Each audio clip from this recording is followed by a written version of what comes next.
Hey guys, and welcome back to the Summoners Warrior Championship 2025 China Qualifier Prelim. My name is Sean B and I'll be with you guys today for all the matches. You guys are ready because we got a lot of matches today, and they are all going to be very awesome and exciting, just like yesterday. Because I think China qualifier was pretty much the one that blew my mind away the most, with the very very interesting draft from many different kind of players. And we got to see some fun stuff like Diana showing up all the time. We got Josephine absolutely dominating yesterday, and I wonder what is going to be happening today, because if Josephine showed up again, I expect some great cooking from the Chinese player, because they are the ones who showed up and showed us what and how they're going to destroy the She-Hulk meta. So with the Josephine meta, I don't know what's going to happen. But before that, we have the overview for the China qualifier prelim, as well as everything else happening in the Summoners War Arena Championship 2025, with every single cup and prelim laid out for you guys. I think we just finished with the America prelim just a couple hours ago, and we are in the middle of the China qualifier prelim. We are in the middle of the APAC prelim as well. Europe prelim should be happening very soon, and after that, all the cup will be happening in the future as well. And look at this, we have the schedule for SWC 2025, and starting from July 26th all the way to November 1st. So we are about 20% through with the SWC 2025 journey, and right now it is the China qualifier prelim. We're not even at the China qualifier main round September 6th just yet. And every single match in 2025 is going to be double elimination compared to before. And remember guys, in game right now there is a prediction event for SWC 2025. And with the prediction event, you can vote for your favorite player, and with that comes with amazing reward, whether you get the right prediction or not, to be honest. And we have LD scroll, all attribute, and many more. And not only that, this year SWC comes with a brand new SWC 2025 special emblem.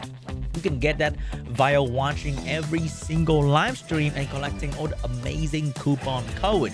And with that, you can exchange for various rewards in the shop event. Yes, the shop event is going to bring you even more scrolls to summon your newest LD5 or your newest favorite Nat5 in the game. Right now, it might be Josephine, it might be She-Hulk, and you can also get Devilmon to skill up your Nat5. And this is the bracket for today for the China qualified prelim day. Oh no, this is the bracket yesterday for day 1. So we have the 4 qualified players, Ask and Taurus, H-Frog, and Big J. Very tough battles for every single players.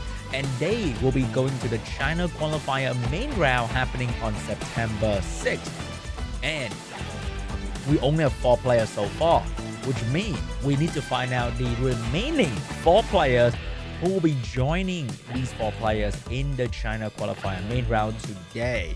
And you guys are not ready. We got 1 world champion in the China qualifier main round, and we have another world champion less in the China qualifier prelim day 2. These are the players. Starting off with IKUN and AJ, we got BIG.D and BIG.P. You can't be serious. But other than that, we also have LUCKYSOUND, KANGJING, and the BIG.B versus Lest. We're gonna try to find out who are the remaining 4 players. We have 3 representations from the big clan, 1 world champion, and many more, because you don't know, a newcomer could be the new China biggest star. Alright guys, are you guys ready for the China qualifier prelim day number 2? It's gonna be very exciting. Yesterday we got 1 X world champion. Today we got another X world champion, Les. I think Les was the runner-up in the world final last year as well. One of the strongest player, one of the smartest player in this entire game, with an incredible box as well. So let's start off with the first player card, and that is going to be IKUN. He was here in last year China qualification match, did not make it through, with a very aggressive playstyle, very suitable for the current meta. Amazing participation in season 33. Look at how much RTA he played. That is more RTA that you have personally played in the last 11 years. I can guarantee that. That is a lot of RTA. And that is only the recorded match. What kind of scrim does he do outside of the recorded match as well? Very invested RTA player. Other than that, we have AJ. He has been here in every China qualification as well, but did not make it through. Maybe this year's gonna be the year for AJ. AJ last year was very into the Jongnam segment Oliver core, but that is not looking so hot right now in the current season with the rise of Shiho. So I wonder if it's gonna bring back some Jongnam action. I kind of miss that fellow. I was like one of the biggest Jongnam hater for the longest time when he was around, and then he got nerfed, and now he's kind of gone. Even Chandra showed up. Okay, even Chandra came back and say hello in some of the matches yesterday, but we haven't seen a single even mention of Jongnam so far. I kind of missed the fellow. Maybe they need to rebuff this guy. You know what? Bring the old Jongnam back. You never know when we're gonna, because they buff Cigar, right? They buff Cigar, which means Jongnam buff can be on the table as well. Don't quote me on that though, because maybe if they buff Jongnam, the Jongnam meta is back, I'm gonna hate it again. But now I can participate in the meta. I got him a little bit too late. Anyway, guys, enough yapping from me. We will have the very first match happening very soon here between IKUN and AJ to start off the China qualifier day 2. Very first round. It's gonna be exciting. I can't wait to see Les play though, and I can't wait to see what the big family. We got 6 people from the BIG guild, and then one of them qualified yesterday. Let's see how many BIG guild member is going to qualify today, because we got 3 more of them, and they got some very cute name. You know, BIG.D, BIG.P, and then yesterday we got BIG.C. There's so many big in every single China qualifier round. All right, guys, the first match should be happening very soon here. And I got information that if you guys watch the entire stream today, you'll be getting some nice little coupon code as well. And remember, guys, we have the upper bracket and the lower bracket for the China qualifier prelim in the same day. So if you got nothing else better to do this weekend, it is time to get some snack and some drink, because you're going to be here with me for a long time. Here we go, guys. First match is about to start between IKUN and AJ. Here we go.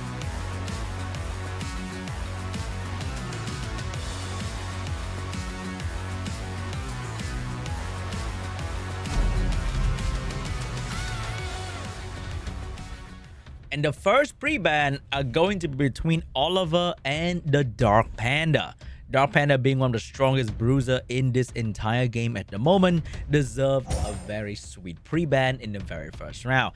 And we have Oliver pre-ban, also one of the most popular unit in the entire game for RTA for the past how many years now? How many years has it been since Oliver was buffed to the great heavens and still dominating RTA? And we're starting off with good old Shiho into the Fire Megumi and Josephine, first pick material. I cannot believe it. I think we might be seeing some Cigar action as well to counter this Josephine, but we got the Fire by Yak getting picked up by AJ, and also the Ciara for some nice bomb damage. What is IKUN gonna do to counter the very popular trio to start the game? It was like Oliver, Shiho, something. And now with Oliver pre-ban, it's gonna be Ciara, Shiho, something. And that something is now Fire by Yak. Back into the meta, say goodbye to Velajo, because Fire by Yak's back being the main fire guy for the Chinese player. And oh, whoa, hold up, Mr. IKUN. I kind of like what you're trying to do right there. We got a speed lead, we got an attack buff into attack bar into crazy damage, utilizing the strip defense break of Fire Megumi and the skill 1 damage of Josephine that can both be enhanced with attack buff. And AJ is gonna lock in an AoE healer plus Shizuka to borrow all that good old attack buff for her Ciara. Alright, IKUN, I like what you're going right there, but can you burst through that double support last pick of AJ And you got a She-Ho to worry about in the first turn as well. And last pick from IKUN is going to be the Diana to deal with the triple water coming out from AJ. But Shizuka seems like a very strong threat. Maybe that's going to be the ban right there. Because if she managed to buff invincibility as well, all the damage from IKUN is going to be a little bit meaningless. Here we go, guys. First match is about to happen. And we get to see the Dark Merqueen. That's why I like to call her. Showing up. Diana getting banned out, which means no more attack bar cut in between. Shizuka getting banned out as well. And here we go. First turn belongs to the She-Ho. Here comes the stun. Can he get it? Max Res build actually worked out. Fire Megumi cutting in between with the stun. And it is going to be on the fire bag. And here comes the big damage. Can he get it? It's a little bit random, unfortunately, but we did get the attack bar and attack bar from the more. And here comes the more damage. Very good damage, but not quite enough. Can you get the provoke? Oh, he did get a provoke on the Annabelle.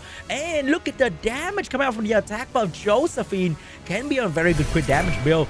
Bomb landed, but will it do enough damage? It will do very good amount of damage, but trigger the Josephine shield, and now more damage coming out from Josephine. Josephine being the main damage dealer for the team is very surprising because she went from a niche counterplay to a mainstay counterpick to now a main damage dealer. Josephine meta is evolving every single day, and that is very, very cool. Shio going in, getting stunned in the face, and now Josephine getting another turn here, stunning and doing big damage to the Fire Bayak. But the Fire Bag would not go down quietly. He's going to get a violent proc here to do big damage and heal the Sierra as well.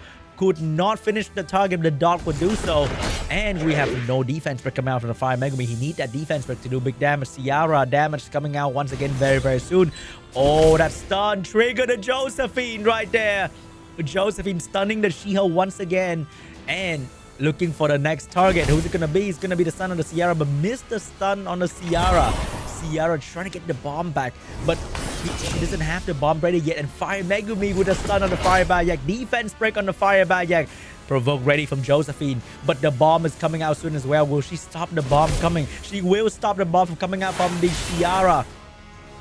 That is not looking good for the Sierra because there's another stun coming, but the stun will be on the Fire Bayak. She-Ho with the stun ready to go, but that also means Josephine is ready to go once again. The stun is going to be on the Fire Megumi. Josephine with that turn, but with the immunity from the She-Ho protection, she cannot get through and stun the She-Ho, but bomb is coming out from the Sierra as well.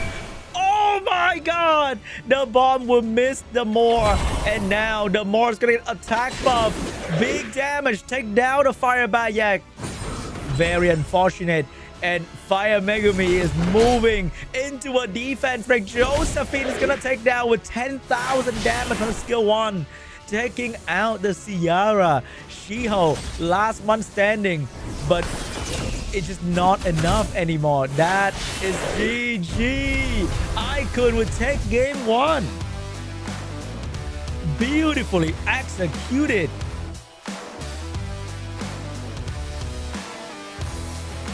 Slotting in a very niche LD5, but worked out pretty well with the attack buff for the Josephine to do incredible damage. Who would have thought Josephine would be the main damage dealer today?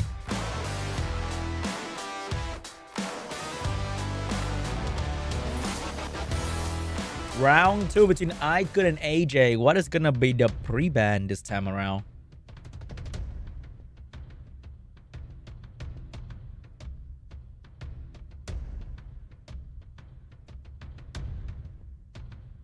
Is it going to be the Josephine pre-ban? Is it going to be the LD5 pre-ban? I want to see Josephine being pre-banned at least twice today. Not once, at least twice, okay? Once is not enough to respect this monstrosity of a monster. She does everything from control to protect to counter control to do big damage. And that's what I like to see. We got a She-Ho, we got a Josephine pre-ban for these two players. AJ would take second turn, and IKUN is going to get first pick. What is going to be the first pick now, though, without Josephine for his team? Is he going to still go with the same strategy, or is he going to go with something different? It could be the Oliver Sierra first pick. You can never really go wrong because there's no more She-Hulk to first pick as well. What kind of meta are we switching into without She-Hulk and Josephine? The two water unit that defines the meta at the moment. And the first pick for IKUN, nah, no way. It's gonna be a Chandra first pick for IKUN. Are we seeing Cigar as well? Are we seeing Cigar? Oh my god, that is actually the meta. I mean, not really the meta, the sub-meta from the Chandra Cigar meta, because the skill 1 of Cigar and Chandra works really well with her attack buff and team up ability. We might be seeing Cigar Velagel showing up for IKUN here. It's gonna be a Masha for even more damage output. I love this very aggressive playstyle. Hey Gang picked up as well, and the Dark Monkey for some AoE control. What is gonna be the last pick here? Does he have a different strip to counter the Hey Gang? What kind of damage that he's gonna pick to follow up after this unit here? I love seeing this, man. This is some creativity being crafted right in front of us. I feel like I know what is the pre-ban next round. It's not Josephine. It's gonna be that unit right there. And the last pick is going to be Mi Ying for some great damage, and the Fire Megumi for the strip defense pick as well. He is setting up for some beautiful one-shot moment. And over there, the Hey Gang is kind of stopping that. But if you ban out the Hey Gang, then the Fire Megumi is gonna start going crazy. We need a great AoE counterplay because IKUN is lacking in the protection department, and that great AoE counterplay is going to be the Dark Indra for some beautiful provoke, reflect damage, and slow as well. So maybe the AoE counterplay is gonna be the ban here for IKUN. I'm not sure we can burst anything down. The RNG for the turn 1 going to be immaculate for IKUN to kill something quickly. Here we go, guys. Round 2 is about to start, and the ban will be on the Hey Gang and the Fire Megumi. So no strip defense break. We only have a single target strip with the Chandra, but you cannot guarantee where your teammates are going to attack with that skill 3. Here we go. Sound the horn of victory with the attack buff. Beautiful strip. Another layer of strip coming out from the Chandra. Masha can protect itself. Mi Ying can kind of protect itself, but not really too strong. We have protection coming out from Chandra. Skill 1 ready to go. Who is going to be stripped? And that's going to be a skill 3 for Chandra, getting even more attack bar. And he's going to go straight for the Dark Indra. The Dark Indra became a meal for the Masha so quickly. Mi Ying going in with big damage as well. The Dark Monkey almost fell to the raw damage of Masha and Mi Ying. Here comes the Rain of Stone. No stun on the Mi Ying. No stun on anyone except for the support unit that already used her skill. And now stun from the Dark Monkey with the anti-cleanse to counter the Mi Ying proc. Beautifully done from the Dark Monkey, but he gotta finish the target. The bomb landed on the Mi Ying. Is it going to be enough damage to take down this beast? Oh, no detonation yet. The Okeanos with the skill 2 ready, but I don't think anyone's gonna stop the monkey from being the next meal of the Masha. Reset down, but that is not gonna be enough without the attack of the Masha. Still did enough damage, but the Sierra next bomb is coming out. Who is gonna be the target for this bomb from the Sierra? And that's gonna be the Chandra. Detonation ready to go. Is she gonna do it? She is saving it. No, she's gonna drop it. But no, the Mi Ying is gonna be alive. Mi Ying ready to go with attack buff. Is it going to be damage? It's going to be healing. It's going to be damage on the Okeanos, but not quite enough. However, here comes more damage. Attack bar decrease coming out. Masha's about to move, and nobody's going to be able to stop this damage to the Masha. Masha doing so much damage, and Okeanos going to go down. Mi Ying going into the Sierra. Last bomb for the Sierra, but remember, the Masha has 2 lives. She cannot finish off this target, and Masha is going to take down the Sierra as well. GG, IKUN will take game 2. Hold up. This man is creating his own strategy. Regardless of the meta, he is destroying his enemy. I love it. I love to see this, man. This is so beautiful.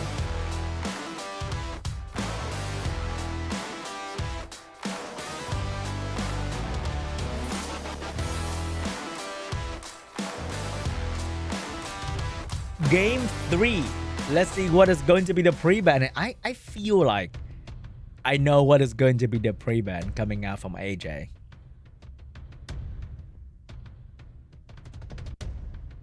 But what is IKUN gonna pre-ban though? Is he gonna pre-ban the Hey Gang?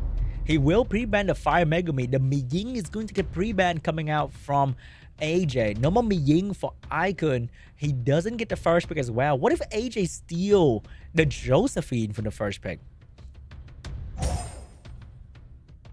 Or is he gonna go for a speed lead instead? I think Shiho is still gonna be very good because IKUN doesn't draft any real win unit and he doesn't draft any high base speed unit. So Shiho is gonna be the first pick from AJ. IKUN with the second pick here. Oh my god. That is going to be the Light Gero and Josephine coming out from IKUN. He has some of the most amazing draft coming out from his box right there, and I'm a fan right now. What is going to be the second pick from IKUN here? Surprise us. It's going to be the more, and I think we know what's coming up next. He need the attack buff. He need the attack buff boost right there.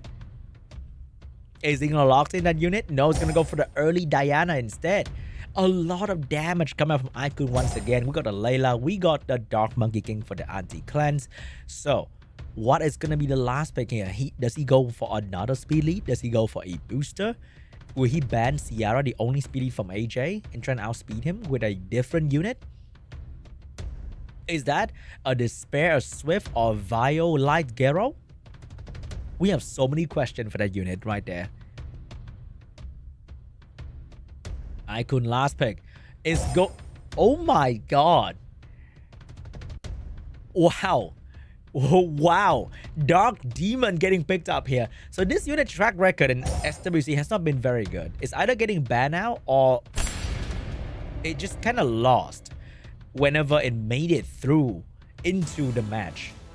So the Dark Demon's gonna get banned out because no cooldown reset over there from AJ. Shiho is gonna get turn 1.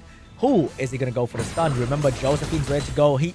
Oh my god, he triggered the Moor without stunning it. The Moor's getting a nice little turn right there. He also triggered the Diana to move, but here comes the Joe gun. Did not get stripped, did not get pushed back by the Moor. Here comes the shield coming out from the Diana as well. Moor's gonna stay in the scroll trap. But Josephine, no, it's not going to move just yet because of the Dark Monkey. The anti-cleanse is going to destroy the Josephine. That is not looking good for IKUN at all. The anti-cleanse looking really, really good right now because of the more lack of pushback in the very first turn. The Jogan and the Monkey was allowed to move, and now his entire team is being absolutely controlled by the Dark Monkey AoE as well as the Layla AoE, and nobody is getting any turns whatsoever. Unfortunately, no proc today from anyone to save the day for IKUN, and he is about to go down. The Light Gero was about to show us something new, but it got shut down a little bit too quickly. The Dark Monkey power was way too strong. The anti-cleanse from the balance patch completely shut down the Josephine. And I think that is GG. Nothing much that the Moor alone can do, even with the biggest and the strongest damage build in the world. He would not be able to take down 3 or 4 enemy targets. AJ would not go down without a fight.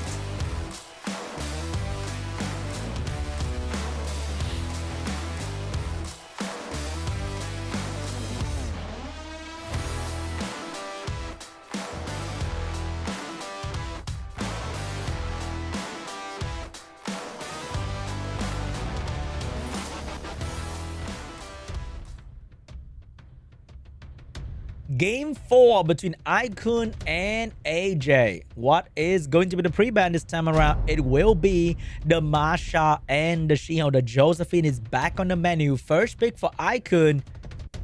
I think he need a booster. Like, his team can do very good damage.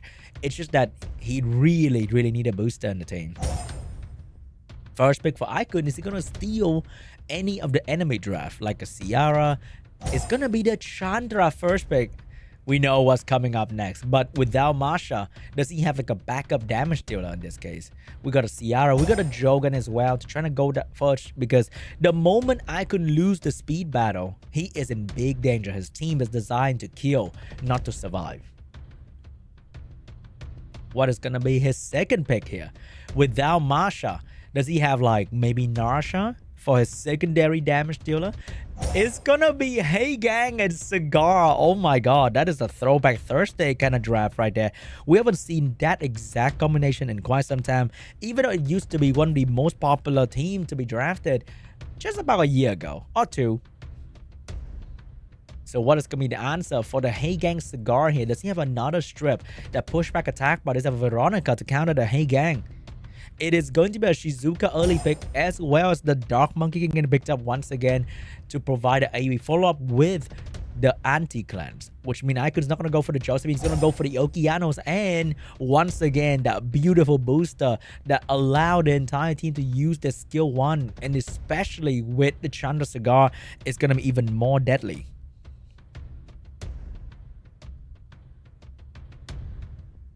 What is going to be the counterplay here? Are we seeing Josephine getting picked up from AJ himself to counter the stun for the Okeanos? Are we seeing like a healer, like an Abelio getting picked up as well? It is going to be a Fire Megami to try and cut in between the turn of the enemy. And I think that's going to be a Hey Gang ban, potentially a Jogan ban, because the moment Jogan now speed, it's going to be very ugly for IKUN. It's going to be a Hey Gang and a Jogan ban here. So, who is getting turn 1? It's probably going to be IKUN, but can he succeed in controlling the entire enemy team? Here we go, guys. The Horn of Battlefield. Here we go. Oh my god. Starting off with a strip stun onto the monkey. Fire Megumi is now getting countered because you can't really stun reliably. But no, he doesn't care. He will stun the Cigar with 2 buff. Won the 50-50 right there like a true gacha gamer. Protection out to the Cigar. Can Cigar Violent Pro out of the situation here? This Chandra gonna strip the Ciara, and we need to reset the Shizuka as well. Here's the strip, but no Violent Proc from the Cigar, which means Bomb is coming out. Okeanos with the reset. He gotta do it on a Shizuka, right?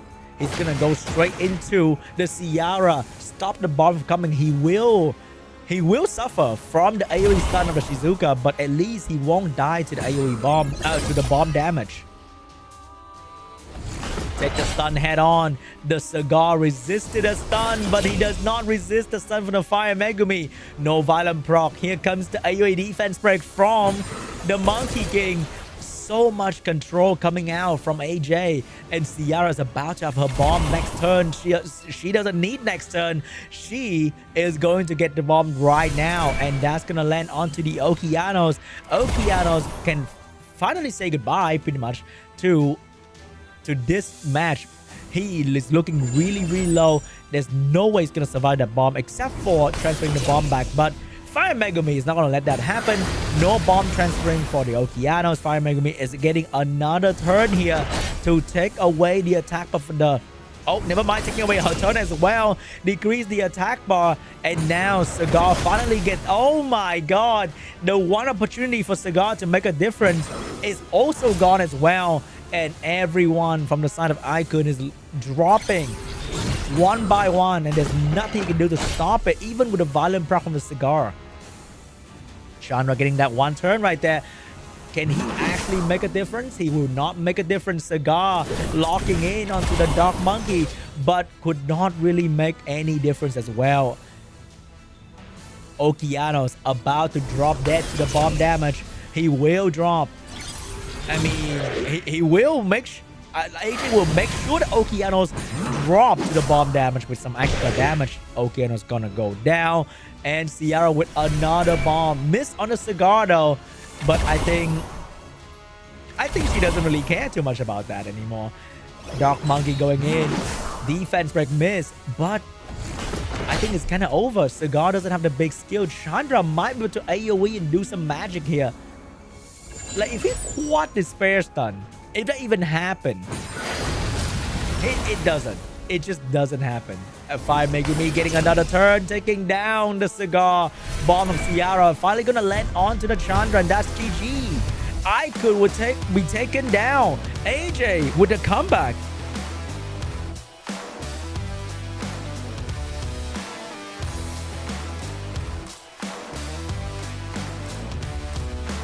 We are going to a game 5 for our very first match between IKUN and AJ.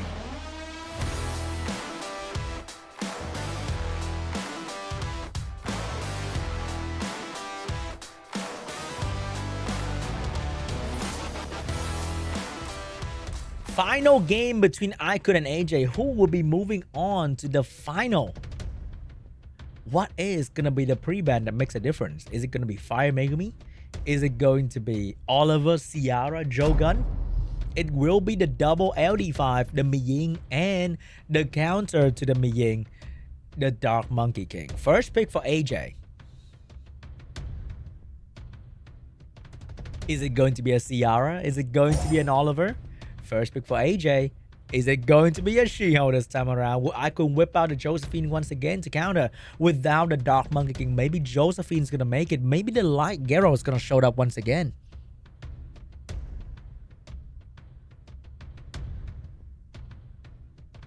It's going to be the Ciara for AJ to start off the match with some fire damage. Or I should say wind damage. But then she's more like an LD damage. She doesn't care. The only counter of Ciara is Comtua's innate resistance itself. IKUN with the Fire Megumi to cut in between the enemy, provide defense break and stun.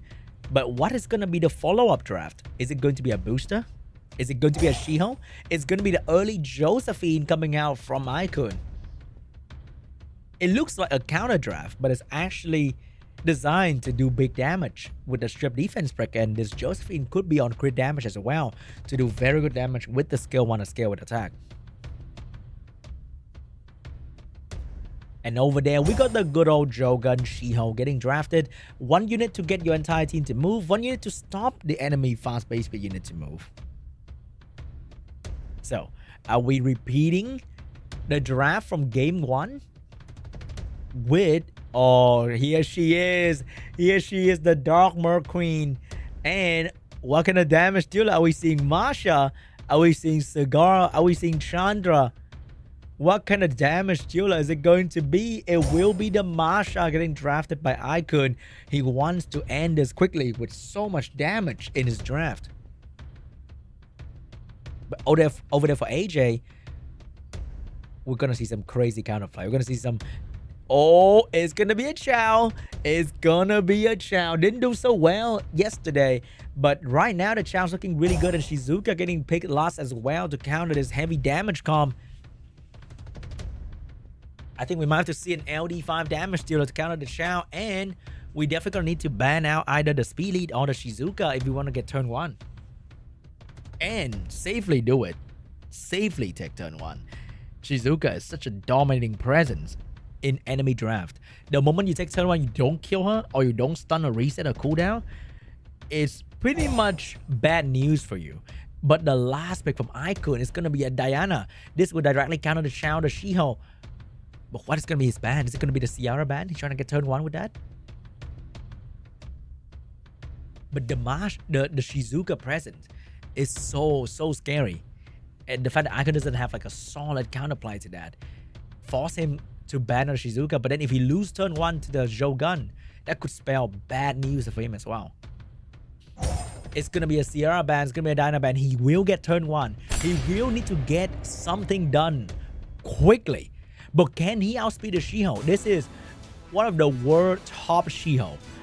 which means it could be extremely fast. Xiao is not moving even with the high base speed because that unit is more invested. Xiao is being focused by the enemy, and that is a bad. Oh, never mind. Xiao's gonna survive. The elemental advantage saved the Xiao right there. Now, Josephine, will you go for the Shizuka provoke? Are you going into the Xiao to finish the job? He's gonna go for the Xiao to finish the job. Maybe Fire Megumi is gonna be able to stop. He's gonna stop the Jogan and Shizuka. If she's stunned, she will allow the Josephine to get another turn here. And remember, 2 units has having immunity, so 2 units or 3 units are not going to be stunned. So that was not exactly effective for Shizuka, but at least she provided the attack buff for the Chao here to do some damage, and that's going to be on the Masha. Very good damage from the Chao. Here comes the Jogan, about to get a turn here. Can he get a turn before the Masha? Finish him off. Masha, no violent proc. And the Jogan with the seal plus the strip and the attack bar boost ready to go. He's going to seal the Josephine away and strip the shield from the enemy, providing the team with attack bar and attack buff once again. Fire Megumi. He can only stun Jogan. He will save the stun for later. He will stun right now with the attack bar pushback. And oh, the Shio is back from the death with the Shizuka, dropping the stun onto the Masha, providing invincibility for that skill 3 later on as well. Chao looking at the Masha. Chao serving a big old justice onto the Masha. And who is going to kill this Chao right now? The Josephine is staying in that scroll trap for way too long. She needs to get out. She needs to save her team. But can she do it though? The Jogan is gonna go down. Fire Megumi switch to the Shizuka, but Chao is about to take a turn. And who's it going to be? It will be on the Dark Merqueen. But Josephine is out, trying to stun a Shizuka but couldn't get it. No stun from the Fire Megumi as well. Defense break coming out, but no defense break as well. Somebody gotta do something about the Chao. Chao going back in. Chao serving justice as well. Big old justice. Take down another unit. No defense break. No stun. Provoke finally landed. Can she stun this unit? But can Josephine be the damage dealer to bring down Chao? Chao is one of the strongest units in the end game, especially when you are down to a unit like this. And the next turn he might take down the Josephine. Fire Megumi. What are you trying to do? Trying to put a defense break on. Josephine is down almost half HP. Can this Josephine get a turn here? The stun doesn't work against Chao. Chao serving justice. Take down the Josephine. Chao. Take down the Josephine. 1v1 the Fire Megumi. Fire Megumi is doing so well with the debuff, but it's just not gonna be enough. More justice being served, and there's nothing that this Fire Megumi can do. Chao slowly but surely providing AJ with a reverse 3-0. A clean sweep from AJ and a Chao to finish off the first match. Wow. Who would have thought? I thought IKUN was going to win 3-0. Okay, I'm going to be honest. I thought IKUN was going to completely dominate AJ. But then AJ woke up and decided, you know what? I have enough of your nonsense. Okay, I have enough of your off-meta tomfoolery. Okay, I'm locked in. I'm going to go show you what's up with my Ciara. And of course, the good old Chao.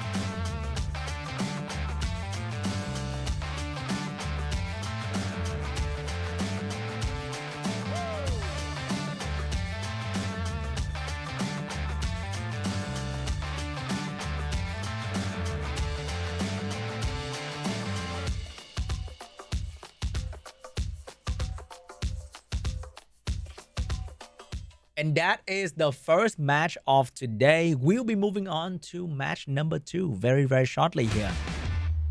You know what? Very shortly here. The second player is the man, the myth, the legend, Mr. BIG.D. And his draft doesn't have a single LD file. Are you kidding me? Is he really the legendary BIG.D. Oh my god. He's actually him. No LD5 in sights, and over there we got BIG.P. And he was rocking the good old Mo Long in the previous season, no, the previous season. Oliver, Miles Rakuni with the Laura and Mo Long draft. And BIG.D is going to be fighting BIG.P. Who got the biggest of them all? I can't believe it. I'll be shouting BIG.P and BIG.D in SWC 2025. Unironically, okay, guys? Unironically. Are you guys ready for the biggest battle between BIG.D and BIG.P? That is crazy. BIG.D is going in with the crazy move. I'll be saying that. Quote me on. I'll be saying that very, very soon here. So I wonder if they're gonna stick with their own strategy, because I think meta and summoners switch very, very frequently nowadays. What you draft in season 32 is gonna be entirely different from what you draft in season SWC 2025. Like, I think the most pick and most banned information from like 2 seasons ago is now, I mean, is almost meaningless to these players, because who would have thought? Who would have thought there's not a single She-Hulk being mentioned whatsoever? Balance match could be crazy, huh?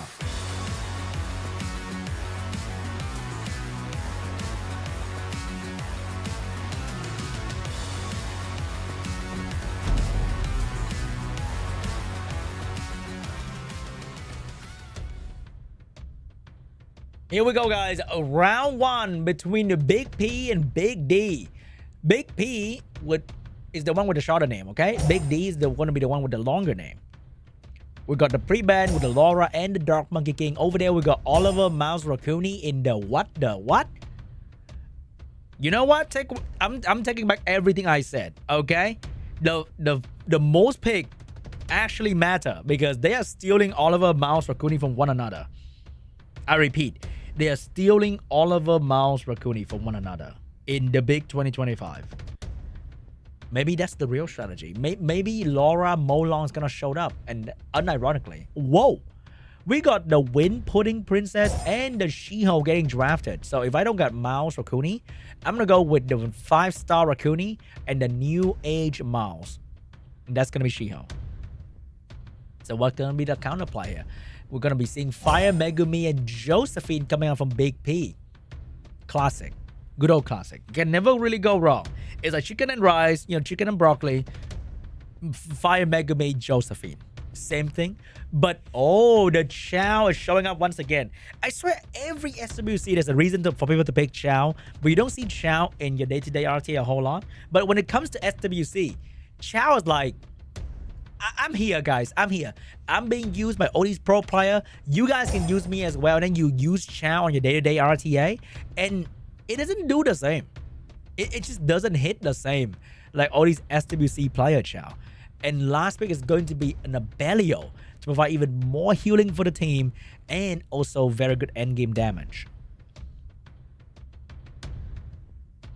What is going to be the last pick from BIG.P here? Is it going to be a BIG.P pick? Is it going to be damage? It's going to be the Layla to counter all the AoE cleanse coming out from BIG.D. I think that is going to be a Layla ban, and it could be a Chow on Abelio ban. Abelio shows to be very, very dominating in the game that he was picked before this. I think yesterday was a game that was decided because of Abelio being used by the enemy, and you just could not kill the enemy team with Abelio on the field. Here we go, guys. Rakuni being banned. Oliver getting banned now. Layla is going to stay on the field. I'm not sure about BIG.D's reasoning here, because I think Layla is going to be scary, but he banned out the only healer on the side of BIG.P. So maybe if he can dodge the anti-cleanse in the slow, he's going to be okay.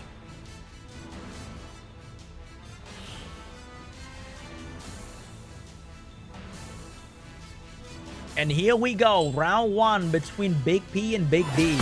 Miles going in with a stun, allowing Layla to get that bar. AoE, Layla with an AoE spin.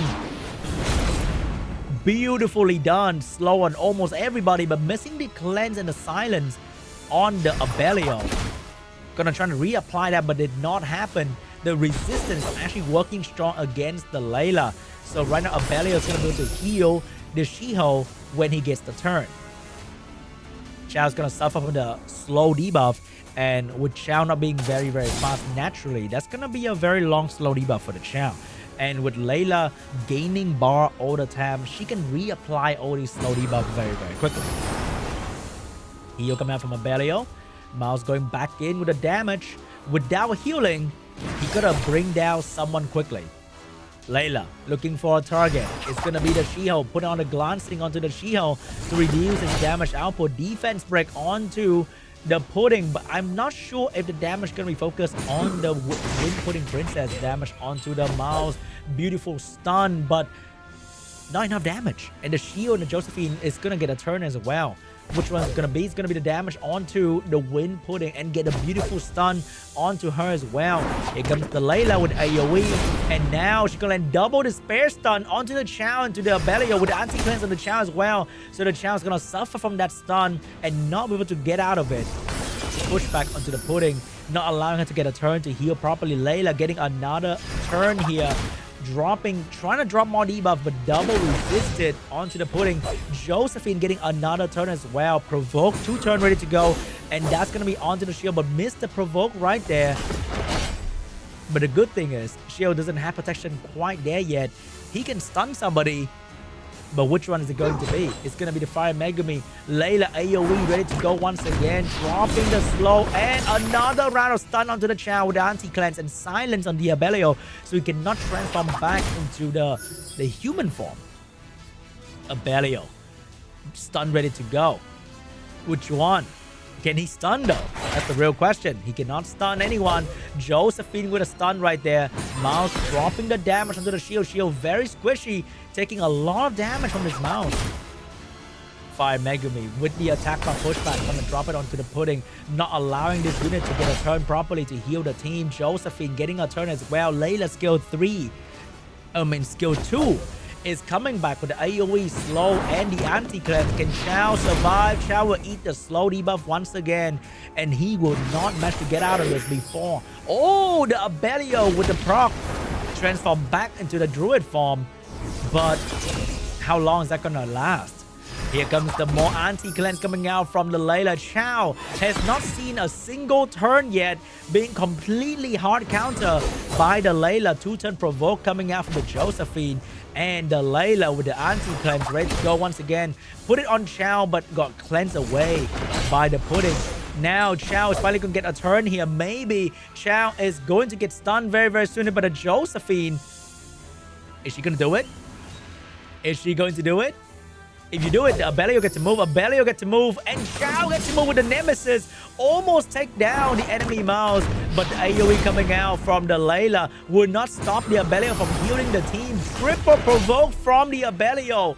Layla, anti-cleanse, not apply on the Chao just yet. No stun from the Josephine. Abelio about to get a turn. Abelio, not enough damage to take down anyone just yet. And the Fire Megumi will push back the attack from Chao. Chao eating the anti-cleanse. Oh, here comes the damage. Trigger the Abelio attack, but Abelio cut in between stun, but trigger the Josephine turn. Josephine will now focus on the Chao. Chao eating so much damage from the Josephine. More AoE from the Layla. Instant turn for the Layla. Layla will now finish off the Chao with the skill 1. Defense break on the pudding, but not enough to do any real damage. However, half the team is down. Pudding with the reflect damage could potentially bring down the mouse if the shield stay though, and the shield is not staying. Yeah, because more AoE damage from the Layla. So much debuff from this Layla every single turn, and the attack of pushback.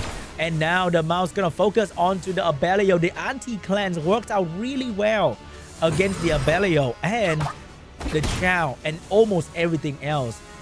That was one of the most valuable aspects coming out. Oh, finish himself and also finish the Abelio. GG. And the first win belongs to BIG.P.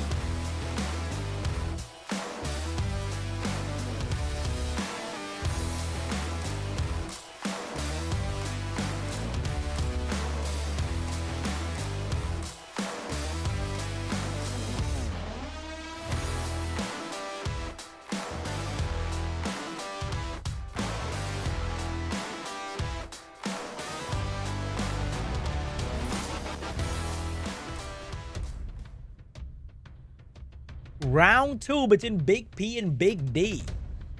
What is going to be the pre-ban here? Are we seeing a Layla pre-ban that AoE slow can work really well against Miles Rakuni? We got a Nephthys and a She-Hulk pre-ban. A Nephthys pre-ban coming out from BIG.D. He is actually afraid of the potential Nephthys coming out from BIG.P, even though he did not draft it in the previous game. First pick for BIG.P is going to be the Oliver. Is it going to be a swap? No, it's going to be the Dark Monkey and the Fire Megumi. BIG.P locked in with the Miles Rakuni Oliver trio in SWC 2025. But this trio was kind of off meta due to the fact that it's very weak to strong AoE counter and having only one single target strip in the first 3. So what is going to be the counterplay? It's going to be a Layla getting picked up by the BIG.D. No, BIG.D went for the Joe Gun and the Ciara, trying to get that turn 1 to control, but the last pick from BIG.P is going to be an AoE strip and an AoE immunity unit to complete the weakness of the Oliver Miles Rakuni. Beautifully executed from BIG.P. So how can BIG.D counter this? Is it going to go in with a Hey Gang to provide another AoE strip to counter Laura at the same time? Or is it going to lock in a single target unit? It's going to be a Juno getting picked up by the BIG.D to counter the AoE debuff and AoE protection from the last 2 LD5 unit. I think Juno might be the ban. And over there, I think he needs to ban out the mouse if you want to get turn 1. Because the Laura could easily outspeed. I mean, the mouse could easily outspeed the Joe Gun. A Fire Megumi is going to be banned. I wonder if he can go first and kill the Oliver quickly. Is that going to be a Name Trap Pontos as well?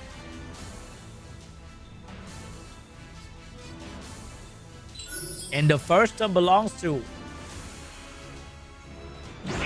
It's a Swift Rakuni. It's a Swift Rakuni. The silence drop onto the Joe Gun. Immunity up coming out from the Pontos. And the Oliver's about to move as well to reset the Juno. So no strip coming out from the BIG.D. But there's a problem. What kind of damage can he do to finish off the Juno?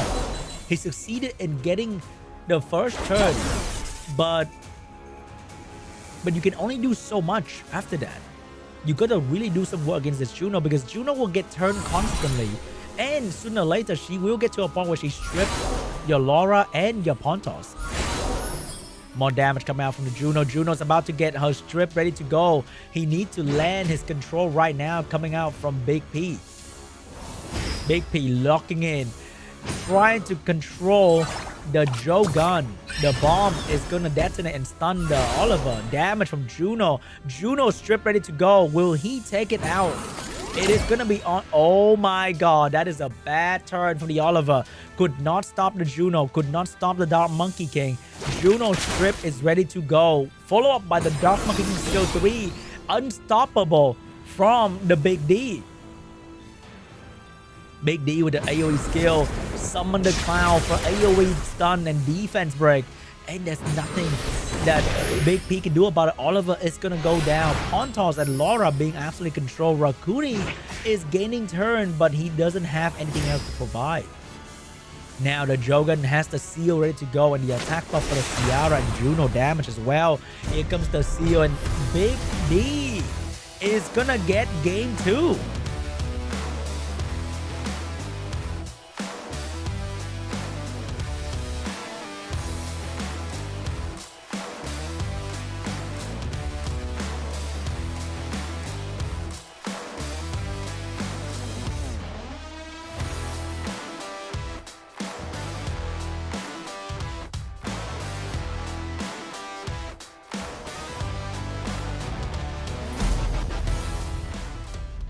And the pre-ban is back on the Dark Monkey and the Laura. First pick for BIG.D. Will we repeat the same mistake of not banning the Layla this time around, or are we switching the draft entirely?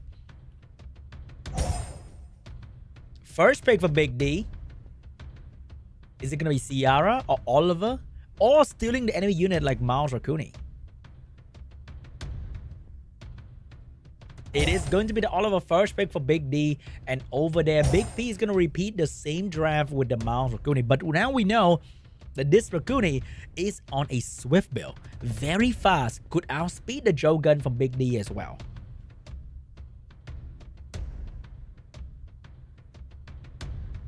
So what is going to be the answer coming out from BIG.D here against the Mouse Rakuni, and a very fast Rakuni at that? It's going to be the Joe gun. It's going to be the Ciara. He will still try to outspeed and finish the match quickly instead of trying to drag it out with healer like last time. So to answer this, is BIG.P going to try and outspeed as well? We have the She-Hulk option on the table and a speed lead. But no more 33% except for Vanessa. It's gonna be the She-Hulk. It's gonna be the Fire Megumi. He wants to get a turn 1. To counter the She-Hulk, we got the Josephine. Also to counter the Mouse and the Fire Megumi as well. And the last pick for BIG.D, is it gonna be a strong water like Annabelle, Shizuka, Abelio, Chow? What is it going to be for the BIG.D? The BIG.D will now go for a fire unit instead. Very vulnerable to all the stun coming out, and that includes the Fire Megumi. Last pick for BIG.P is going to be the Nephthys. He has double speed lead, 3 single target strip for the Nephthys. A very solid last pick for BIG.P. I think BIG.D is actually in trouble. Okay, I think the ban could be on the Joe gun, and BIG.P can secure the first pick here. Joe gun getting banned out and the Mouse getting banned out. Only 2 strip from the BIG.P. But maybe that's going to be enough. However, there's going to be a Josephine to cut in between if the She-Hulk stun in the very first turn.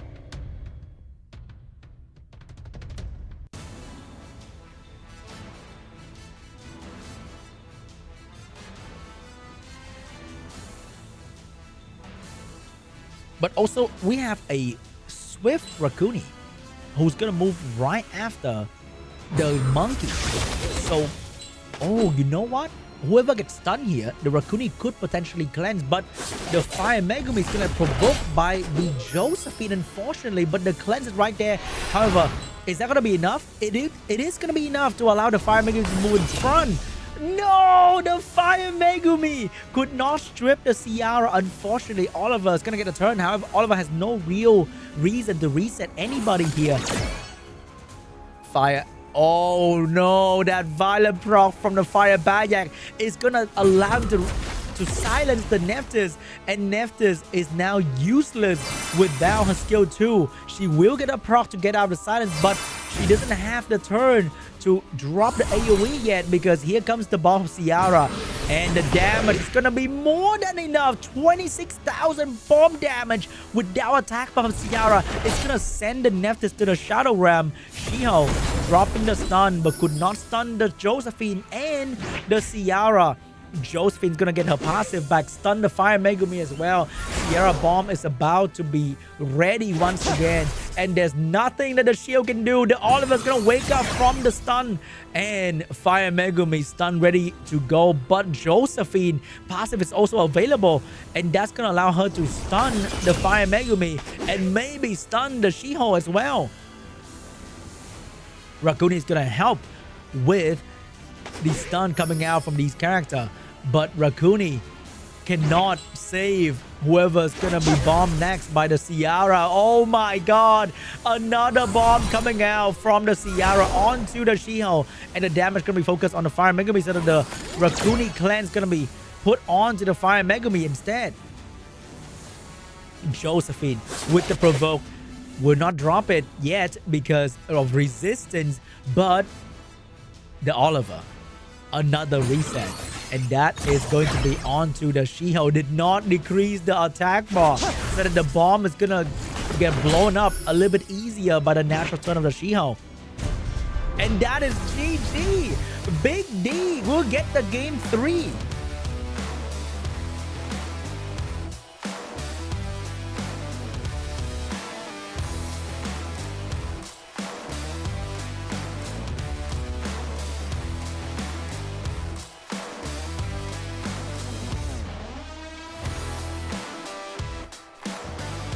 Will we have another comeback? A clean comeback? No hiccup in between.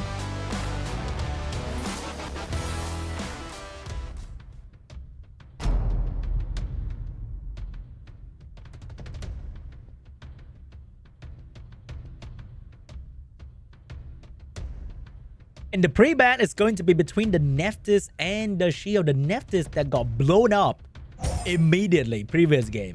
It's still worth the pre-ban for BIG.D. Oliver getting first pick. Fire Megumi getting drafted with the Dark Monkey King as well. It's going to be the Oliver Mouse Rakuni coming out for BIG.P once again. But I think BIG.D got that settled very, very easily. Even with the Laura and the Pontos last pick. And we are repeating the same draft from before. But how could BIG.P win against BIG.D? He banned the Jogan last time to survive the turn 1, but maybe this time he's gonna ban out the Ciara or the Monkey or the Juno, because banning out a Strip didn't work out too well. He needs to ban the follow-up. I think the ban is gonna be the Dark Monkey King, because Ciara has a chance to miss. Remember that, guys.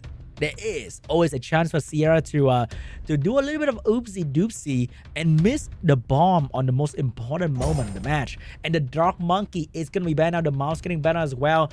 The BIG.D might be getting the Strip, but can he get the damage through? Here we go. Game 4 between BIG.D and BIG.P. Who are the biggest DP of them all?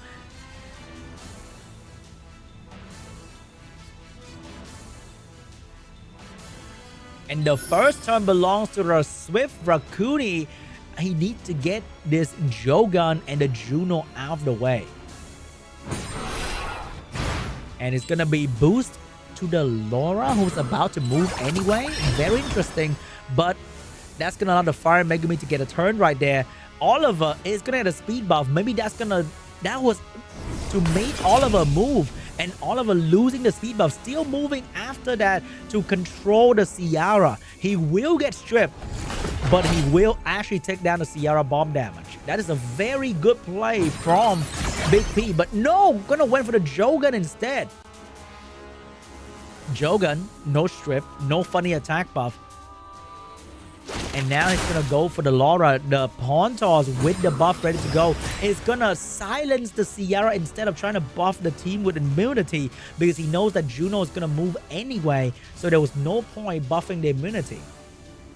Now, with the Megumi stunning the Laura, Juno would not be able to provide much value besides a bit of damage onto... Oh, that is huge value onto the Oliver with the Despair stun. Ciara, no bomb. Say goodbye to the 26,000 no attack buff bomb damage that could one-shot almost anyone. And Juno's back in again. The Juno present on the field is enough to make Pontos' value crumble, because outside the silence, he's not going to be able to do a lot of value for the team. Reset onto the Ciara, but remember, that's only a one-turn reset. That is not going to last forever.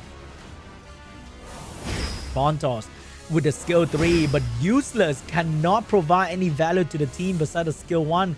Getting the Violent proc, getting the skill 2 back. But is that going to be enough to stop the Ciara from moving very, very soon here? Juno back at it with a skill 1, saving the skill 2 for the Pontos. Laura with the toy knife, beautiful slow and stun onto the Ciara. The stun coming out from the Fire Megumi. Pontos with the skill 3, but once again cannot use it. Is going to have the silence on the Ciara once again. That is... Oh, he missed the silence onto the Ciara. Juno with the heal. Juno with the damage. He's trying to burst through the Oliver, but the Rakuni healing is too much for BIG.D. And he just can't get the Ciara bomb out soon enough. Can he stun the Oliver? He will not stun the Oliver. Oliver with the skill 3 available is going to shut down the Ciara turn, but did not get the skill cooldown time. The bomb threat is still ready to go. And in-game, by the way, YouTube, in-game, the bomb threat in-game. Pontos once again poking with a skill 1, trying to do a bit of damage on the Fire Megumi. Finally, the skill cooldown is now reset. Ciara, oh, the damage from the Laura is getting a little bit threatening right there. The Juno healing is not enough. Fire Megumi with a stun ready to go. Who's it going to be on? He's gonna go down to the Pontos skill 1 sooner or later. It is going to be on the Oliver, stealing the speed buff, defense break onto the Laura. Juno has the opening to kill the Laura, will now finish off the Laura from the enemy team, taking away one of the biggest damage dealer of BIG.P. Or the only damage dealer of BIG.P. Pontos. Is he gonna finally drop the skill 3? He will drop the Holy Ground to wake up the Oliver, getting a violent prep for the silence as well. But that also means healing for the Juno and free attack bar for the Fire Megumi. If Fire Megumi steals the invincibility, he will survive. He will stun the Oliver. But Oliver will get a turn boost from the Rakuni. And he will not take down the Ciara. The Juno finally get to use the skill 2. But the Pontos will not get stripped. Oliver ready to move once again. Fire Megumi with the skill 1 will not land the debuff onto the Oliver. Oliver's skill 2 will be dropped. Maybe onto the Ciara to stop the bomb from coming. It's going to be on the Ciara. Ciara about to go down. But it's getting to the late game where Juno is going to hurt a lot. Fire Megumi somehow still alive. Somehow still going to provide value for the team here with the stun and the defense break coming. No stun from the Fire Megumi, but the defense break. Juno with the damage. Fire Jogun with the damage. Juno's about to move very soon here. And Juno with the stun. The Pontos doesn't have any healing. Rakuni with the heal from the Oliver. Is that going to be enough though? Fire Megumi is still alive, guys. Fire Megumi going into the Oliver. Oliver's going to go down to the Juno finally after 20 years. But the Fire Megumi will finally go down to the Pontos skill 1. But Pontos is going to heal the Juno with a skill 2. Blocking the Jogun attack buff. Juno, look at the Juno damage. There's nothing that Pontos can do to bring down this monster. Juno going into Rakuni. Look at the damage from the Juno.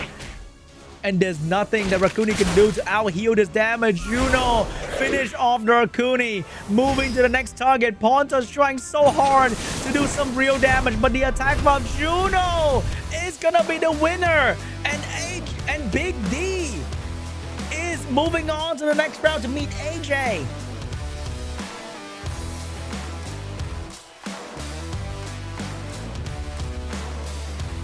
BIG.D is going to be the winner of match number 2.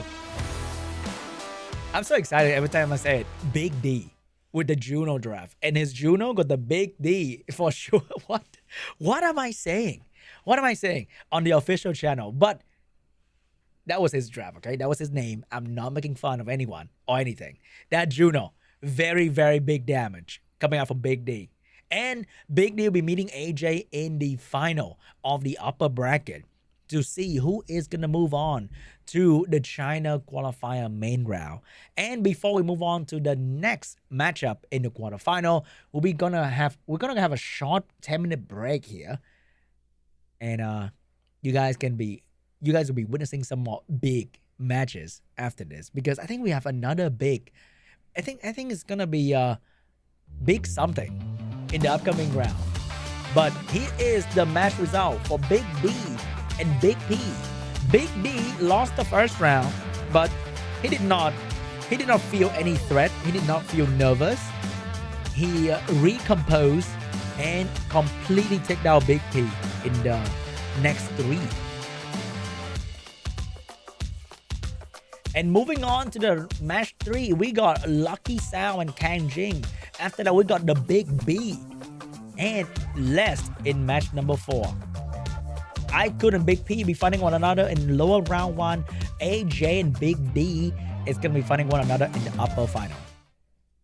And that is the first 2 matches of the quarterfinal today. We're going to go for a short break before we get to see what KANGJING and LUCKYSOUND prepare for us in the upcoming battle. And we are still expecting a great match coming out from BIG.B, the legendary BIG.B, and Lest in match number 4, the ex-world champion, last year runner-up, the legendary Lest.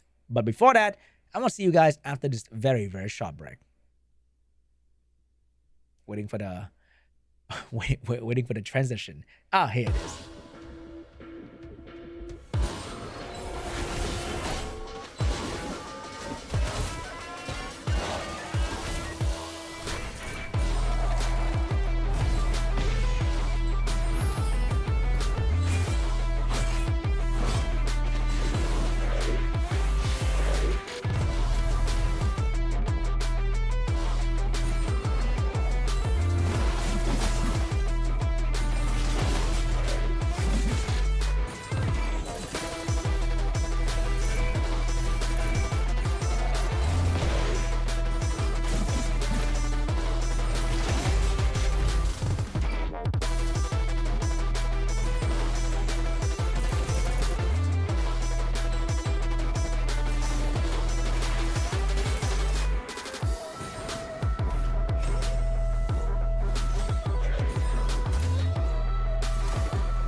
Hey guys, and welcome back to the Summoners World Arena Championship 2025 China Qualifier Prelim Quarterfinal second round.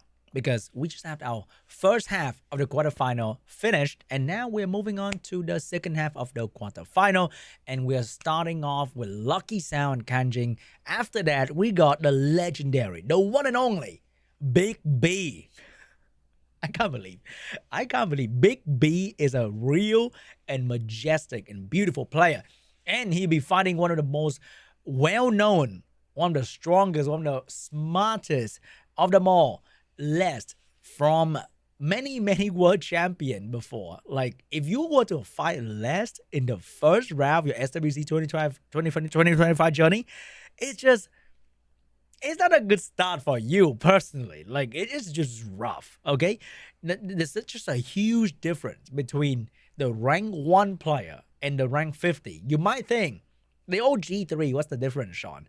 But to be honest with you guys, the rank 1 person and the rank 50, there is a difference. And it's rough, man. It is rough. And not only that, he's ranked, like, Les is top 10 almost every year as well. It's crazy. But enough of the glaze, Sean. Shut up. I know. LUCKYSOUND is going to be the first player to show up here. And he was here in China qualification last year. Let's see if it's going to make it to the China main round qualification this year. He got a Beijing, he got a Sony, he got an Ether. He got a very aggressive playstyle last season. But is that going to be enough to bring down KANGJING, who's a new challenger, and one of his most picked unit is the Light Tanjiro from the Demon Slayer collaboration. And I want to see if he will actually pick Light Tanjiro in the World Championship stage. Guys, let's get ready and cheer for your favorite player. Is it going to be KANGJING? Is it going to be LUCKYSOUND? Is LUCKYSOUND going to be lucky, or KANGJING will demolish him with the Light Tanjiro? The AoE provoke? The single target ignore defense. Ooh, very exciting match about to happen here. So if you haven't come back from the break just yet, if you're trying to rush back to turn on your TV, the big screen for this match, I think now it is gonna be the time. And guys, I can't wait to see, man, aggressive play, or is it gonna be something very similar? Is it gonna be good old Josephine, good old Shiho, Fire Megumi? Once again, we saw something different last time. Last match, we got some Mouse Raccoony, a bit of Laura sprinkled in between. I know Laura's more of an off-meta unit nowadays, but maybe gonna bring out Laura. Maybe gonna bring out some weird, quirky, unpredictable LD5 and get the edge on the other player. Is that gonna be enough for KANGJING to win the next round? But we shall see here, guys. Let's get ready and cheer for your favorite player, because the next match is about to start very soon. And I hope you guys are having a wonderful weekend over there. I hope you guys are spending time enjoying yourself. And thank you so much for using that little bit of a break from the week to watch SWC 2025 China Qualifier Prelim with me. Really appreciate it. I see you guys in the chat. I see you guys are also very impressed with the BIG girl showing up. I think half the player in the China qualifier prelim belongs to the BIG girl. They represent, okay? They do be representing. They be sending some of the strongest player, because to be selected for the China qualifier, you got to be one of the strongest player in the China server. And half that's in the BIG guild. That guild must be crazy stacked.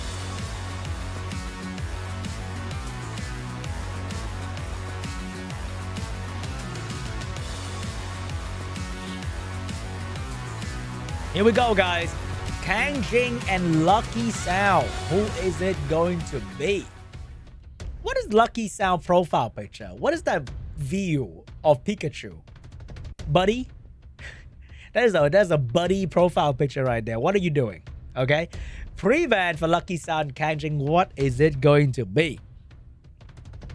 Is it going to be the good old LD5 pre-ban? Are we seeing Josephine Shiho pre-ban here? Oh, they're really thinking about it. Because I think if they play RT every day, they're probably going to see one another on the ladder all the time as well. And the pre-ban is going to be between Zera2 and the Oliver. No more Oliver. I smell Josephine coming from a miles away. And first pick for KANGJING is going to be the Ciara. Second pick for LUCKYSOUND. What is it going to be? Is it going to be Fire Megumi Josephine like everyone else? LUCKYSOUND? Are you going to try to be different this time around? Are we seeing some new stuff? Are we seeing Chandra Cigar Velaju? Which one is it going to be? Tomoe first pick maybe for some of these players? Is going to be the Water Twin Angel and the Dark Monkey King getting picked up first by LUCKYSOUND. Very aggressive turn 1, and KANGJING is going to return with the Jogun and the Water Monkey King and trying to get the turn 1 as well. Over there, LUCKYSOUND, are you going our speed route? We are locking the Ethna. We are going in with high base speed unit, which means we need another speed leader, and that might be the Fire Megumi. Oh, it's gonna be Segment taking a page out of Tar's book as well with the Segment. Triple high base speed first pick for LUCKYSOUND right here. He wants that turn 1 bad, but will he get it? Or will KANGJING stop him? It is going to be the Tian line to counter the attack power gain. It will be the Fire, but yet no, it's going to be a Fire Megumi to cut in between the Ethna and the Segment to stun the enemy follow-up. Now, or not, he has so many options, guys. Fire Megumi and Gianna getting picked up by KANGJING. It could be a Swift Gianna forcing LUCKYSOUND to go for another speed lead. But what kind of speed lead can deal with the situation here? We got Joe and Gianna, both could be on Swift. LUCKYSOUND, if you don't go for a speed lead, you will get absolutely control turn 1. Are we seeing a Hey Gang last pick from LUCKYSOUND? It will be another speed lead for LUCKYSOUND, and it's going to be a premium one as well with the Light Hacker. 33% getting picked up by LUCKYSOUND here with a double high base speed strip control unit. I think the ban might be on the Fire Megumi, so nothing can cut in between LUCKYSOUND's draft. And what is going to be the ban for KANGJING? Is it going to be the follow-up Dark Monkey? Is it going to be the 33% trying to go first turn? It's going to be the Ethna getting banned out and Fire Megumi getting banned out. He will let LUCKYSOUND have the Segment because, let's be real here, we all have been there. We let the Segment through because we know Segment is going to be Segment. She will fail, but you never know. Here we go. First game between KANGJING and LUCKYSOUND. Who will get the turn 1 advantage? And the turn 1 belongs to the Segment with the better speed lead, and she will drop the reset. Probably gonna be on one of the follow-up. Could be Gianna, could be Ciara. Which one's gonna be? It's gonna be the Jogun taking away the strip of KANGJING because he knows that he could go in front of the Gianna here. Shio locking into the Dark Monkey King, taking away the follow-up of LUCKYSOUND. So now he can strip the Gianna, but how does he stop this monster from stripping his entire team? We have the Light Hacker with the AoE. He will slow the Gianna, but Gianna will still get a turn right there for the AoE stun. She will suffer from the karma, but she doesn't care. Violent proc into a bomb onto the Light Hacker. And now Ciara's moving without interruption. Another bomb onto the Dark Monkey King. She doesn't have to detonate as well. Is this GG for LUCKYSOUND? He could not stop the Gianna, the Violent proc from the Hacker, but the bomb blocked him from getting an actual turn. Now Ciara with the detonation taking the attack bar of the enemy team, and Shiho with the AoE stun stopping the team from moving further. Bomb from Gianna onto the Light Hacker once again. Another proc for the Gianna. Ciara with the bomb as well. Drop it onto the Segment. Not a single bomb missed coming from KANGJING. Now the Water Twin looking for, oh my god, a quad stun from the Water Twin and the shield to save the Light Hacker from dying. Maybe this is the comeback moment for LUCKYSOUND. Water Twin Angel with the skill Cooltime reduction for the light hacker. And now he's about to move, but can he dodge the bomb stun though? He will get stripped by the shield and go down to the bomb damage. Segment skill 3 available. Drop it onto the She-Hulk. Steal the protection, but could not reset the She-Hulk skill. And the Jogan will have the strip. She-Hulk will get his damage onto the segment. And this might be GG. KANGJING will take the first game.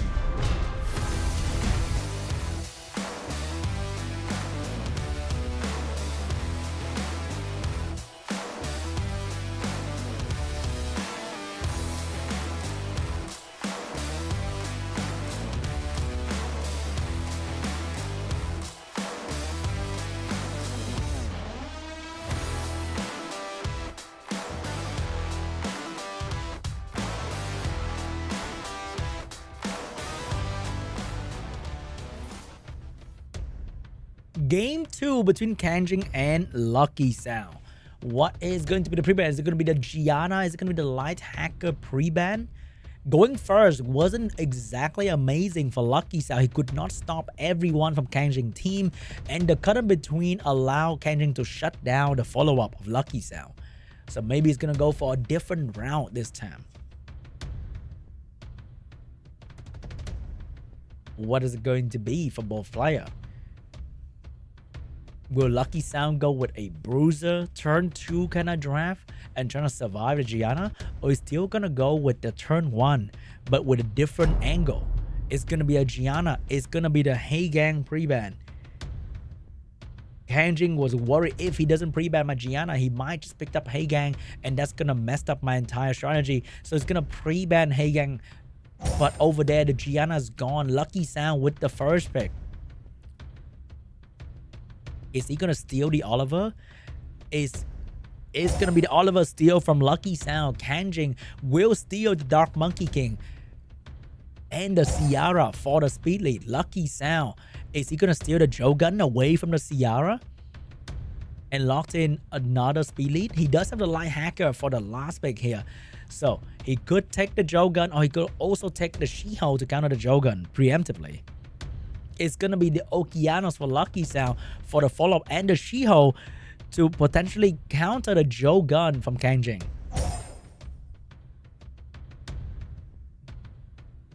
So what can KANGJING do to counter? It's going to be the Jogan getting picked up to get that turn 1, and also a secondary strip is going to be the Wind Twin Angel. If it's on Despair, it could be performing like a Gianna. And without a Haegang counter pick, LUCKYSOUND is going to lock in a Chiwoo to try to outspeed that Jogan. And he definitely need another follow-up or a high base speed unit to threaten the position of KANGJING. It could be Ethna, it could be Segment. He has the counterplay ready to go, but which one is going to go for? It is going to be a follow-up instead, and that's going to be a Layla forcing KANGJING into another speed lead or a counterplay, and that's going to be the Genisec to deal with the stun from the Layla and the Okeanos. But the anti-glance on the Layla soft counter the counter of the Genisec as well. So that's not going to be a simple Genisec counterplay from KANGJING here. He got to draft carefully. Do you ban the Layla? Do you ban the Chiwoo? I think it's going to be a speed lead ban for LUCKYSOUND, and KANGJING will have to take out the Layla, or else the anti-cleanse is going to shut down his plan with the Genisec. But going turn 2 means you are vulnerable to the Oki damage and the Oliver, but Genisec is going to be banned out, and the Chiwoo is going to get banned out. If the Chiwoo successfully land a stun in the first turn, he will allow his Layla to move and control the entire enemy team. But Layla also is a hit or miss monster. She could be the best thing to ever exist, or she could miss everything. Here comes the She-Hulk.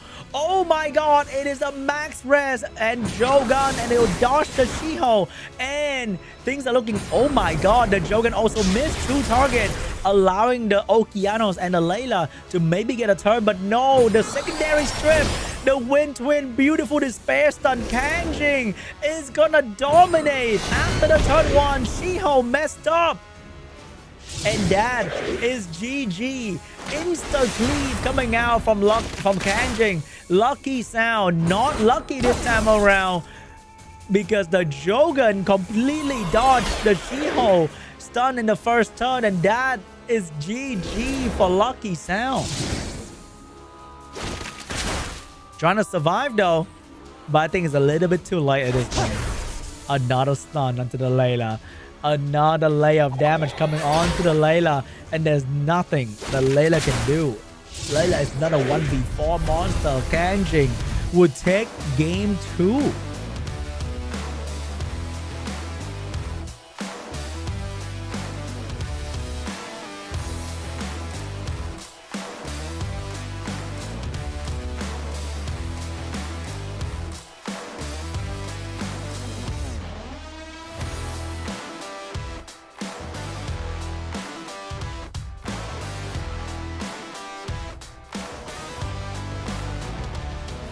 Round 3 between Lucky Sound and KANGJING. Both games, Lucky Sound ended up being absolutely control and cleave down with debuff and bomb damage.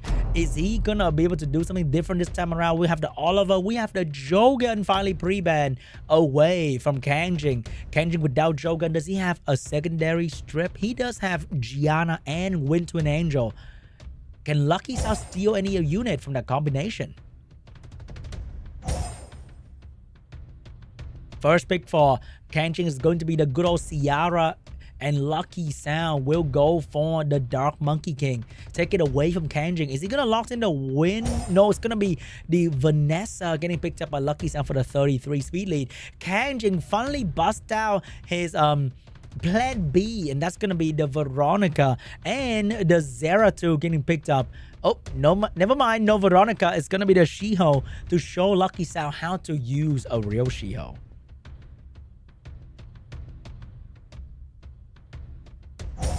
And he's going to lock in the Zeratul as well for the follow-up damage.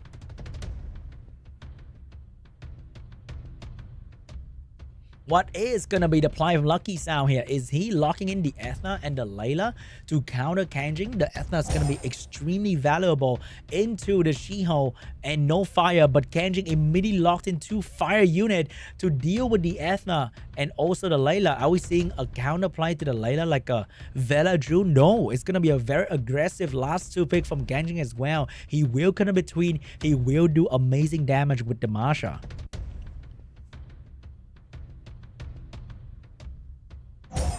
And that is going to be the Masha and the Fire Megami locked in. The Josephine finally showed up for Lucky Sound, but that's going to be a Hagar instead to counter the strip into debuff coming from KANGJING. With only 1 speed lead, is Lucky Sound agreeing to a turn 2 position? KANGJING going first, sniping a unit, banning out of Vanessa might be the play for him. But with the Hagar on the field, sniping is going to be a little bit annoying. The ban is actually going to be on the Layla, and the Fire Megumi is going to ban out. Lucky Sound will get the turn 1 with the 33 and the Ethna. But we saw that he did not succeed in winning, even with turn 1. So I'm not sure if he's going to be able to do that this time around. Capture going out onto the Shiho. Take away the Shiho turn. Hagar moving after with the Dark Monkey King as well. But no! He missed out on the Ciara. Monkey is going to be able to control 2 targets. But remember guys, stun is not truly the best control, because it's never just a stun in Summoners of Sky Arena. That Monkey, that Zeratul and that Masha. Oh, the Zeratul did not do it, but the Masha still have an opportunity. The bomb coming out. No stun, but the Masha woke up. And the target's gonna be the Dark Monkey King with a slow debuff. Damage from the Ethna. Finish off the Shiho right there. Zeratul too tanky to die just yet. So Zeratul might need to take another turn here to heal himself with the passive. Ciara ready to go once again. Zeratul with the self buff, heal back a little bit, and now with immunity protect from further defense break. Which one's gonna be the target? It will be the Dark Monkey. A bit of damage and Dawn is gonna be enough to take down the Monkey, and Deny the turn from the revive into Vanessa. Masha looking for a meal, and that's gonna be the Ethna taking away some attack bar as well. Ethna comes back, losing attack bar. Monkey go down to the dot damage. Ethna skill 3 ready to go with the attack buff, but gonna drop the skill 2 first to get the defense break onto the Ciara. Oh, that is a beautiful stun coming out from the Heigang, so she can switch to the Masha, get the immunity, and beautiful stun as well. Masha lost her turn, cannot get the opportunity to finish off the enemy Ethna right here. Vanessa with the big damage, and the Ciara's gonna go down as well, and that's GG. Lucky Sound will take game 3. This is a trend in the China qualifier. We might be seeing a very big comeback from Lucky Sound here.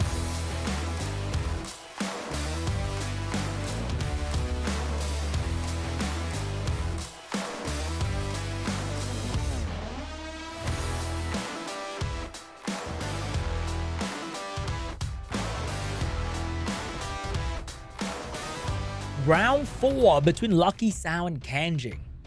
The Jogan pre-ban worked out pretty well. Without Jogan, maybe KANGJING is actually not going to do so well. And with the Heigang as well, maybe KANGJING this time will pre-ban the Heigang so he can get his Jogan Gianna Wind Twin Angel combo through properly. It will be a Layla, it will be a Gianna pre-ban this time around. No Heigang pre-ban.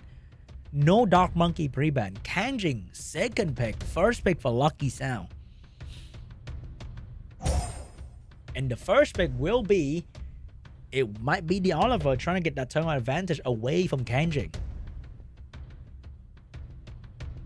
Oh, is actually the Dark Monkey getting picked first by Lucky Sound. KANGJING with the Oliver and the Shiho to try to get that turn 1. Stun up the enemy strip. Is he gonna lock that in? He will lock in the Oliver and the Shiho. Lucky Sound has the Vanessa Ethna combination. It's gonna be the Fire Megumi for Lucky Sound and the Josephine. He's gonna go for the turn 2 instead. KANGJING has the Veronica available, but he's gonna lock in the Jogan, maybe the Ciara for damage. It's gonna be the Jogan and the Wind Twin Angel to try to get that strip into a lot of control. No, it's gonna be the Ciara instead for the damage output. It works really well with the Jogan attack buff.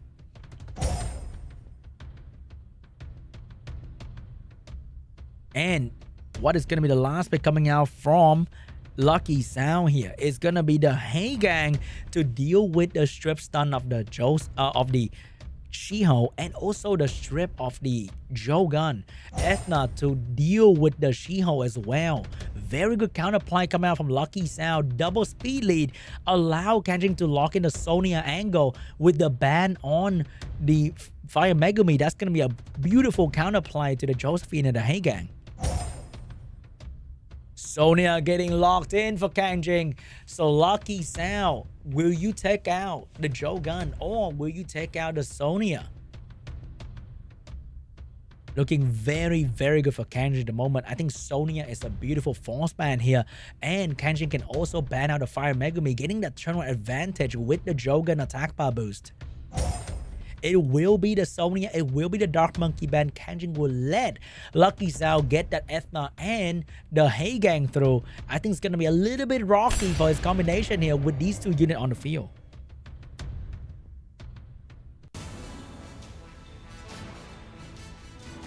First turn will belongs to the Ethna instead of the Shiho. Usually Ethna will be able to lock in on that Shiho, taking away the Shiho turn 1, but no, gonna focus on the Ciara instead, trying to take down the main damage dealer of KANGJING.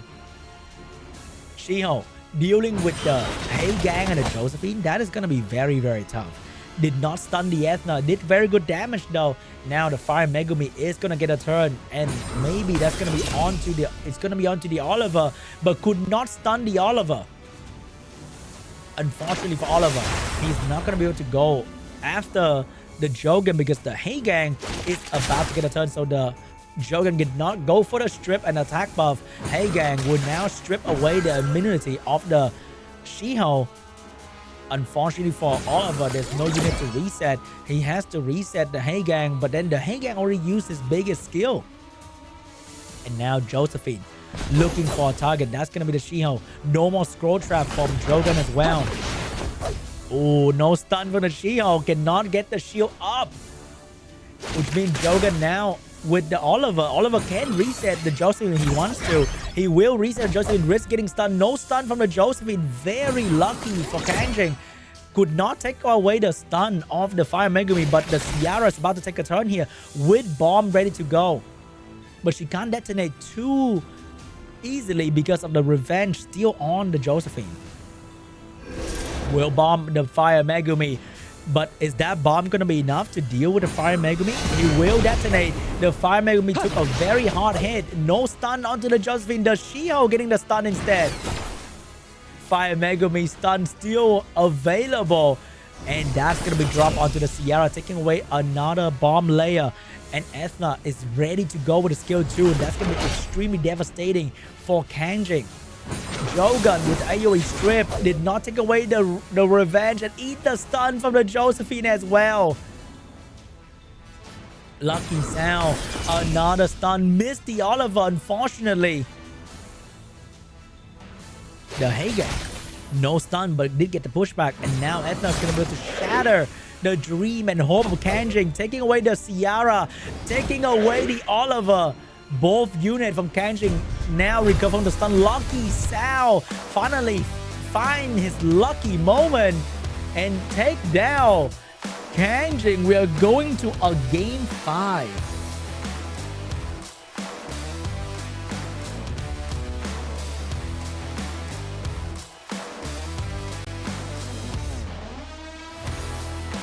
It is a trend in a China qualifier.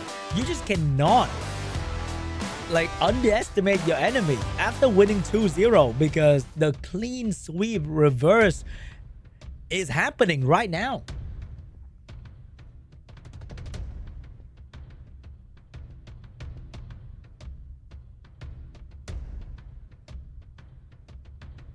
Here we go. Pre-ban will be the Art Master for these two players. Both Drogon and Hagang finally out of the battlefield. KANGJING with the first pick. He has Ciara, Veronica, Gianna, and Wind Twin Angel. Without a Hagang, it's going to be tough for LUCKYSOUND. He needs to lock in the Ethna early on to counter the enemy strip.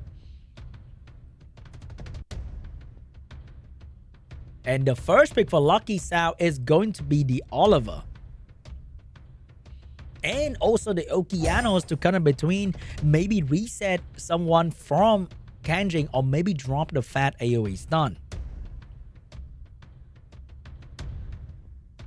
However, KANGJING over there will be rocking the Ciara together with the Veronica for some beautiful AoE strip into big damage of the Dark Monkey and the bomb damage. Remember, there is going to be another speed lead and also the Gianna coming out, but drop the Ciara, take the Fire Megumi to lock in the speed lead and also block the enemy from using this unit against him.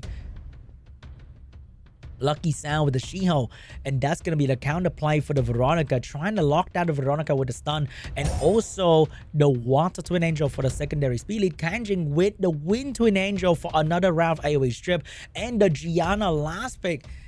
In case LUCKYSOUND failed to control his strip, then the Gianna is going to be a beautiful strip into follow-up on her own, but decide to lock in the Layla instead of Gianna in the last pick for KANGJING. He wants that AoE debuff. He wants that AoE slow. Because he knows that Josephine is still available for LUCKYSOUND, and with a lot of stun like that, Josephine can be a very devastating counterplay.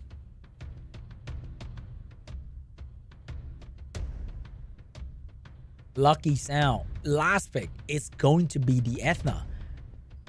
Nope. Not quite yet. Not quite yet. Could be a Juno. Could be something else. But anti-clan is so strong. He refused to go turn 2. And that's going to be the Ethna last pick for LUCKYSOUND. So what's gonna be the ban here? Is it gonna be a Fire Megumi? Let the Ethna run crazy. I think it has to be the Ethna ban, because without Fire Megumi, Ethna is gonna go absolutely crazy on KANGJING's team, and the ban's gonna be Ethna, the ban's gonna be Fire Megumi. Lucky Sound will get the speed lead. Is he landing every single stun reset? Because if he can, that's gonna be a great start for Lucky Sound. 3 single target strip ready to go. First one belongs to the Shiho. Which one's it gonna be? Dark Monkey or Veronica? It will be on the Dark Monkey. No stun on the Dark Monkey. Secondary single target strip. Which one is gonna be the target? And who is gonna get boosted by the Water Twin? Okeano's getting boosted, but did not land any debuff on the Layla. Now we have the strip reset from the Okeanos. It's gonna be on the Veronica, stopping Veronica from controlling the Oliver cooldown, but Oliver only can control, oh, the slow debuff, boosting the Layla to move in front of the Oliver, and Layla completely shut down the Oliver. That right there could be the deciding factor of this entire game. That slow debuff from the Veronica, and the Wind Twin failed to strip the Monkey, but no problem. Monkey will now have to face an entire team full of immunity, and the Dark Monkey is completely shutting down everybody else from the side of Lucky Sound. KANGJING would not go down without a fight. Lucky Sound, no chance to do any real threat to KANGJING team, and he's losing his Okeanos. Can he do something here?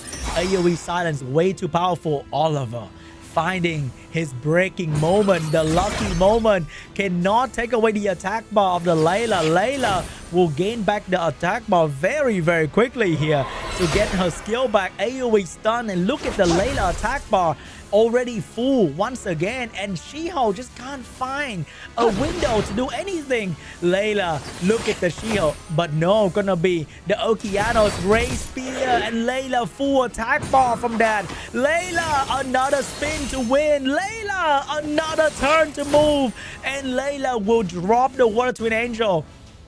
Unfortunately, Shiho cannot find any chance to do anything. And once again, Veronica with a skill 3. And this game belongs to KANGJING. GG. Lucky Sound could not find the lucky break that he needs to burst through. KANGJING, he will move on to the final. Unfortunately for Lucky Sound, he managed to go 2-2. He managed to bring it to the game 5, but he could not finish it, unlike the other opponent. And now we're going to move on to match number 4 between Les and the BIG.B. But here is the result between Lucky Sound KANGJING. No reverse sweep this time around.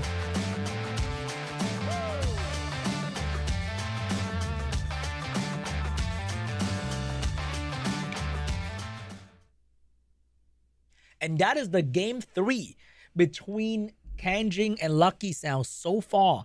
I think we have seen every single match go to game 5. We got a lot of matches today, huh, boys? We got a lot of matches today go through. Let's see if Les against BIG.B, are we seeing a first 3-0 between the legendary, the crazy, the infamous BIG.B, or is it gonna be our ex-champion, ex-world champion, the talented, the strategy mastermind that is Les? Here we go, guys. Bring it on. BIG.B, a new challenger, coming here with the light hacker and the segment. That was actually what Les drafted last season, I think. Can he be big enough for a challenge for the world champion Les? World final runner-up, world champion 2 times, Mr. 2-time, most pick being Fire Spectre Princess. You gotta be kidding me. And nobody in this entire SWC universe can have a 2A monster being one of the most picked monster in RT Season 32. Incredible performance with that 2A driller. Is he gonna bring that to the world stage though? If he does, I'm gonna have a very, very good laugh. And I will enjoy and savor that moment if he decide to pick up that 2A Frankenstein in the world stage. Guys, I know a lot of you guys voted for less because you know you can have full confidence in this man and he will deliver every single time. He will make it to the world final stage. Is he gonna do it again this time around? Is he gonna satisfy the expectation, the hope and dream of all his fans and bring the performance all the way to the world final? But first, let's worry about the qualifier. Les, are you ready to face the big, the legendary, the giant that is BIG.B? Okay, the BIG crew represent in the China qualifier prelim. It's like that crazy mafia family, you know. They have half the people in the China qualifier so that they can secure a slot in the China qualifier main round. It's like the big bad mafia family that will run the tournament. Will Les be strong enough to face the legendary BIG.B? We shall find out right now.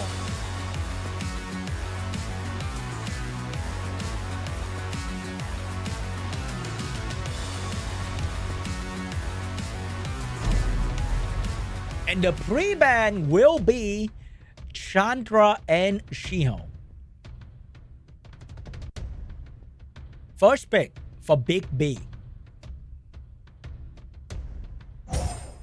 What is it going to be? Is it going to be the light hacker to steal it away? No, it's going to be a Ciara first pick for BIG.B. You know, safe standard.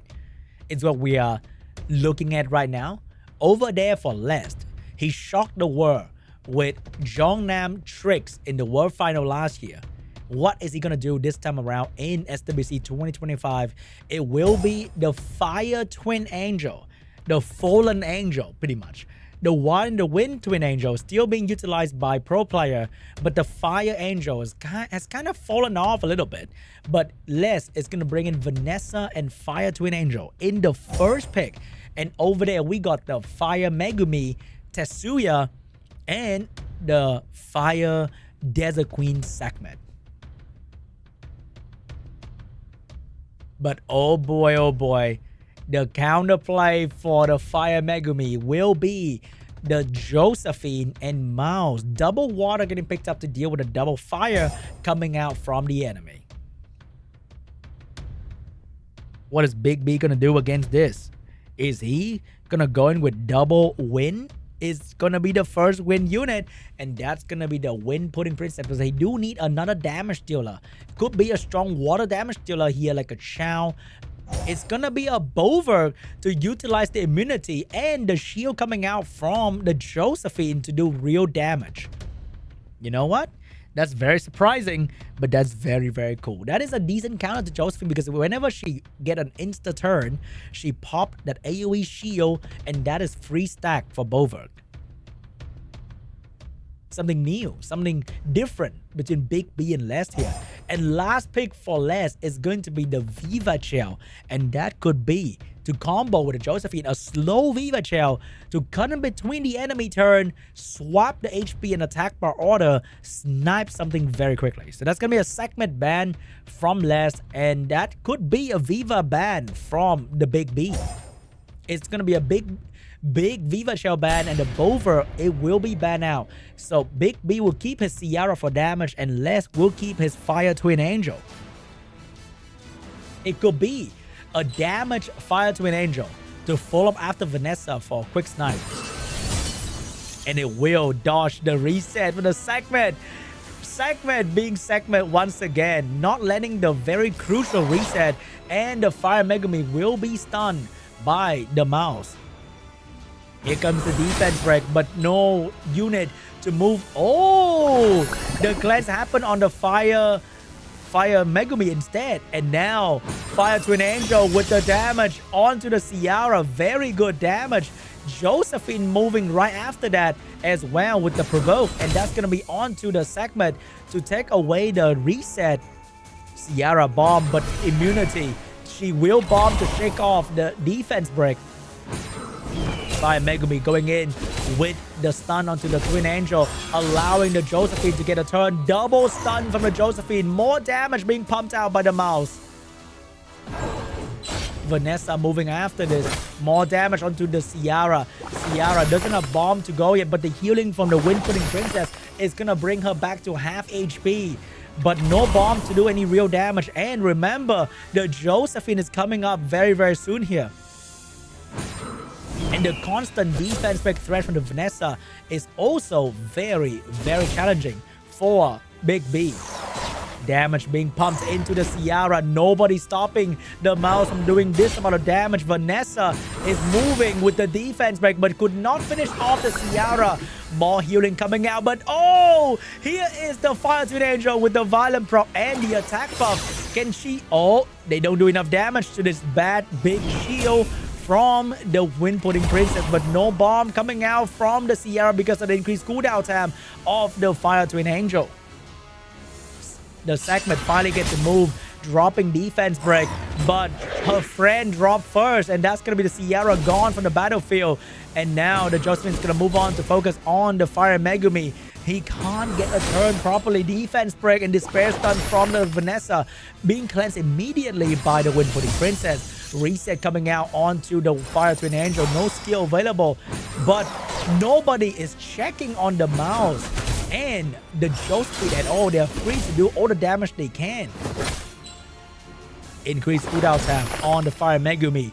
And more damage coming onto the Fire Megumi. Look at the true damage coming out from Mouse.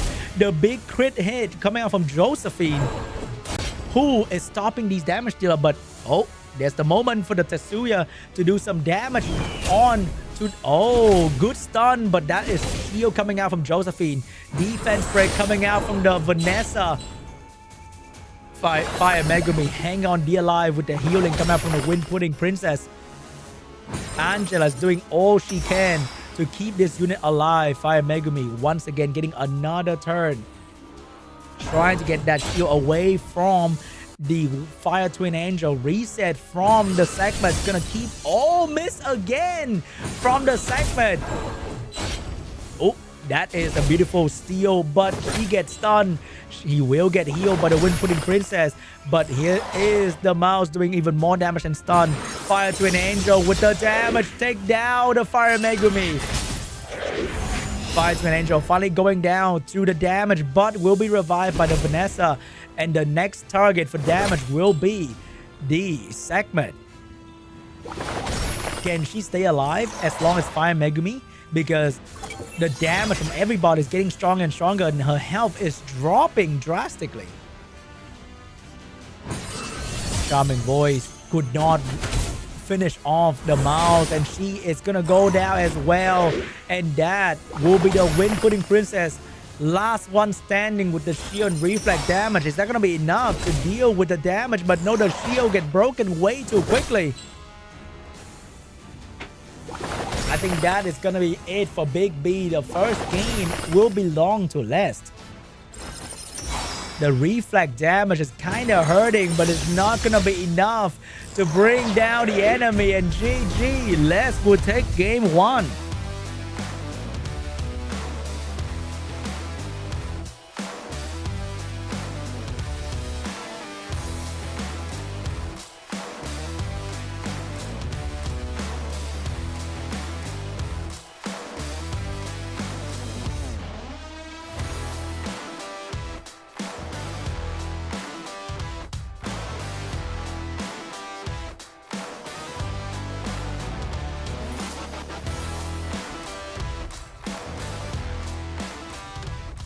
Game 2 between Les and BIG.B. What is going to be the pre-ban this time around? Will it be the Viva Chell pre-ban coming out from the BIG.B?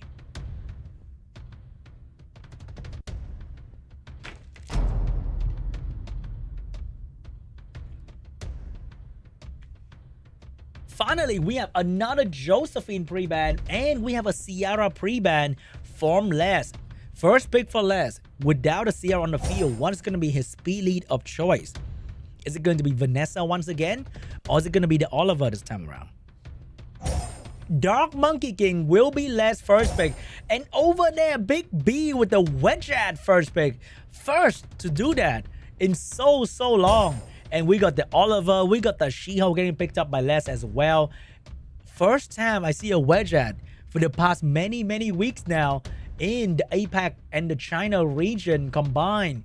What is going to be the follow-up for this wedge at here? Are we seeing Water and Wind Gojo getting picked up by BIG.B?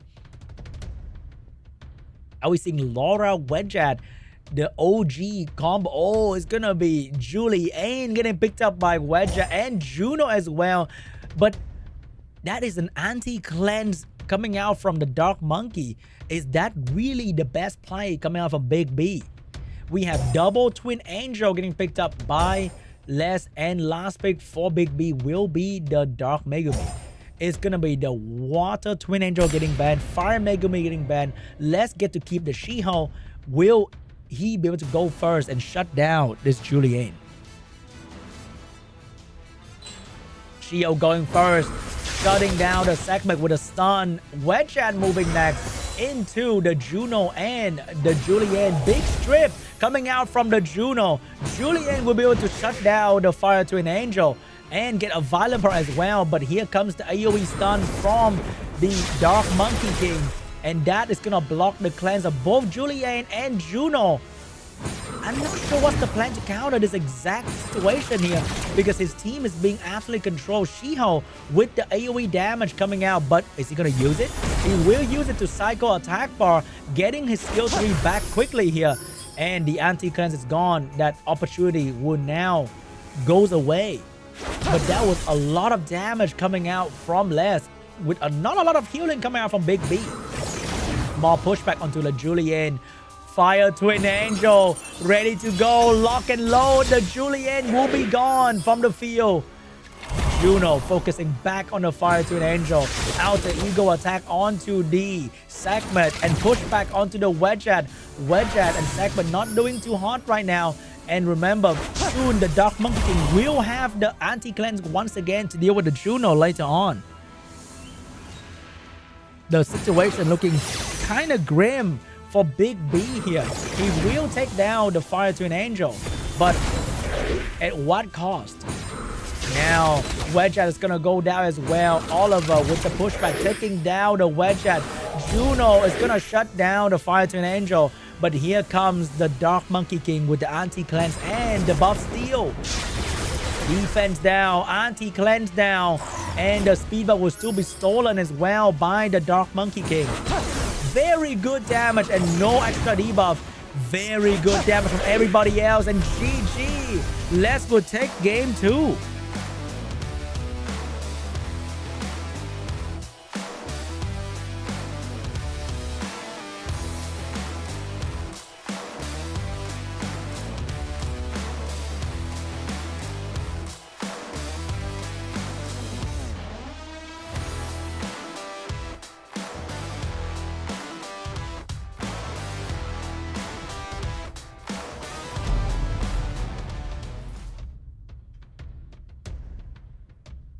Moving on to game 3 between BIG.B and Les. The pre-ban will be the segment and the She-Ho this time around. First pick. Oh, we have a quick little pause here, guys. I think we have a little bit of a technical issue once again with the two players. I'm not sure when we're going to have the match back, but it should be very shortly here.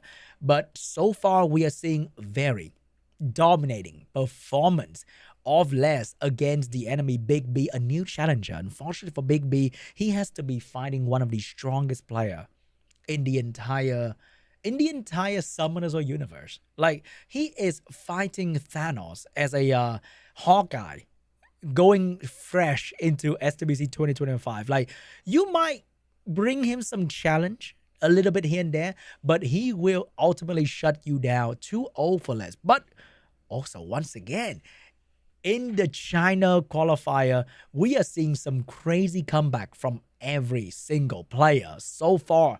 So I'm not sure if BIG.B has something up his sleeve, and maybe Les is gonna lose the next two. So we're gonna have an intense game 5 once again, because I think for every single player, everyone has taken it to a game 5. So maybe history will repeat itself once again between Les and BIG.B.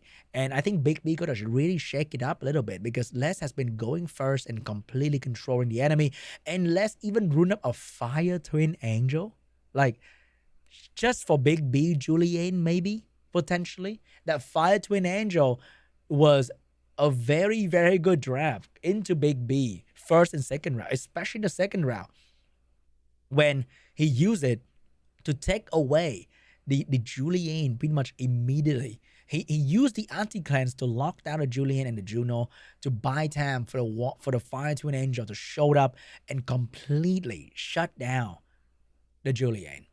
But I wonder what's going to be the game 3 game plan. I'm not sure about the Wedgeat draft as well. Like, I'm a Wedgeat kind of guy. I do use Wedgeat from time to time in my RTA gameplay. But I'm going to be honest here. It's just not it. Like, Wedgeat, it's just not it. You rarely see Wedgeat in high-level gameplay. You rarely see Wedgeat in any gameplay. He used to be one of the strongest LD5 in RTA when he was buffed about 2 years ago, I think, when he got that extra healing boost. And combined Wedgeat with Laura was crazy. I think Wedgeat didn't buff himself. I think he buffed himself now as well with the attack bar gain. And then Wedgeat got nerfed. And then I got Wedgeat. And wasn't exactly super crazy exciting, but you can pair Wedgeat with some very fun comp with defense killing damage dealer. So we're talking about like Water Indra, we're talking about Gojo's family with the defense killing Gojo, like the Water and the Wind one. So there are a couple fun teams to be drafted with Wedgeat.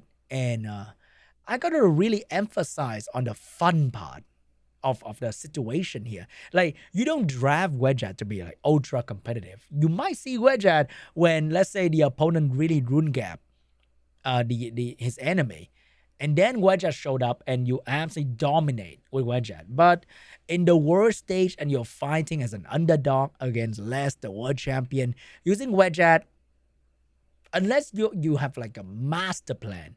Also, just gonna put it out there, I think we have a little bit of an unfair treatment with Wedgeat. I'm gonna put my Wedgeat propaganda right now on live TV. Do you know that Woyoung, the Dark Skylancer, I also have that unit. She has a 28% speed leader. Why? Why does she have that? Why is it not 33%?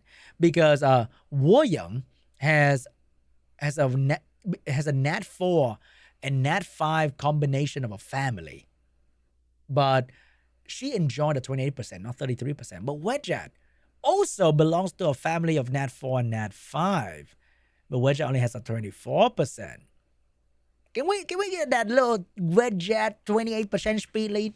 I think that would solve a lot of problem. Maybe with that, BIG.B could have won the matches now. Huh? Maybe. You never know about that. But I just wanna put it out there, send a message to the universe a little bit. The universe, AK, come to us. Can we get some Wedgeat buff propaganda? He need that, okay? I need that, all right? You know what? I need that Wedgeat buff. I want to enjoy Wedgeat to its full potential, because I've been playing around with a lot of defense scaling unit in Summoner's War, and pairing Wedgeat with them has been very fun. How about we get like a Wedgeat 24 speed lead in every content? Ooh, I can use Wedgeat in my guild content with, what is the defense killing unit I really like recently? Water Gojo, Water BO Guardian, I like that a lot. We got the Water Indra, that's very fun as well. We got other defense killing unit that could use a little bit of a boost, like even Driller in guild content is very, very fun. But anyway, guys, enough of me yapping. Oh, never mind. I thought we are going to get the match starting up soon, but confirmation from my team from above, we will not get the match soon yet. Okay, yet. We will get it somewhere, sometime now. But the issue is being solved by the tech team behind the scene here. Huge shout out to all the people behind the scene allowing this show to happen, because you only see my funny face here, okay? But there are many staff members behind the scene working very hard to make this show happen for the players, for the gamers, for the viewers. It's not just play the match and then log into the game to see there's so many things behind the scene being run right now. So, hey, just want to take a quick second to give a huge shout out to the tech team, to the people who coordinate with the players, to every single person behind the scene to make this show happen. And also, huge shout out to you guys, the viewers. You guys make this show a reality. Without you, the people watching the stream right now, we wouldn't have SWC2025. We wouldn't have SWC20 whatever, all right? You guys watching the stream right now, spending your precious weekend with me and the players. Thank you so much. We really appreciate it. We really appreciate you guys watching right now. And the match should be happening very soon here. I wonder if Les is going to bring back the Fire Twin Angel. He showed that. But the thing about Les is that you think he's going for something and he's going for something else. Like, bro was the first guy to throw down with the Charlotte, with the Segment, with the Chandra, back when people were drafting Vanessa Camilla. And then bro was also on the first person to really popularize the light hacker situation in RTA. And and then I think he was also one of the first one to go in with the new RGB trail with the Oliver Jongnam segment. Like, I just favorite Les in RTA to find what video idea I want to make next. Is that crazy? Like, I just wake up every day, go to RTA, look at Les RTA replay and be like, can I do that? Is that really legit, or is bro just trolling with the light 2A driller? Like, I think there was a moment where he was just like, why can't I play with 2A Vagabond in RTA? And he picked Royd every single game, and suddenly everybody in G3 was using Royd in RTA. I don't get it. And then he's like, I don't want to do that anymore. I'm going to drop Royd. And then suddenly nobody played Royd anymore. Royd went from like B tier to S tier and back down to B tier in a span of a couple days. It's kind of funny. It's actually kind of funny. It's like a free-to-play cigar in a way. So I wonder if you're going to bring in the driller this time around. But hey, that's going to be very exciting to watch, right? Suddenly this guy, out of nowhere, is picking a 2A unit in SWC 2025. All right, guys. The match will be happening very soon here. But did you guys know that I am using... Once again, do you guys know I'm using an official mouse from the Summoner's War merch store? It looks beautiful. It fit into my hand. So look at that. Look at the fit to the mouse ratio. Like, oh my God. But enough about me selling you guys mouse. We're gonna go back to the third match between Les and BIG.B. We got the pre-ban being Segment and Shiho, and over there we got the Ciara, we got the Josephine, we got the Fire Megumi. What is Les gonna do here with his Dark Monkey King?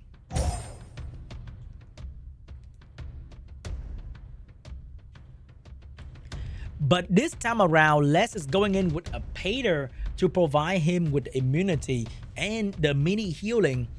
And I think Les Pater is going to be able to do some damage with the defense break coming out from Dark Monkey King as well. Last pick for BIG.B is going to be Bover to combo with the Angela, also to counter the immunity and the couple immunity coming out from the Pater as well as the Fire Twin Angel. Last pick for Les is going to be the Viva Shell, and that's going to be banned. Bover will be banned as well, because if you're not careful with the Viva Shell, she can completely turn the game around on you by sniping one of your units. Here we go, guys. Game 3 between Les and the BIG.B. First turn belongs to the Dark Monkey King with the defense break onto the Fire Megumi, Violent proc as well. But if you stun, you will trigger the Josephine. So he's gonna skill 1 into the Megumi, because why not? Fire Vanessa, where are you dropping? Oh, dropping it hard. The despair stun onto the Ciara. Trying to get the defense back on it, but could not get it. Pater will get strip provoked by the Josephine right there. But Josephine is gonna go and violent proc stun the monkey. Another stun from the Fire Megumi onto the Fire Twin Angel. The Pater counter CC, but he doesn't counter provoke. So now he lost the chance to put up immunity, and the Ciara will get a bomb onto the Dark Monkey King here. Looking very bad for Les in the first turn. He did not achieve any real goal, and his entire team is being controlled and damaged by the enemy. Increased cooldown time onto the Fire Megumi, but no real damage being done. Oh, the monkey with the AoE. He will drop the anti-cleanse on the Josephine, but did not stun the Josephine. And the monkey will be stunned by the Josephine instead. No chance for this Pater to heal, to provide the team with the cleanse. But no, he will do it. He will protect the team with immunity, but it's a little bit too late now because the Dark Monkey King is about to go down to the damage coming out from the Josephine and her teammates. Vanessa stunning the Fire Megumi, giving the Josephine a turn to take down the Dark Monkey King. Dark Monkey King with the attack buff. Where will he drop his damage now? Is he going to stun the Josephine? He will go for the Ciara. Damage onto the Ciara, but could not finish off the Ciara. Now, Fire Twin Angel with the decreased cooldown time with the attack buff. Which way will the Fire Twin Angel go? Everyone's full health. He will go into the Fire Megumi with the damage, ignoring the shield. Very good damage. Big stun onto the Fire Megumi. Bomb onto the Dark Monkey King. Dark Monkey King being heavily targeted by the Vanessa and by the Ciara. Vanessa missed the defense break on the Ciara once again. Josephine with the provoke will finish off the Dark Monkey instead. Les, under a lot of pressure from the Ciara bomb damage here, will multiple shot onto the Fire Megumi, but could not do any real damage. Les is struggling to find a window to do any real threat to BIG.B's team. The protection of the Angela and the Josephine is way too much for him to handle. Bomb onto the Fire Twin Angel, and that's going to be a lot of damage on the Fire Twin Angel. Another proc for the Ciara. Ciara's doing really well against Les here, and there's nothing that the Twin Angel can do. More turn for the Josephine. And that could be the comeback that we have been expecting coming out from the BIG.B. Megumi, where is this Fire Twin Angel going to go into? Not a lot of damage, not a lot of utility, and Fire Megumi getting another turn with a stun ready to go. And that's going to be on to the Fire Twin Angel. Fire Twin Angel under a lot of pressure, and Vanessa doesn't have the revive anymore to save his unit. Vanessa, once again, failed to land the defense break on Ciara, and BIG.B will take game 3.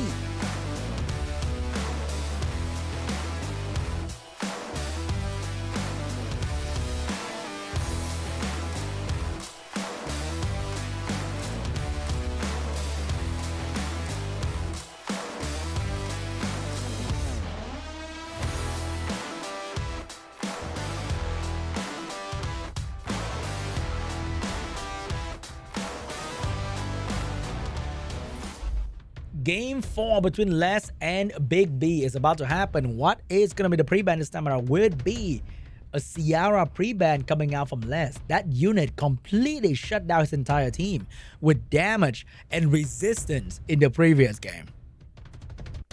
Or we can see a Josephine pre-ban as well.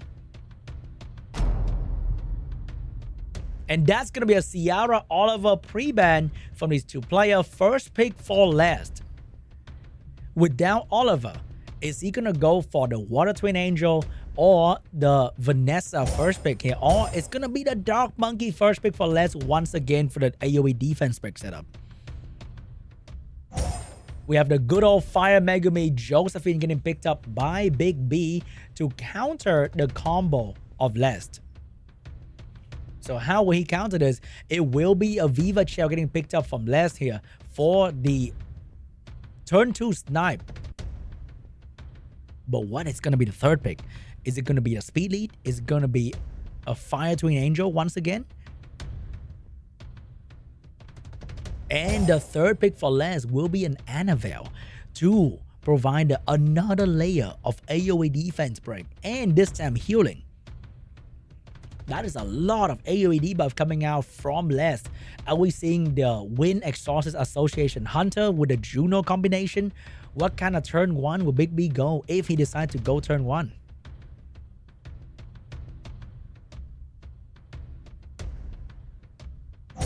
And the draft from BIG.B is going to be the Wind Bayek and Angela. He is locking in that turn 2 as well. Layla getting picked up to deal with the cleanse coming out from these characters, and combined with the AoE defense break, double anti-cleanse. Is that going to be enough to counter the Josephine and the Angela? Doman getting picked up as well to snipe through all that healing of the Angela. And last pick from Les is going to be the Cigar. That for BIG.B is going to be Cigar, and that's going to be banned now. Layla is going to be banned now. There is still going to be the anti-cleanse from the Dark Monkey King. Speed lead for BIG.B. Will he outspeed and control Les in the first turn? Will he succeed in doing so? Funny enough, the fastest unit on the field is the one with the lowest base speed, Angela. And now we have Josephine getting a turn with the Strip Provoke. Will he get it through? He will miss the Viva Shell, but oh my god, both of them missed their biggest control skill on this Viva Shell alone. Wasted the skill 2, and now the Curse of Death is going to be on the Fire Bayek. And how is he planning to stop this curse from activating? Here comes the snipe from the Viva on the Fire Bayek. Completely take this unit out of the battle with the curse, and that's it. That's it for the Fire Bayek. He's not going to be able to survive with the shield from the Josephine enough to keep him alive for maybe one turn longer. Fire Megumi looking for an opening. Will take down the Annabelle with the stun, but the Wind Bayek is going to survive. I'm just kidding. The Wind Bayek is gone. And Viva with the Violent Proc saving the Annabelle from the stun. Dark Monkey King with the defense break onto the Fire Megumi. Without the Wind Bayek, BIG.B just lost one of his biggest damage dealer. Fire Megumi, another stun, but will not go for it. Will go for the skill 1, but now gonna go for the stun onto the Annabelle. Get the stun, but where is the damage coming from? BIG.B. There are 2 healers on the side of Les, and they both can cleanse debuff as well. And the Doman is reloading her gun to unleash another Curse of Death on to BIG.B. Here comes the Curse of Death, and oh, never mind. She missed fire. She reloaded the gun, but she kind of missed fire right there, unfortunately. So we're gonna be waiting for Doman a little longer, but here comes the AoE stun anti-cleanse. Missed the stun on the Josephine. Unfortunately, Josephine will get a turn right here to stun the monkey. Annabelle, no turn quite yet. Fire Megumi cannot skill 2. Viva did not sleep the Josephine, but the damage coming out from Les is slowly burning away the HP of the Fire Megumi. Josephine, another stun. No stun on the Annabelle, but get an additional turn to provoke, but no provoke on the Annabelle. The max rest build is working. Oh, look at the snipe from the Viva. The Josephine is getting a turn, but that is going to be a heavy price to pay. Her HP went from 80 to 20% very, very quickly. She might get a turn here, but can she survive the upcoming damage from the Annabelle and the Dark Monkey? Here comes the Fire Megumi trying to get that turn. Stun the monkey. Did not stun the monkey as well. Unfortunately, the monkey skill 2 will be on the Fire Megumi. Skill 1 back on the Fire Megumi with the stun as well. Josephine get a turn, but that doesn't mean much because he can't really do anything to the entire enemy team. The Bruiser comp of Les is working very effectively against BIG.B. Curse of Death finally land on the Fire Megumi, and there's no saving this man. That gun did not misfire this time around, and with all the shield in the world, is that gonna be enough to keep the Fire Megumi alive? AoE damage coming out from the Annabelle. Fire Megumi gone, and now the next target is going to be the Josephine. GG! Les will take game 4. And let's be moving on to the final of the upper bracket. Completely dominated the Josephine Fire Megumi combo with the Annabelle and the Viva Shell. Some new way to counter as well.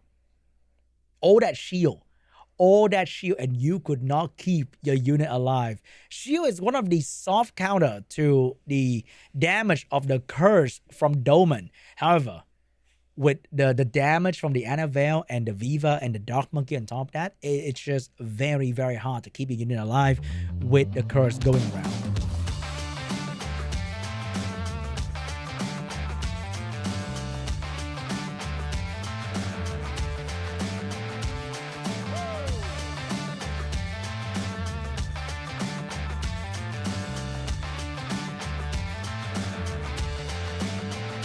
And here is the bracket info for the upper final. We'll be witnessing AJ and BIG.D, KANGJING, and Les. The other member of the BIG clan will be fighting in the lower round. BIG.P will be facing IKUN. Meanwhile, LUCKYSOUND will be facing BIG.B. And that is the quarterfinal for the China Qualifier Prelim Day 2. We'll be watching the upper final after the upcoming break here, I think, between the strongest 4 player, Les, or who was it again? I think that was KANGJING or Les, who will be proceeding to the China main round. On the other hand, is it going to be the BIG family? We shall find out very, very soon in the upper final. Winning in the prelim give you a slight advantage, which we'll find out very, very soon here. But before we go to the final, we're going to be going for a short break. I'll see you guys back here in 10 minutes.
Hey guys, and welcome back to the Summoners Warrior Championship 2025. My name is Sean B.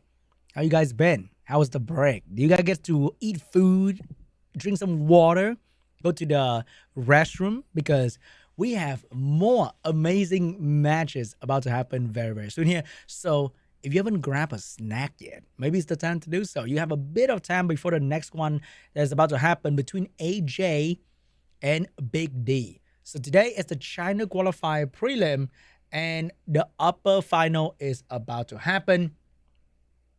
Ooh, I got information that the match is not going to happen immediately yet, but the next match is going to be between AJ and BIG.D. The second final is going to be between Lest and KANGJING, if I'm not wrong. So the first one between AJ and BIG.D. both had a very tough time fighting their opponent earlier. The first one being IKUN, and the second one is going to be between BIG.D and BIG.P.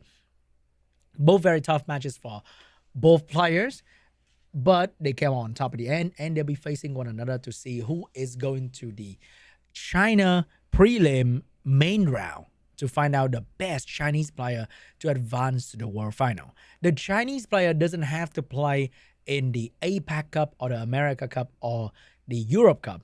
So they have this qualifier round going right now, and they will be finding out who is going to be fighting in the Chinese Cup, in a way, Chinese main cup. And after the Chinese main cup, we'll be finding out the two players who will be fighting to represent China in the World Final. So the first one between the first final in the qualifier is going to be between AJ and BIG.D.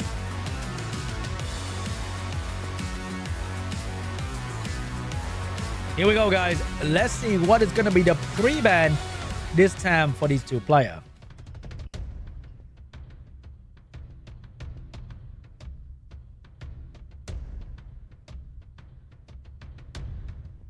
Are we seeing LD5? Are we seeing Ciara Oliver? Oh, we have another small tech problem here, guys. So, hey guys, how you guys doing today? We're back here once again. Where was I earlier? So for the Chinese player, they don't have to play in the Asia Pacific Cup. The Asia Pacific Cup will be between the Asia Pacific bracket. For example, we have the Japanese bracket, we have the Korean bracket, then we have the Southeast Asia bracket. So each bracket, the group A, B, C, D that you'll be seeing for the Asia Pacific prelim, will be fighting out the Asia Pacific players representing each bracket to fight in the Asia Pacific Cup.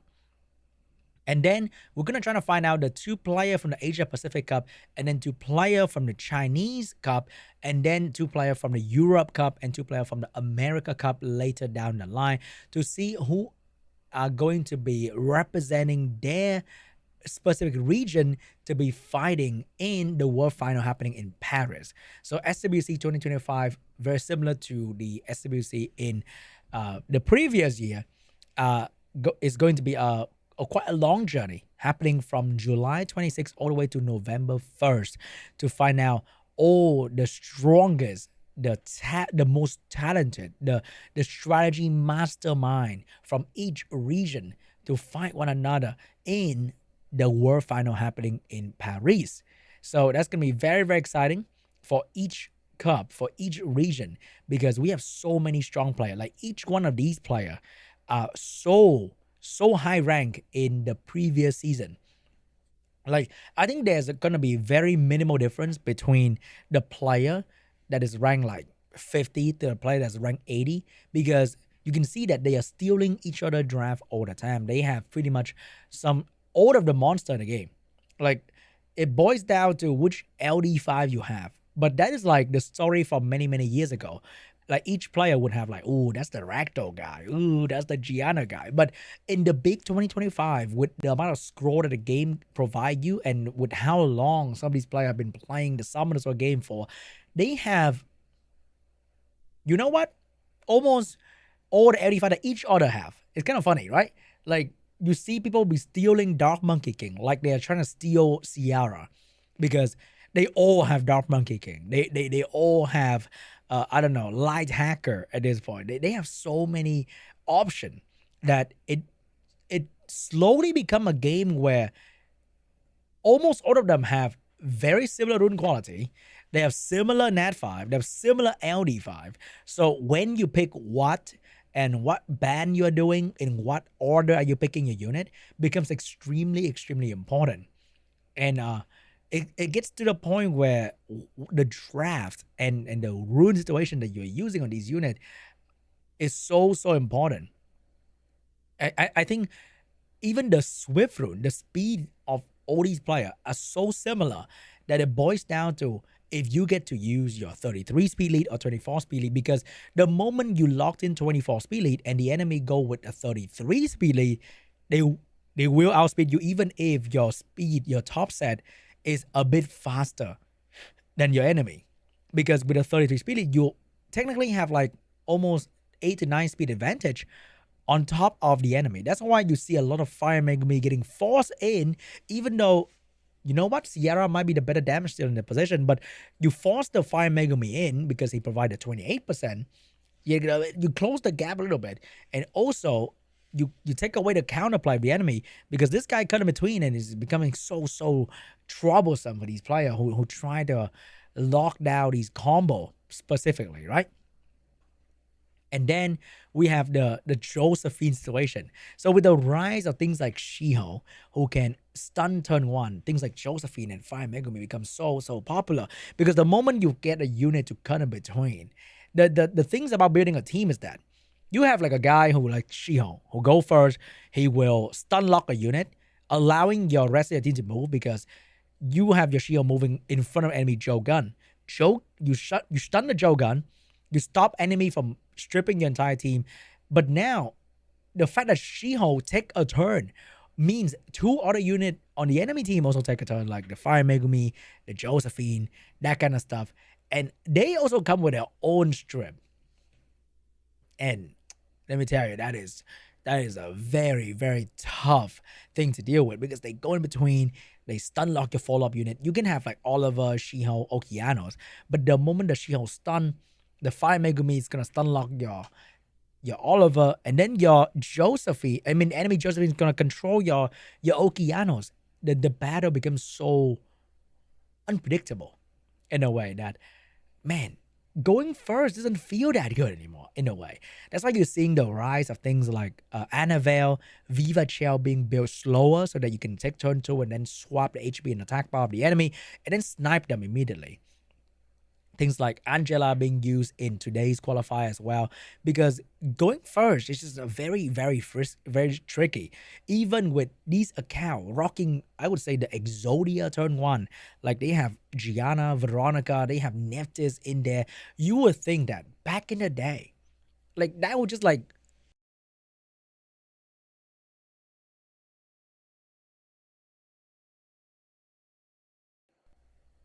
hold up, I have my own tech issue. I was so excited, I hit my microphone cord. All right, guys. Enough yapping from Sean B. What does he know? We're going to watch some real player doing some real gameplay here with Les and KANGJING. So we are skipping AJ and I think BIG.D, because they have some tech problem. We're going straight to Les and KANGJING here, because they are available to play immediately, which is going to be very cool for the viewers so that we can have a match going on.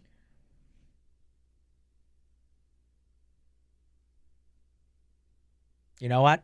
Just kidding. Just kidding, guys.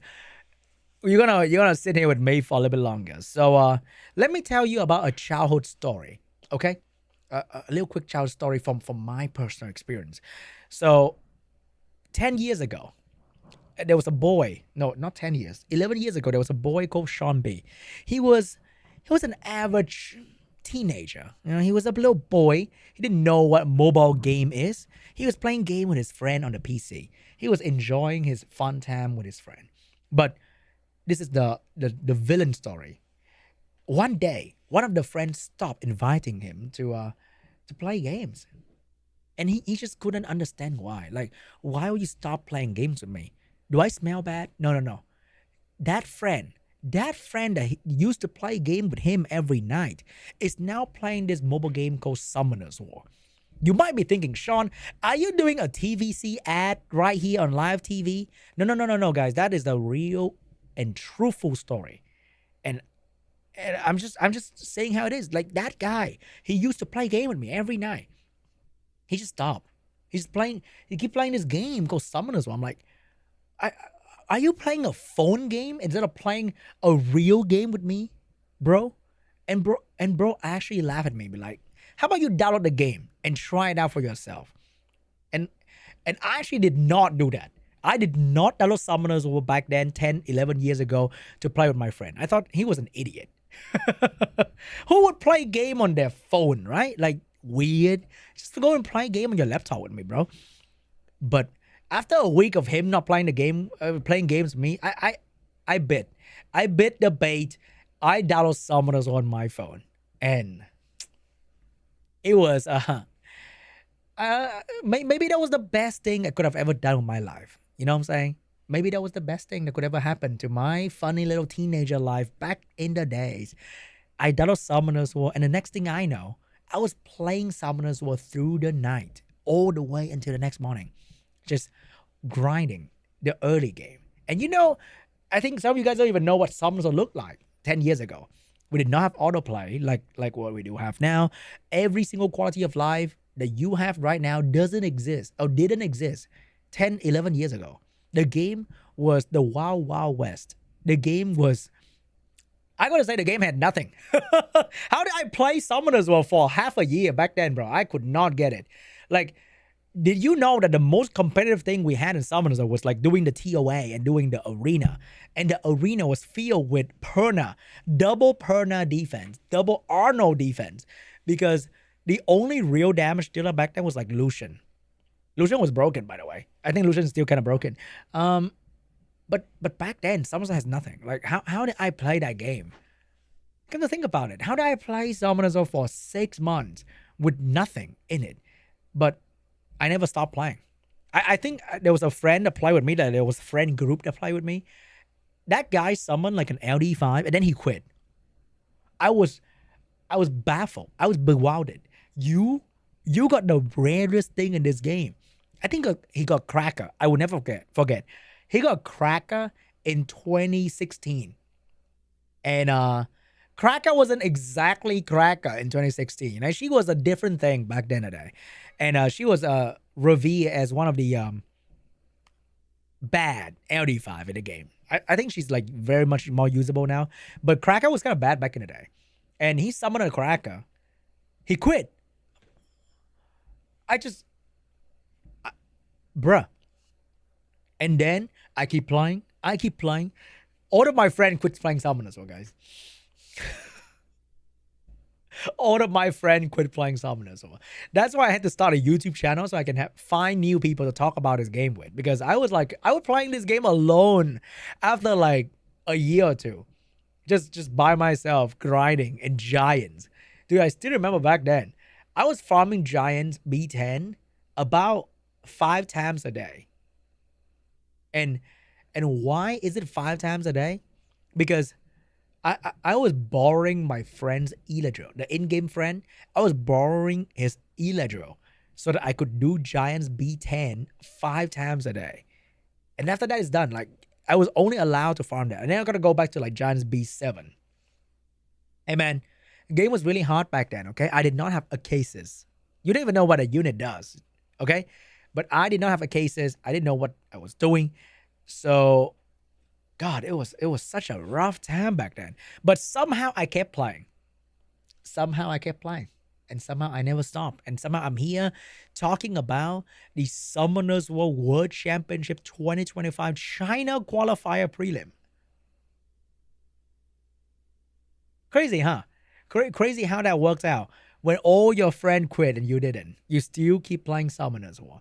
You still keep investing your precious time and childhood into the game. And some of you are here talking about the Extreme Esports tournament of Summoners War. It's pretty crazy. But unfortunately, guys, I want to bring the match to you guys very quickly and stop yapping about my very boring childhood memory. But it seems that the problem with the tech side is not gonna get resolved anytime soon. We might be getting into a small break before we can get to the next match between AJ and BIG.D and also Lest and KANGJING. The players are probably anxious as well about the situation because they're now gonna wait a bit longer before they can actually do their matches. Let me check with the team real quick.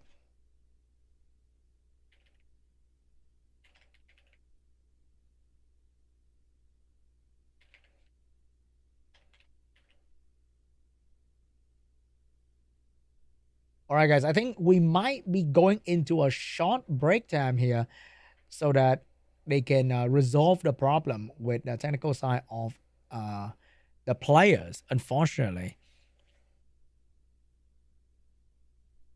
Let me check with the team real quick. And hope you guys have a good weekend so far. I know, all right? I know a lot of you guys are not exactly very happy about the current situation because you are staying up at like 3 a.m. to wait for the code. I know. I wish I can give you guys the code, or I can wish I can know how to solve their problem so that they can start playing their matches. But unfortunately, the technical issue is going to be a little bit more challenging than what we thought it was supposed to be. So we are actually going into a short break, and then I'm going to be back with you guys very, very soon to see if the matches are going to happen. But hey, you get to hear a quick little story about Sean B. SWC2025 origin story. Dude, back then, I was like, I think I was one of the rare player who really enjoy using lure. Not because I really liked lure. It was because I actually didn't have a galleon back in the day. Crazy, right?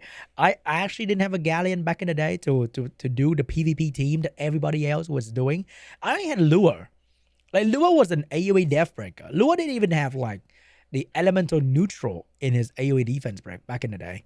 So I had lure. I had to try to find a way to fight in the arena. There was no necro back then, okay? There was only giants and dragons. So there was no wheel rune in the game. So going first and AoE defense breaking was like the best thing ever. So I went with lure. I built this thing called the double assassin comp, because I also noticed that the assassin did have the attack buff in their kit. So I built the dark assassin. I think dark assassin was one of my first LD lightning in the entire game, which is kind of crazy. So I built the dark assassin and the wind assassin, and that allowed me to use Bernard lure double assassin to snipe the enemy defense team. It wasn't like the best thing, because I think the damage from like a proper Lucian comp or the damage from like a proper Galleon team was still probably better. But that allowed me to like, oh my god, I could do arena rush now with like the assassin team and lure team. And oh, the first time I made a video about the double assassin lure comp, it kind of blew my mind a little bit. And that started the entire thing. That started the YouTube journey that somehow I'm here. Now I'm here talking to you guys about the China qualifier prelim. I get to discuss the insane strategy that these people are using to beat their opponent in the China qualifier prelim. Like, who would have thought? Did you know that back then, Shiho was actually a meme of the community? He was a meme. Like, some of you guys who play the game like recently, you might not even know that Shiho was actually one of the worst character in this game. And I'm not joking, by the way. He was one of the worst character in this game. I don't even know what he did back then. I can't even remember. I think his skill 3 did not strip. I think his skill 3 was just him doing a lot of attack and put up invincibility. I think there wasn't like immunity. I don't think it wasn't even stripping. And now we fast forward to 2025. After like multiple balance patches, Shiho now AoE. No, Shiho now strip. He did not stun. Okay, the stun was added recently. He strip stun. And back then, you have to crit. You have to crit. Crazy, right? But anyway, guys, enough yapping from Sean B. We'll be back with you guys after a break.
Forget to unpause myself. Oh, hello.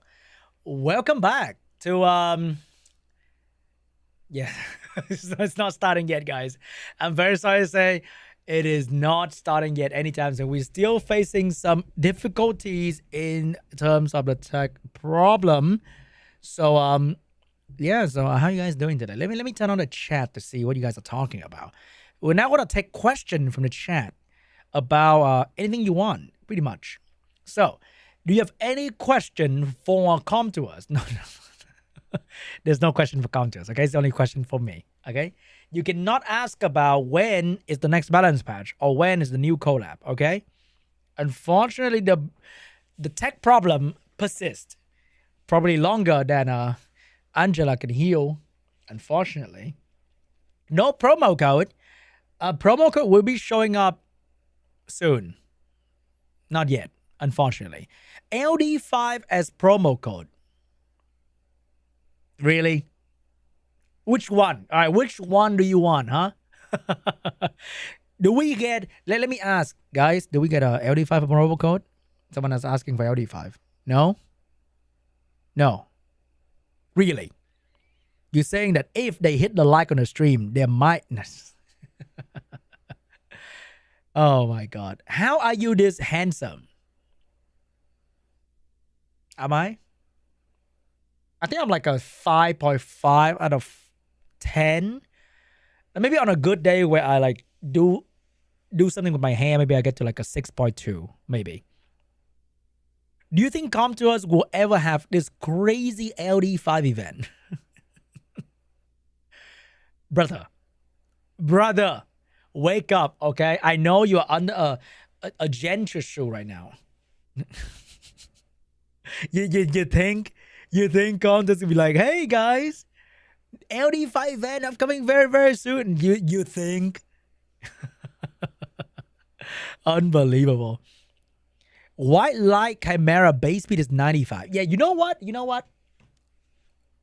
While I have your attention right here, my Wedget required to have better base, better leader skill. And the light chimera, I also have that unit, also required to be speed awakening or whatever. Okay? Light chimera speed awakening, propaganda, we need to start that right now. 95 base speed for a speed scaling damage dealer? Really? Unbelievable. Okay, I need light chimera speed awakening, or maybe light chimera will need to strip AoE skill 3. How about that, chat? We agree on that? It will do really well for me personally. Unbelievable. Okay, light chimera, we need that. What is the Benedict buff? Was there a Benedict buff in the balance patch? Was there a Benedict buff in the balance patch? I don't remember there was a Benedict buff in the balance patch. I'm not too sure. Can you play RTA right now on the official stream? I mean, I can, but I can't show you that. I don't think so. The only thing I can show you is my 5 out of 10 face. Maybe like a 4.5. Part of 4.5 out of 10. Maybe. Do you think we'll ever get a 6th element? What if we get an element that is stronger than every other element? Yeah? And that is a 7-star unit, can only be acquired with a special scroll from the 12th anniversary. Imagine. Imagine. A new unit. The 6th secret element. The all element. The elemental master. Can only be acquired via a special scroll in the 12th anniversary next year. That would be pretty cool. I wonder. When are they going to fix violent proc rates? I mean, whenever I say that to my guildie, they tell me it's skill issues. I wonder what that means. Yeah, I'm like, hey guys, the enemy fire back proc 4 turns and my wind tank just die. And they reply with skill issues. Maybe that's the real answer. But anyway, guys, we're now going back to the game with AJ and BIG.D. Enough yapping of Sean B. we have a game. Here we go, guys. Let's see, after that very, very short break, what is going to be the new strategy coming out from BIG.D and AJ. So BIG.D is going to lock in the good old Ciara for the very first pick. So what's going to be the answer come out from AJ here? Without the Dark Indra, no Dark Monkey King. Maybe we're going to be seeing some Josephine pick here, guys. I wonder if Josephine's going to show up. Dare I say, we might be seeing some Fire Megumi Josephine anytime now. But no, it is going to be the Jogun and Oliver first pick for AJ.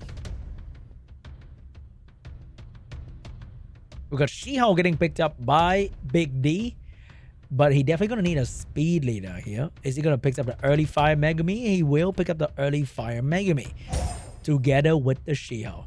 So, how's it going to counter this? AJ, you want to go first? You want to go second? You will pick up a Josephine Heigang here to counter the Megumi and Shiho? Are we using some fun, quirky LD5? I wonder why. Oh, that is going to be the Josephine getting picked up by AJ and Lima. For the first time in many, many moons, we have a Lima getting picked up by AJ. And that is going to provide the team with immunity, multiple different buffs to counter the strip from the Fire Megumi, and also a strip, a secondary strip into slow debuff to counter the Shiho. Juno getting picked up to immediately counter the Lima. Very strong counter Lima here, turning all that buff into dots. And the last pick from BIG.D is going to be the Rakuni for the extra healing and turn boost. With a low damage team coming from AJ, that extra healing is not just extra, but is actually extremely dangerous.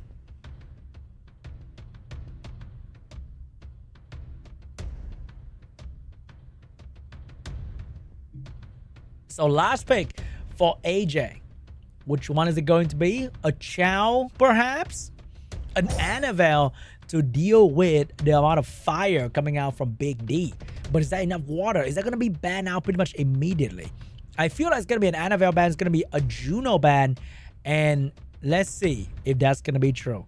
Annabelle seems very appropriate here. And Juno just kind of hard counter the entire team of AJ at the moment.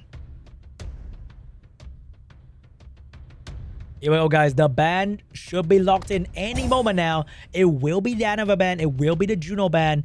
And not Juno ban, it's going to be a Rakuni ban. Juno will stay in the field to counter the Lima and the Josephine.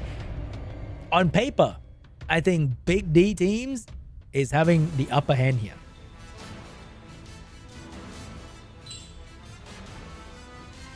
Here we go, guys. Big stun onto the Jogun. Josephine getting a turn right there to counter the Fire Megumi coming right after that. And we have the Fire Megumi not getting stunned by the Josephine, but the Lima will provide a strip and slow debuff on the enemy team. Beautifully executed, except for the Fire Megumi. Juno follow up as well, but Juno will have to save the strip for the Lima skill 3. So probably gonna skill 1 into the Jogun right there. Fire Megumi did not get the immunity of Oliver. So Oliver can now control the Ciara, missed the increased cooldown time, but land the attack bar. And after this, we will have the Jogun taking away someone from the field. And that could be the Juno, so that the Lima can start healing the team. Here comes the gonna take away the Fire Megumi instead and provide the attack buff for the team. However, his team is not very specialized in doing damage. So even with the attack buff, he's not really killing anyone quickly enough. Meanwhile, the Juno is very effective at holding the Lima skill 3 at bay and doing very good damage onto the Jogun. Oliver trying to control the enemy team. Got a little bit of increased cooldown time to buy some time for the healing overtime. But the Juno has the strip back ready to go. Can Oliver get a turn before she does? Attack by pushback coming out from the Jogun right there. Josephine with the attack buff locking down the Ciara. And now she will lock down the monkey as well. With this, the Oliver can focus on controlling the Juno skill 3 and skill 2. He will not get the attack buff, but he will get the increased cooldown time. So the healing overtime will stay. Healing overtime, trying to keep the Jogun alive here.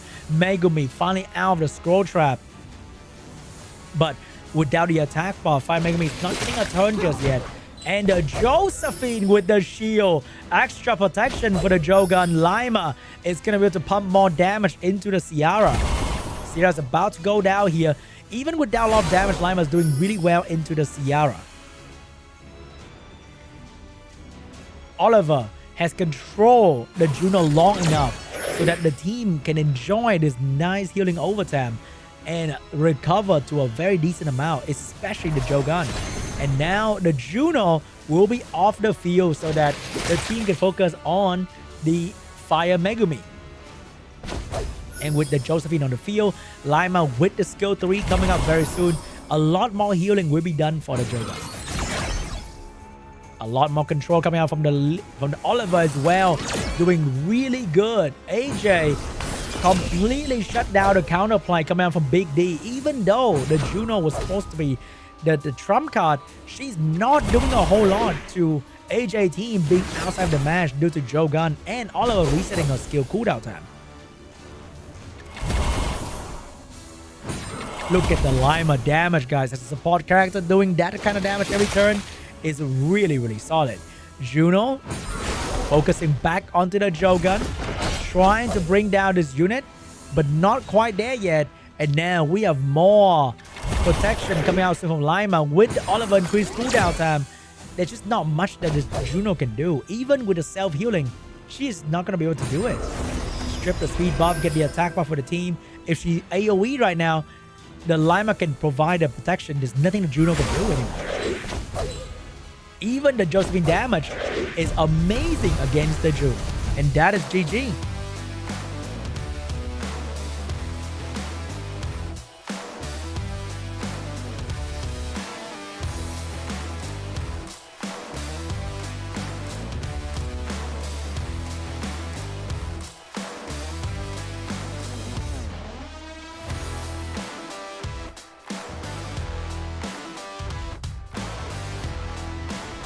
Round 2 between AJ and BIG.D.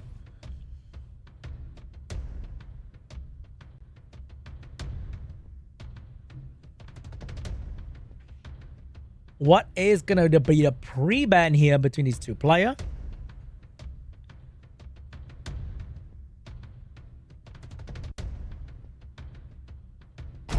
And that is going to be the Shiho and the Ciara pre-ban. The Ciara being a very, very good damage dealer, and BIG.D doesn't want AJ to have that. But he has the first pick, which means he's probably going to go for the Oliver once again. No Shiho for AJ.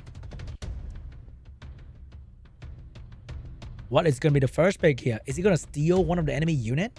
Or, ew, that's going to be the Dark Monkey King. That's going to be the one that people are stealing in this bracket. And over there, we have the Oliver and we have the Jogun getting picked up by BIG.D for the turn 1 aggressive playstyle.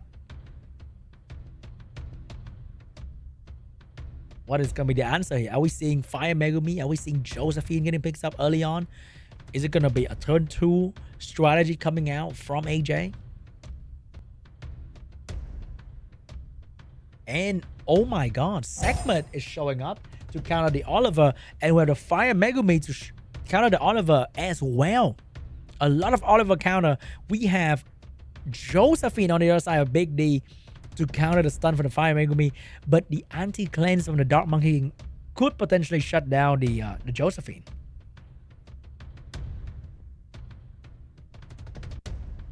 What is going to be the 4th pick? It's going to be a very early Chow coming out from BIG.D.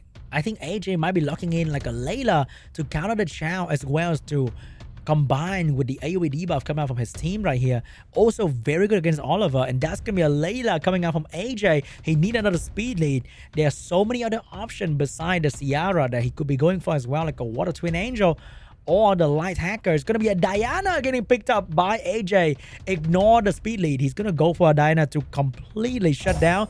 Oh, no. That's going to be the Misty getting picked up here to provide very good damage. Cannot be stunned by the Josephine and get stronger over time. We have the Wind Exorcist Association Hunter coming out from the BIG.D to deal with AoE debuff. So I think that's going to be the ban. And I think the ban might have to be on the Layla. The slow debuff coming out from the Layla combined with the anti-cleanse is one of the hardest counter to Josephine and Chow. It's going to be a Layla. It's going to be the last pick ban over there because you want to deal with all that funny damage. And here we go. Speed lead for AJ. And BIG.D with the Oliver Joe gun going first. But can you go first against the segment? Who is going to go first and reset your Joe gun away? No sealing your Misty. No taking away. No attack buff. But Misty will still lose the attack bar to the Oliver. Unfortunately, here comes the Fire Megumi with a stun. Is it going to be on the Oliver? Is he going to take away? He will take away the immunity of the Josephine so that the monkey can lock her down with stun and anti-cleanse. Beautiful on everybody as well. But the Chow will Valamper out of it. However, Chow early game doesn't pose a huge threat to anyone yet. Can he do some real damage very early into the game? Some damage was done, but I wouldn't say that was very impressive.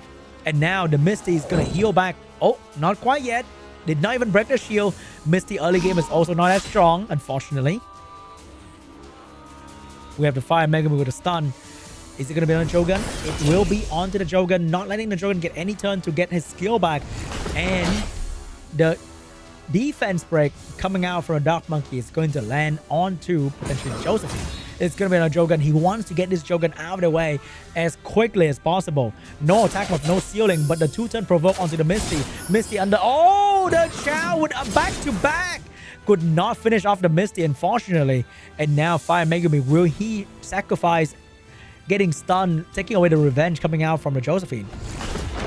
He will risk it, but he will get the biscuit. He takes the revenge buff away so Misty doesn't get the damage coming out. Defense break and seal on 3 target coming out from the segment position, and that is gonna set up the Misty to heal back and do very good damage. But no, the Misty lost the attack bar to the Oliver, unfortunately, and the Chow is coming for that pumpkin. I know it's getting to fall season, and then I think that Chow is not gonna miss an opportunity to get the pumpkin special. Oliver trying to push back the attack bar, get a bit of attack bar, but didn't get the skill cooldown time. Misty's gonna drop to the dot of the Chow. And there's nothing that AJ can do to stop the Misty from dying here. And without Misty, does he have the damage to kill the Chow anymore? He will probably kill... Oh, you know what? It's getting harder and harder now. I was thinking he's probably going to be able to do it on the Josephine with the Monkey Skill 3. But unfortunately, the Layla will do a much better job at providing anti-cleanse than a Dark Monkey, because Dark Monkey anti-cleanse is on a cooldown. A pretty long one at that as well.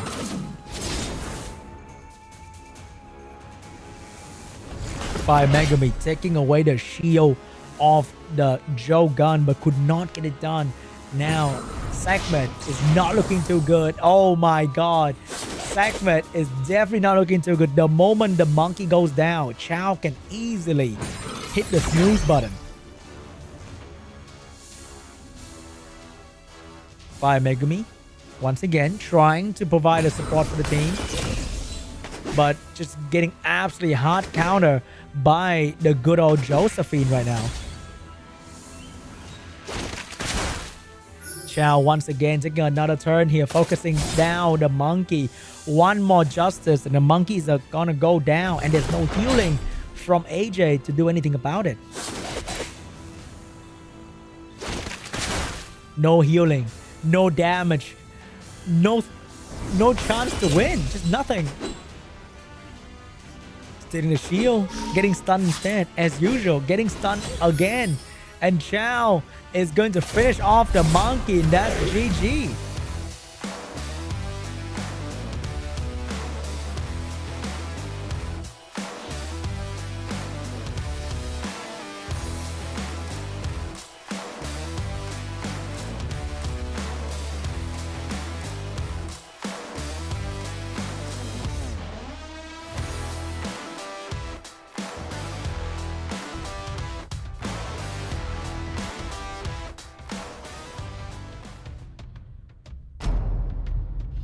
Round 3, we have a Lima and we have a Dark Monkey King pre-ban. He would not give up the Dark Monkey King to the hands of BIG.D. First pick for BIG.D, what is it going to be? It will be either Ciara or Oliver. It's going to be Oliver for BIG.D. So over there, AJ with down the Oliver. How is he going to counter the enemy team here? Is he going to lock in the early fire Megumi? Or is it going to be an entirely different story here? Maybe it's time to whip up some pocket pick. Because if you win here, you qualify for the China main route. There's nothing too high anymore. It is going to be the Okeanos and the Shiho getting picked up early for AJ. Josephine for BIG.D to counter the stun coming from Shiho and Okeanos. Maybe a good old fire Megumi to counter between. Or a fire Bayak as a bruiser option in the mid pick. It's always an amazing slot. Wow. Actually doing it with a shower in the middle. So what is AJ gonna do into this? We're seeing some strong RGB, and over there he got a strong RGB car as well. But oh, he's gonna round it up with the water twin and the wind twin for some fun support slash everything action. You pick these two units, you almost have 90% of the in-game utility you can need for a support squad. You know what? I haven't seen a Leo drafted in so long in competitive Summoners War. And right now we have a Leo Rakuni getting picked up here. Leo will nullify all the speed advantage of AJ. And Rakuni is going to provide a lot of amazing healing for the team. Leo also serves as a soft damage dealer that gets stronger over time. So maybe that's going to be a very scary pick.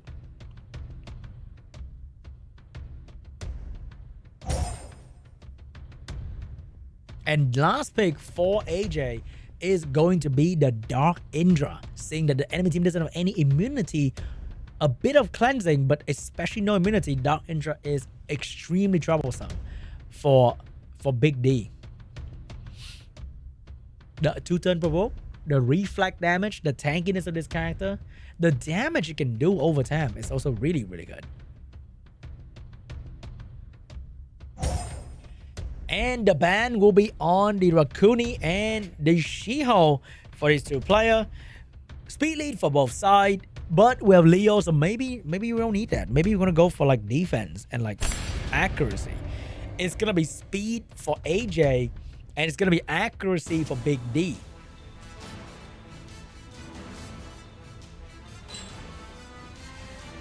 First one belongs to the Leo. Let's see what kind of build is it on. Is it on Vampire? Is it on Violent?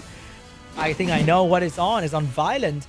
And not a lot of damage was done. Maybe it's going to be a very tanky Leo here. Water Twin Angel with the strip, with the defense break. And that's going to be on the Fireback Yak. A lot of these support characters are built with additional damage by speed in the artifact. And with Leo on the field, that speed is so little that the damage coming out of these artifact build is actually way worse than before. Revoke from the Josephine onto the Dark Indra. But the stun from the Oki is going to buy some time. Unfortunately for the Oki, the Oliver is going to reset the Dark Indra skill. Oki with a skill 2. Ready to drop. Probably going to be on. It's going to be on to the Oliver, not giving Oliver more opportunity to reset everybody else's skill. What a Twin Angel. AoE stun. Gonna do that and take away the Fire Bayek opportunity to burst some damage. Dark Indra, after being reset, still gonna get his skill back very, very soon thanks to the passive. Big damage on the Oliver, and he is back online with the skill 2, with the provoke and the slow debuff. The slow doesn't really matter though because you're fighting Leo. But the AoE 2-turn provoke, very good. And look at that. The reflect damage, even though it's not amazing, it is going to be something, especially with BIG.D not having a lot of healing in his kit. More healing coming out from Water Twin Angel, maybe. That's going to be a heal and a shield for the team. The way the Dark Angel, unfortunately, is not going to get a turn properly here due to the stun from the Josephine. Wind Twin with the skill 1, Despair stun. Look at that tankiness. My man took that and didn't feel a thing. That heal block is going to be challenging though, because you need to not have heal block for the Dark Angel to be healed by himself or the Water Twin Angel. So that heal block actually matter quite a fair bit. AoE from the Wind Twin, get a stun, but you know, suffer from the stun as well. Josephine looking for a target. I wonder which person is gonna find an opening first, because they are both waiting for a chance to kill. Which one? Here's the opening for the Fire Bayek. It will be on the Okeanos. Very good damage on the Okeanos.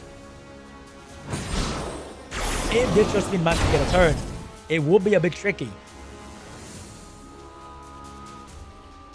Dark Indra trying to do some damage, but can't even break the shield. Okeanos defense break ready to transfer back onto. Oh my god, that is a very scary moment for BIG.D with the defense break on the Oliver and the damage on the Okeanos. Water Twin Angel with a defense break. Where's it gonna land? It will be on the Oliver. Oliver will be the focus for the Dark Indra and the Okeanos, but the Josephine has something to say about that with the provoke on the Okeanos and maybe a stun onto the Dark Indra. No stun on the Dark Indra. Okeanos return the provoke out of his body, but gets stunned instead. Fire Bayek getting a violent proc. Silence ready to go. But who does he silence? He can't silence damage. He can silence this guy, but he's still gonna do damage, but he can't transform back, right? That damage, incredible on the Oliver. And the defense break came out from the Okeanos that came out from the Fire Bayek. So Fire Bayek indirectly killed his Oliver. But Okeanos about to pay a very, very heavy price right there.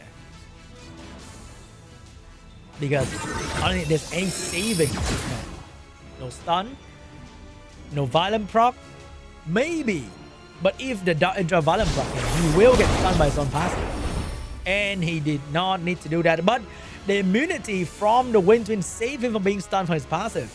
Which means he's going to be able to transform in the next turn.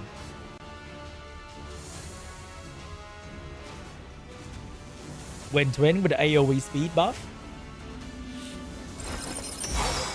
It's gonna be touching a little bit on that Leo to get a despair stun.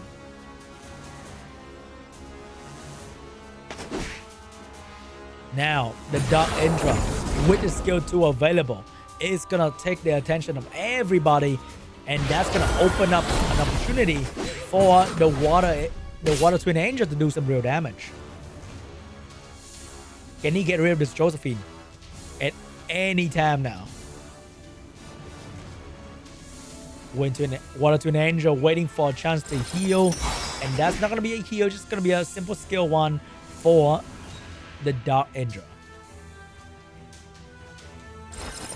Unfortunately, in like a game without Leo, the Twin Angel comp with the slow and the speed buff is going to be extremely deadly. But in here, they are not much faster than the enemy. And the fire Bayak being able to do so much damage will shut down the enemy of BIG.D. AJ. Is this gonna be a comeback or what?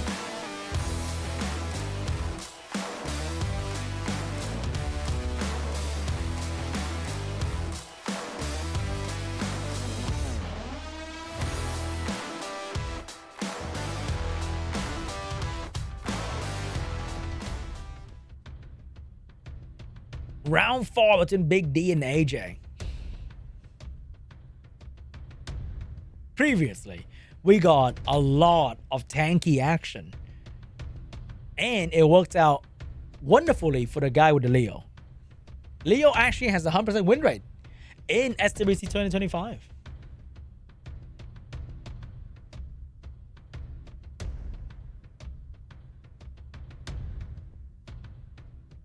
So what is going to be this round pre-ban between AJ and BIG.D? It will be the Dark Indra. It will be the She-Hulk. No more Dark Indra business for AJ. First pick. Is he going to take the Oliver? Is he going to take the Ciara away from BIG.D? It's going to be the Dark Monkey King for AJ in the first pick. He wants that AoE defense pick aggressive.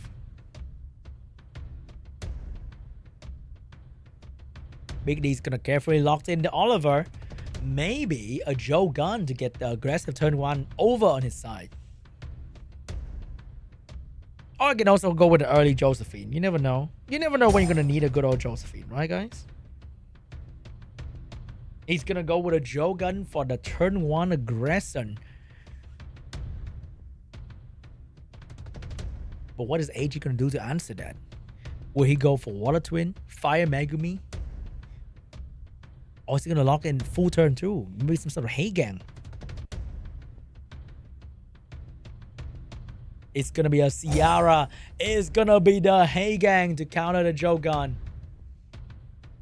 So, will we see some LD5 strip like Veronica, Wunsa? No, it's going to be the Josephine to wait for the enemy stun. Maybe even a Fire Baguette for some bruiser action. Is it going to be a shower getting picked up here? It's going to be a shower for some turn 2 as well. Seeing this, are we locking in an Annabelle? What kind of game does AJ want to play? Is it Lima Annabelle? Is it going to be something else? But with the Heigang on the field, I think Annabelle's actually... Lima's pretty good. Because you can pair the buff with the Heigang passive. But he needs a real damage in this position though. Misty, it's going to be a segment in the last pick here. I think we ban out the Ciara. Then BIG.D can lock in like a Chow. And that's going to be extremely good for his team. Because the anti-cleanse from the Dark Monkey has a very long cooldown.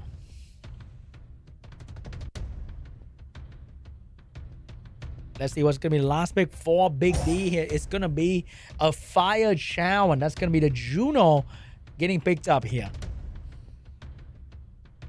But if you pick Juno, you might signaling the Heigang ban. But I still think the Ciara ban is probably going to be the most optimal, taking away the main source of damage of AJ. And also, you can slowly burn them down with Josephine and Juno strip. That's also going to allow maybe the Joe Gun to go first and seal the segment away. But it's going to be a Juno ban. It will be a Dark Monkey ban. So AJ will get to keep his segment to control the enemy Shogun.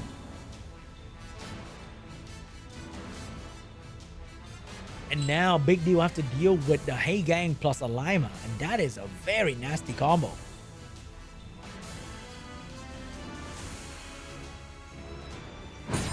Here comes the charming voice, resetting the Fire Baguette instead, allowing the Joe Gun to take the first turn. But will the Oliver take a turn in front? No, the Oliver doesn't take a turn in front of the Lima, unfortunately. And now Lima's gonna go to, oh, he has to go for the protection here instead of going for the strip into slow for the Oliver. But now the Sierra will have an opportunity to land the bomb on maybe the Fire Barrier. It's gonna be onto the Oliver. If he detonates, the Josephine's gonna get a shield here. But I feel like the Josephine will get a shield regardless the moment you play this match. Oh! That is really good from the Sierra, not letting the stun on the Oliver. So that he can follow up with more damage from the segment and the Lima. But Sierra, instead of getting banned in the draft, she will be banned with the scroll here. The Jogan will take the Sierra out of the game and focus back onto the segment.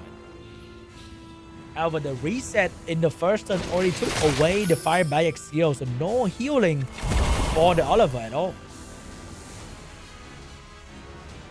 The Oliver was supposed to have a shield coming out from Josephine, but unfortunately that shield is not showing up due to the fact that he resisted the stun from the Sierra. Segment gonna have another reset here, probably gonna aim towards the Fire Barrier. Oh, that is bad news for the segment. But maybe because she's so fast, she will be able to lap the Fire Barrier without the pushback coming out from the Jogan. However, Josephine will have something to say about that, and the Fire Barrier will still be moving in front of the segment. With Oliver being down, that is not looking good for BIG.D. He's gonna have a very hard time trying to control anyone. Good damage. And he's gonna follow up with a nice little heal block here. He went for the... Does he not know that the Hey Gang is gonna take that away? But maybe he just went for that because he wanted to do the most damage possible with the skill 2. Here comes the segment, resetting the Jogan, taking away the attack buff and the seal that was about to happen again. Lima. No proc. Hey Gang. If Hey Gang stun, that's going to be very bad for AJ. He wants to not stun right here. He went for the AoE. He stunned the Bayak, allowing the Josephine to go for the provoke onto the Lima. Oh! Oh no! Unfortunately for the Lima, she managed to survive the Josephine attack, but could not take the Jogan skill 1. And that violent proc, that allows the Fireback to have the skill 3 back, and that looks really scary for the Sierra. Sierra not moving. Jogan with the extra damage. No skill 3 for the segment. The situation looking a little bit grim for AJ here. Here comes the damage. Not defense breaking. Could not finish off the Sierra. But the Josephine's going to be here. Good damage, but fail to land a stun onto the Sierra. You know what? This might not be over yet for AJ. AJ, take that hit. But AJ doesn't have the attack bar for the Sierra. And the Sierra will go down. That's a GG.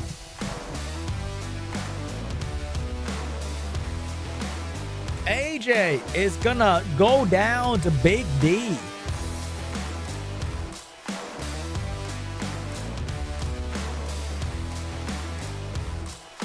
Unfortunately, oh my god, the Lima survived. And then the Jogan just like, nah. And then the Sierra was about to move. The Jogan's like, nah, no turn for you. That was so close. But BIG.D will be the first person to qualify for the China main round happening in September. Huge congratulations for the BIG family having Big J and BIG.D joining in the China main cup.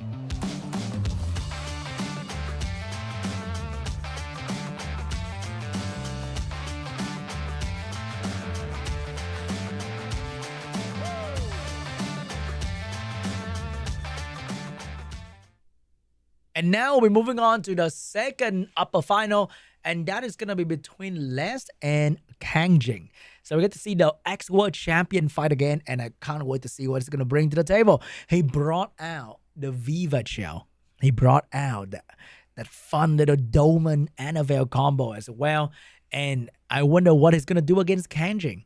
Is that going to be enough? Is he going to bring out something new? He brought the Vanessa and the Fire Twin Angel. Vanessa, Fire Twin Angel. You don't see that for the other player. And that's going to be very cool. You almost could read what everyone was drafting. And then Les showed up and be like, nah, you're not reading anything today, buddy boy. Yeah, so I can't wait to see. KANGJING and Les, the match is about to start very soon here. We had a very long tech delay earlier, but I hope that everything's going to be smooth out at the moment. No more delay. I'm going to get through all these matches, and you guys can enjoy them to the very fullest. But big apology for me personally for the delay earlier, even though I have no idea what happened. But apologies to you guys who are watching right now. I know some of you guys are watching very late at night and you wish this could go faster, but unfortunately we have some tech problem. However, I'll try to bring you guys the matches as quickly as they come. And the next one is about to start very, very soon. So I know that you guys voted for Les and you want to see if he's going to beat everybody today. He's the second opponent. Let's see if he can put up a good match for Les.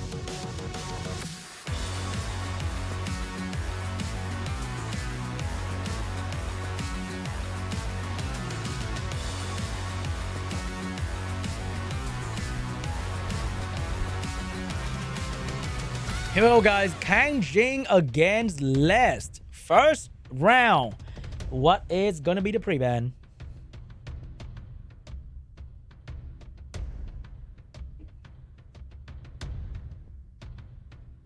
Is it going to be the Dark Monkey? Is it going to be the Viva Shell? Is it going to be the Dolman?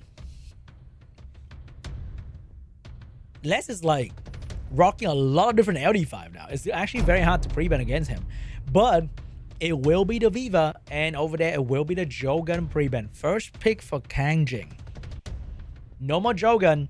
There's still a lot of other options available, which is like Ciara, Shiho, Dark Monkey getting picked up first. Everybody in this bracket is all about that Dark Monkey. The Sean Zhang Lao. Oliver getting picked up by Lest. Follow up by maybe a Shiho. It's going to be Okeanos getting picked up by Lest as well. Playing very, very much into the meta right now. And over there we got the Ciara. We got the Shiho getting picked up by KANGJING as well. And that's going to be able to counter the Okeanos maybe. But he switched to a Fire Megumi to further counter the Oliver. Because if Ciara get reset at turn 1, it's going to be very bad for her in the match.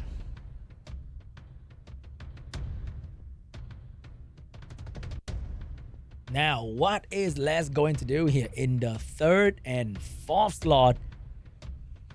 Is going to be a Pater to deal with all these stun coming out from KANGJING. Maybe even a Josephine, I might say so myself. But it is going to be a counter to the Shiho itself. That's going to be the Ethna getting picked up by Les, followed with a 33 speed lead of the Oliver, potentially giving Les the turn 1. And to draft into this no water environment, KANGJING is rocking heavy fire with the segment and the fire Bayak to do damage and healing for the team. How is Les going to deal with this? Is it going to be an Annabelle last pick coming out of Les? Or is it going to be a strong water bruiser? No!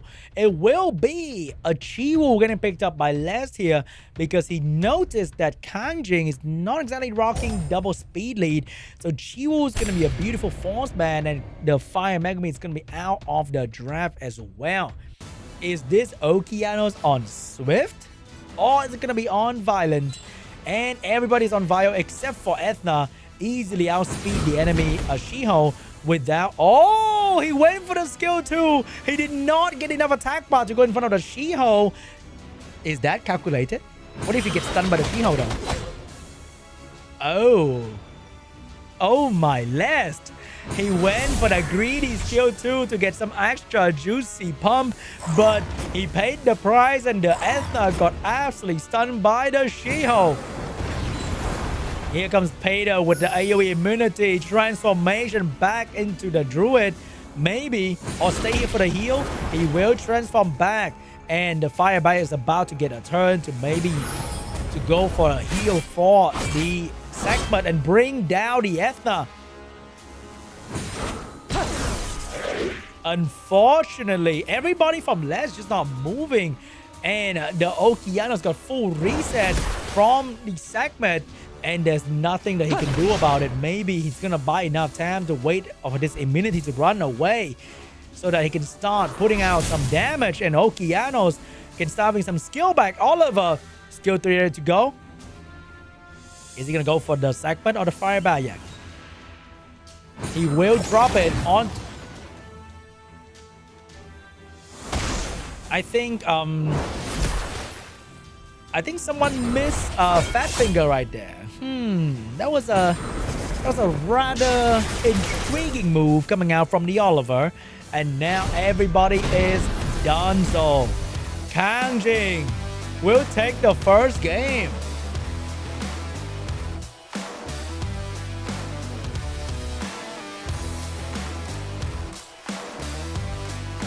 Even the best player in the world can make a simple mistake when you're too nervous on stage. It could happen to you, could happen to me, could happen to anybody.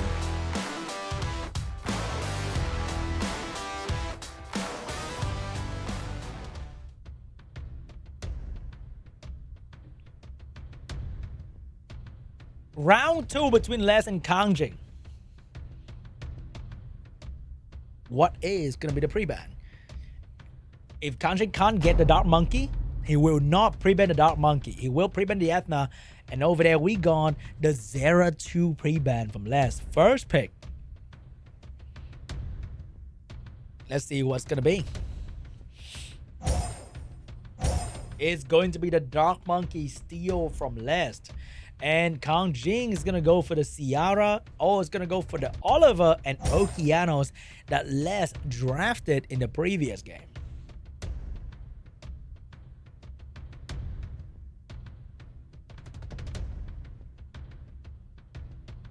And Les is going to go with the Fire Megumi into maybe a She-Hulk, maybe a Josephine, maybe a Vivacho.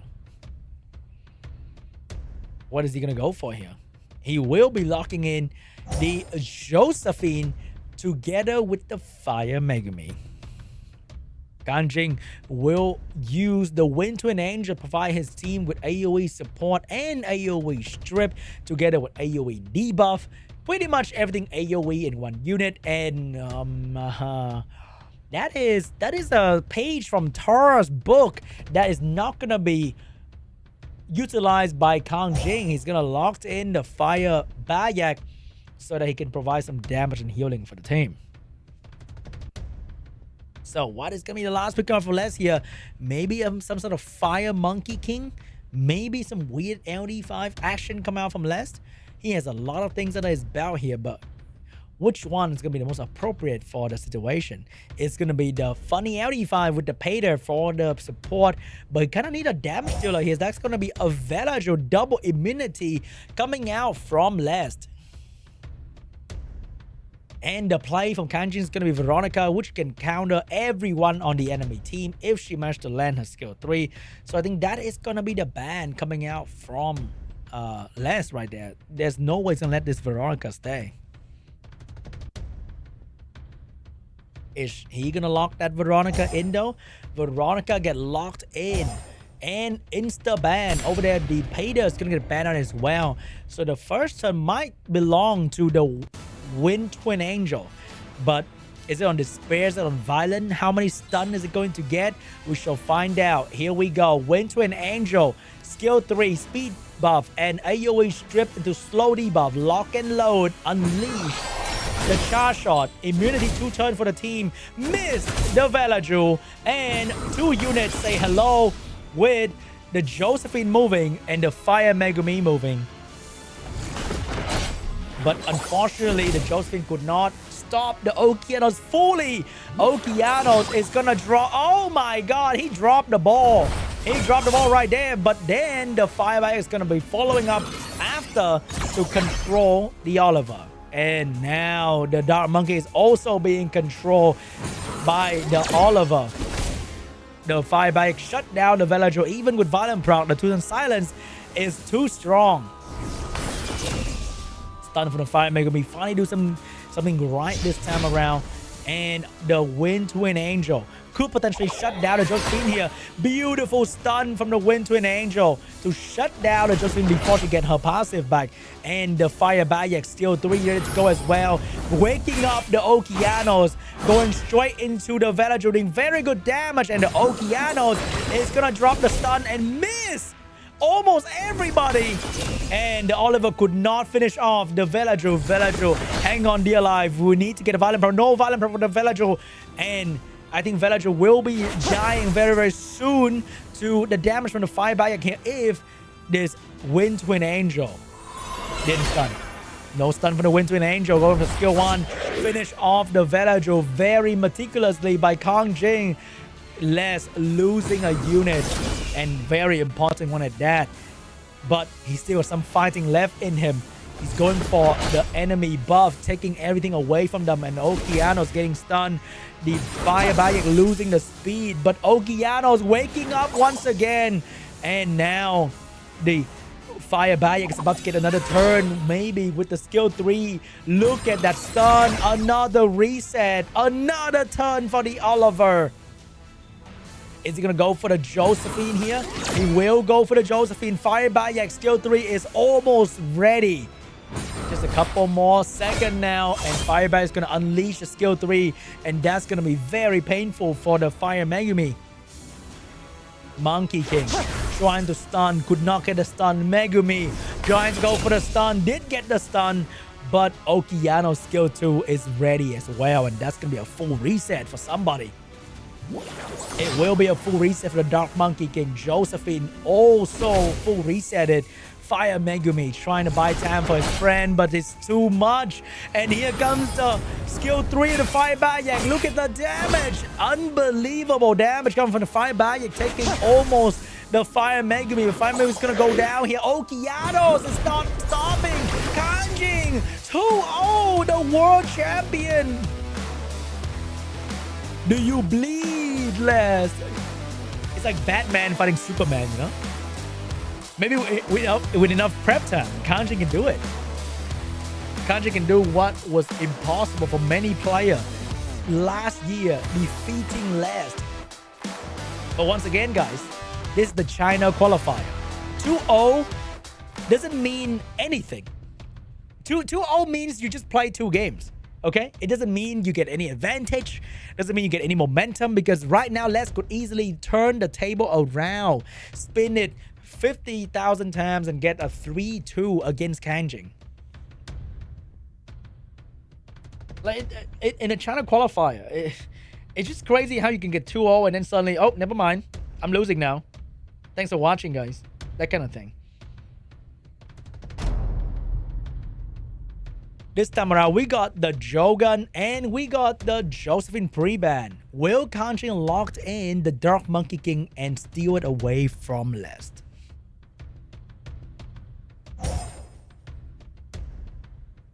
It will be the Son Zhang Lao getting picked up by KANGJING here. And over there, Lest maybe locking in the Oliver, rethinking his life choices and maybe switching to a different thing. It will be the She-Hulk for Lest. But is he going to follow up with the Oliver or Ciara? It's going to be a steal. With the Wind Twin Angel over there, KANGJING seeing water and wind, locked into Ethna immediately. And might be using the Fire Megumi as well for the speed lead. Because if you let the enemy get the Fire Megumi, Ethna get heavily countered quite a fair bit.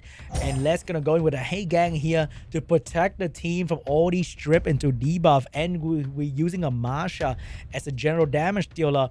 We have the Veronica getting picked up by KANGJING here for the AoE strip and increased cooldown time to shut down the Hey Gang potentially. And we have a 0-2 for even more damage output. Utilize all these defense break to one-shot the enemy.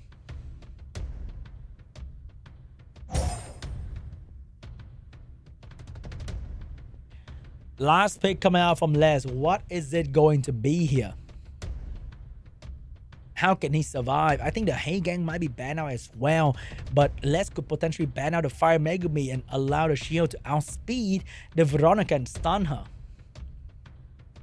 So to do that, he might need to pick up a speed leader here. It will be a speed leader coming out from Les, and that's going to be a light hacker. We might be seeing a Hey Gang ban and a Fire Megumi ban so that his Wind Twin and Shiho can dominate. So seeing that, I think KANGJING is actually going to ban out the light hacker so that they are both on. Oh, it's going to be a Hey Gang ban. It's going to be a Veronica ban. Let's get the 33. KANGJING get the 28. Shiho might be taking turn 1, but we've seen Shiho miss stun before. It could happen again for Les. Oh my god, that's the first time I see the Turtle Rider. That is so cute. Anyway, here is the Shadow coming out. Oh my god, this Ether outspeed Les Shiho and get a full turn out of that as well. And she is going to shut down that Shiho immediately. Wind Twin Angel actually moved in front of the entire team, but did not get a slow debuff. And everybody, you can see the balance patch nerf. And oh my god, the Turtle Rider did not get to move due to the Fire Megumi. But the Turtle Rider, Masha, dropped out of it, but could not get the 0-2 down. Missed the defense break, and Shiho's about to get clapped. That is looking really bad because there's no more strip coming out from Les. And all he has left is just despair. No way. KANGJING, he did the impossible. He's about to 3-0 the Mr. Two-Time, the World X-Champion. Because right now the Fire Megumi is completely shutting down his team. Oh my god, he win the 50-50 into a Violent Brawl and GG.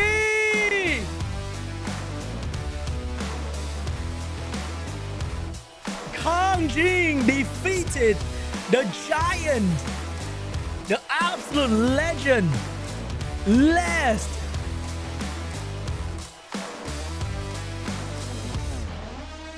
Is this real? Did he just piss off everyone in the prediction event? KANGJING, you 3-0. Oh my god. Bro just pissed off every prediction in this entire game right now. Who are you? But anyway, congratulations to KANGJING for qualify for the China main cup. Dude, I'm watching like the Korea caster right now, and they all three share the same face. They're like that. Oh my god. What am I looking at? KANGJING with the 3-0 against none other than Les.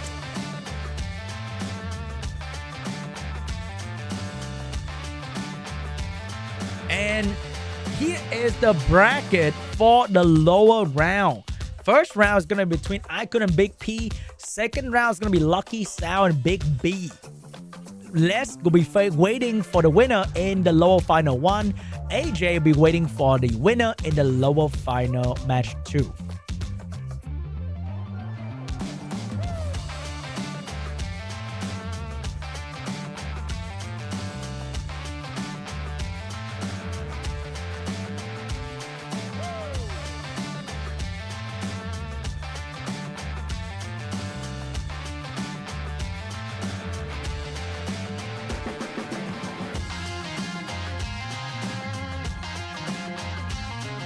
And right now, guys, there's a collaboration between Summoners War and Tekken 8 in game. So download Summoners War today and get yourself a free 5-star Heihachi Mishima together with the opportunity to get so many other event rewards and collab special scroll and also many other fun collab unit. My favorite one right now, Fire Nina Williams, Water Nina Williams, and what's that guy?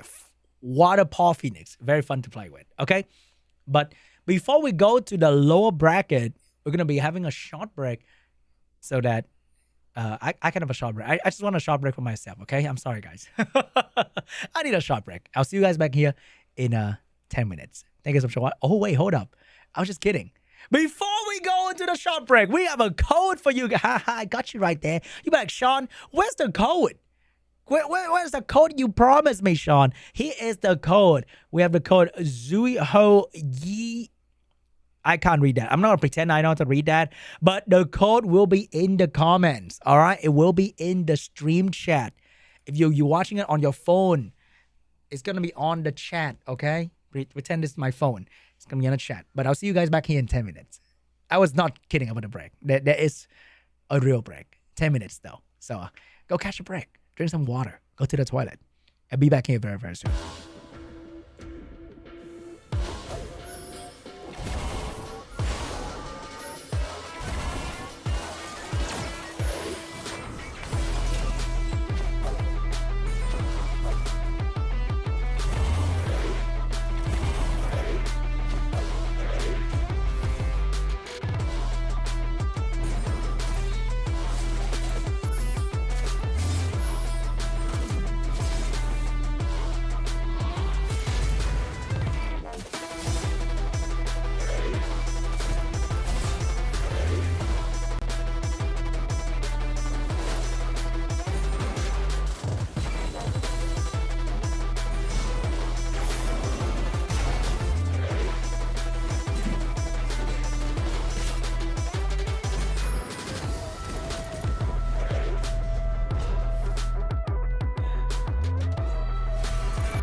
Hey guys, and welcome back to the China qualifier prelim for SWC 2025. And we have just finished the upper bracket for today. And we got two players qualifying for the China main cup. And one of them beat the world ex-champion last 3-0 KANGJING. And we'll be moving on to the lower round, the lower bracket for the qualifier today. And all the people who lost in the first round, the upper bracket, will be fighting one another for the last two opportunity. And the first couple is going to be IKUN and BIG.P. So IKUN really impressed me with some very, very cool and exciting draft here. And we got BIG.P on the other side who lost to BIG.D. I mean, if you're going to fight a guy named BIG.D, you gotta expect some very tough battle, yeah?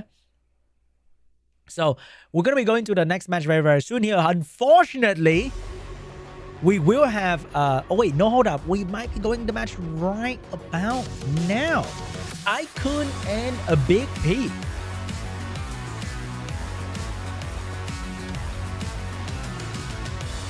Here we go, ladies and gentlemen. We have, oh, that is a very cool pre-ban right there. He know what he's pre-banning, that's for sure.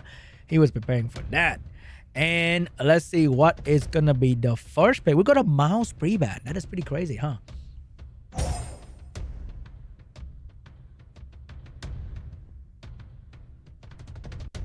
Let's see what is gonna be the first pick here. It's gonna be good old Oliver for BIG.P.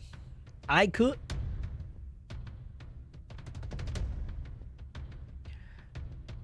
So, well, where were we about that that little discussion about whatever buff and nerf we get from the balance patch? Because you guys are going to chat with me for a little while. How you guys doing today, huh?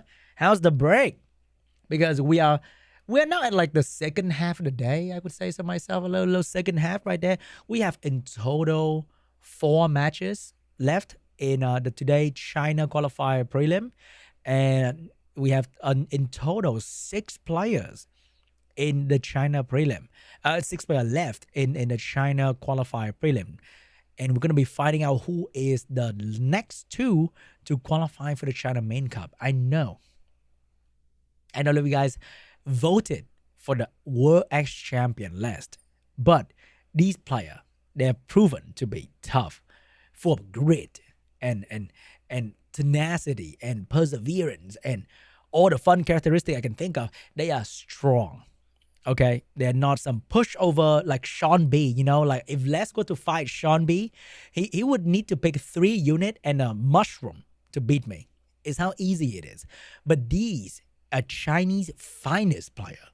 They're here simply because they have been ranking really, really high in the ladder in game, and that is not some easy feat that you can do. You know, it takes a lot of RTA matches. Some of them play almost 2,000 rounds. 2,000. You don't even do 20 matches per season. I see you right there. It'd be lucky if you do like 100 matches per season. So some of these players play RTA non-stop every single day without fail. And they are some of the strongest players in the China region. And whenever I face a guild from the China region, like, you know, when you play World Guild Battle, you get to face guild from around the world. It's very cool, very exciting. And whenever I face a Chinese guild, I see a little CN word on my screen. I get excited. I become like a kid. I look at every single tower because like they're filled with exciting LD5 defenses. It's like, wow, that really? That's so cool. There's some defenses in some of those guilds that has like full 15 strong, well-balanced, properly cooked LD5 defenses. And I love fighting Chinese guild because they're so exciting. And you get to fight Chinese server in inter-server arena. Oh my God. So I just want to say that Chinese or China qualifier prelim can be very crazy. We got some exciting thing yesterday, and today we got some weird LD5 being drafted. Like we saw Les with the Viva Shell. We saw IKUN with the Dark Mercenary Queen. We saw some fun stuff. And you know what's more fun? Is Sean stop yapping and we go straight to the match. And now we have IKUN without his signature monster, without his devil fruit power, cuffed by the sea stone. What is he gonna do? We're gonna go with a Moore and Marsha. Oh my god, the aggressiveness of this man. I like a man like that. Wait, what? I like his playstyle a lot. We got Oliver, Shiho, Laura on the other side. What is going to be the counterplay here? Is he going to try to go first? Is he going to pick up Josephine like everybody else? Or what is it going to be for IKUN? It's, of course, will be Josephine. We got a whole lot of stun coming out from BIG.P. So, that... Ooh. Hold up. Chat. Hold up. Hold up, guys. The audience are cheering. And his draft will be... I'm gonna take a sip of water. I'll be right back with you guys, okay? We got a Fire Megumi and Josephine gonna pick up an IKUN. And over there we got the Molong and the Rakuni for BIG.P.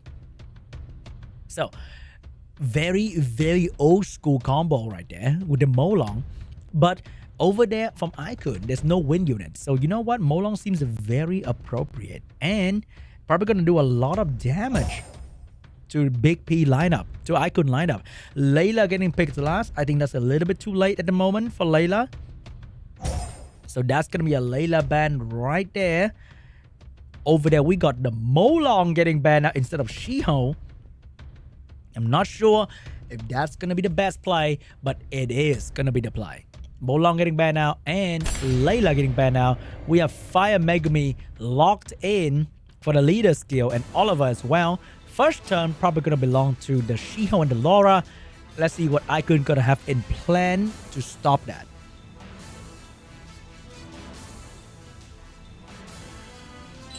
Here we go. Shiho looking for a target to stun. And that is going to be the Fire Megumi. Josephine getting a turn.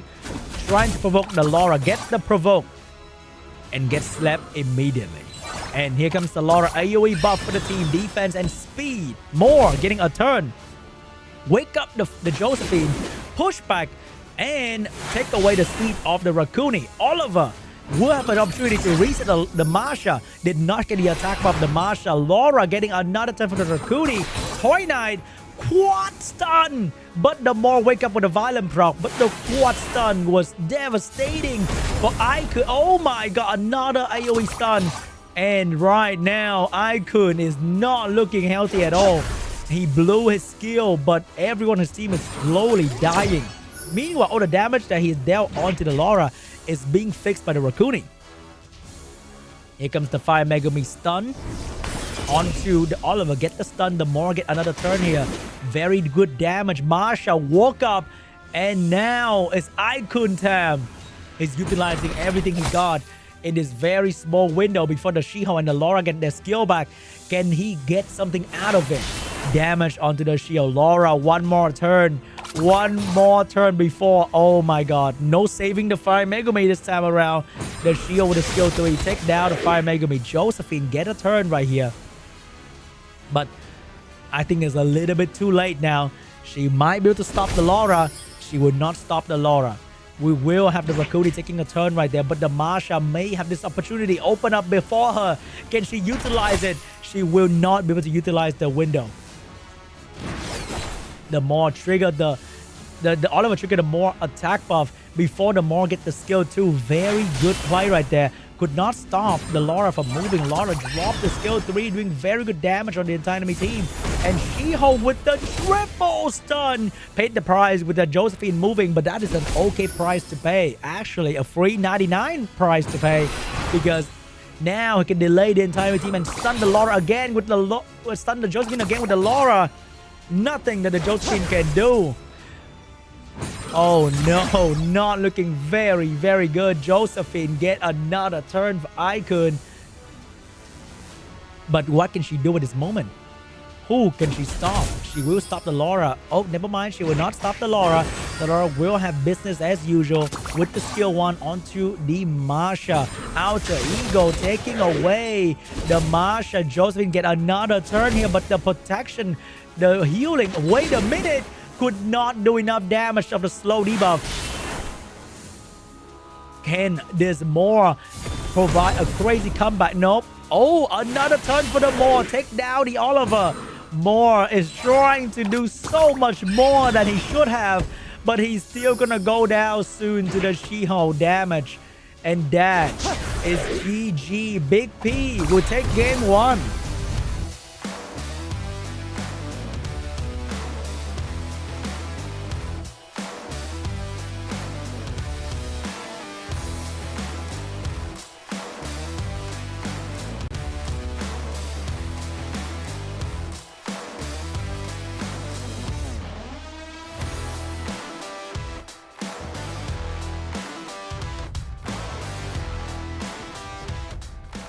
Round 2 between BIG.P and IKUN. Very aggressive, scary playstyle from BIG.P with the Laura and the Molong and the She-Hulk. The Rakuni helps so much against the Josephine as well. Maybe that's the key. Maybe the key to Josephine was Rakuni. All this time, we were looking for an answer to this Josephine problem. It was Rakuni. More getting banned now. Laura is getting banned out as well. Here we go, guys. The first pick for IKUN. What is it going to be? Is he going to steal a unit away from BIG.P? Is he going to take Oliver, Miles, Rakuni in a shape or form? He's going to take the Oliver and over there BIG.P. What is the big plan here, BIG.P? Is it going to be Miles Rakuni? Is it going to be Ciara She-Hulk? What kind of crazy opening? Oh, it's going to be Miles, but with Fire Megumi instead. Josephine getting picked up immediately by IKUN. But what is going to be the support? Is it going to be Fire Bayak? Is it going to be the Dark Mercenary Queen? What about Velagio? I think Velagio is just terrible into Miles, to be honest. So what is the plan here for IKUN? It is the Dark Mercenary Queen. He wants the turn 1. He wants the aggressive in his draft. But BIG.P, what is the answer to this? Does he pick up a strong Wind counterplay? Are we talking about Wind Twin Angel, Ciara, Cigar, Rakuni? And the thing in store for IKUN is going to be Rakuni and She-Hulk for the turn 1. IKUN seeing this. Very heavy water.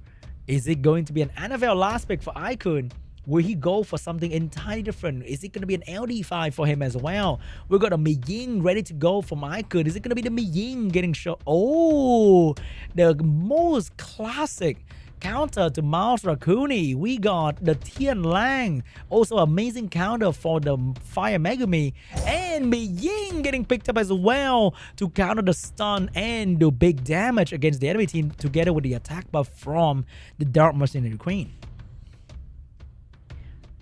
And now BIG.P will have to pick his poison. Does he want to deal with the white panda or the black panda? What poison do you want? We have the anti pushback, the extra healing from the Fire Pudding Princess. Lucia getting picked up. I think it might be a Lucia ban. No. But all of us definitely gonna stay. It's gonna be a Mouse ban. It's gonna be the Dark Panda getting banned now. Tian Lang is gonna stay on the field to take care of all that attack bar coming out from the She-Hulk and the Rakuni.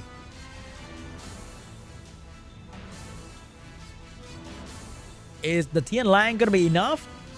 Here we go, guys. She-Hulk is gonna take the first stun. Trying to stun the Tian Lang. Did not get a stun right there. We have a defense break team up with the Josephine damage. Unfortunately, didn't really do too well because he teamed up into the She-Hulk. And you cannot control where the team up go, unfortunately, as well. Tian Lang, zero stun. And that was just... Oh my god! The She-Hulk resisted every single thing that was put onto him. And now Oliver got to deal with 3 fire units, chilling with the Lucia passive, protecting them from a losing attack bar. Very, very comforting position for all the fire unit on the side of BIG.P. Crazy stun coming out, but Josephine was drafted for a reason. Good damage. Look at that damage. Oh my god. 11,000 damage per hit from the Josephine onto the Fire Megumi. Absolute bonkers damage. And that will happen again. Tian Lang with the defense break. Tian Lang with the skill 3 ready to go once again. He's gonna drop it. Very good damage on the Fire Megumi. Fire Megumi is going to get a turn to steal something, but it's gonna defense with the Tian Lang instead so that the Shiho can start doing damage, but that is just not good enough damage. Tian Lang is about to move once again here. But before that, Josephine got something to say about this Fire Megumi pandemic. Josephine put an end to it. And the next is going to be another stun maybe on somebody. But Rakuni is going to be there to cleanse the debuff that Josephine will put on the enemy. Provoke onto the Shiho but could not do anything. Shiho is going to get a turn to finish off the Tian Lang right there. Which means Josephine wasted a strip onto the Shiho. Josephine wastes no time to get the strip back ready to go once again. And with Oliver controlling the Rakuni skill, I think that's going to take away a lot of sustained value from BIG.P's draft.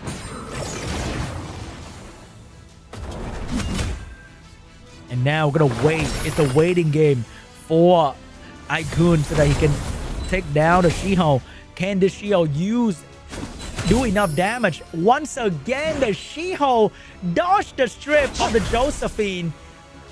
Not get provoked, but he is vulnerable right now. He's very, very vulnerable to the defense break and the damage coming from Josephine. Here we go, guys.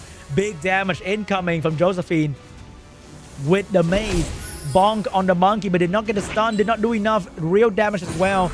And the monkey is going to be able to do good damage onto the Dark Mercenary Queen. The Dark Elvo would now have skill 3. And maybe that's going to allow the Josephine to strip this monkey finally.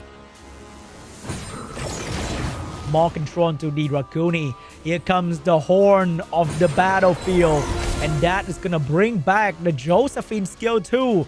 Skill 2 ready to go. Get rid of the protection of the monkey finally. And more reset coming out from the Oliver. Now onto the Shiho. Defense break. No dots coming out onto the Shiho. Oh, that was not enough dots to stop the Rakuni from cleansing the provoke. Josephine back onto the Shiho. Doesn't give him a single opportunity to survive this. Oliver with the skill 3 onto the Shiho. No surviving this time around. But Shiho will not go down without a fight. Shiho will take down the Dark Evo. And Oliver will focus back onto the Shiho. Will take down the Shiho. But now we have a very quirky, funny situation here where 2 fire healer will be left on the field against 2 units that doesn't have any healing. Will the healer sustain enough to deal with the damage on the Josephine and Oliver, or will IKUN fail? Which side is gonna win? The double healers or the Josephine? Because I don't think Oliver's doing much. Oliver's doing some work onto the Rakuni skill. But the damage on Josephine is just not enough to bring down this pesky little rat. Look at that damage from the Rakuni though. That is very good damage in this situation. A couple more hits and this Josephine is under so much pressure. And remember, the Lucia, the fire pudding princess, improved the healing coming out from the Rakuni. So even with the damage from Josephine being rather impressive earlier, it is just not enough to touch the Rakuni. Rakuni now switch target to the Oliver because Oliver take out the Rakuni skill 2, which is a little bit inconvenient for the Rakuni. Oh my god, I can't believe I'm watching this. IKUN is losing to a Rakuni Lucia situation. He tries so hard to bring down the enemy unit. All for his team to lose to a Rakuni out healing his damage. Oliver, the king of RTA, the legendary, most broken RTA unit to ever exist in the history of Summoners, were dominating so many meta after meta after meta, and he is being brought down by the one and only, the king of rat, the Mickey Mouse of Summoners. And that is gonna be the Rakuni. Wait a minute, is that Josuke doing enough damage? No bueno, that is not happening. Sir, we got the Rakuni taking the W away from IKUN.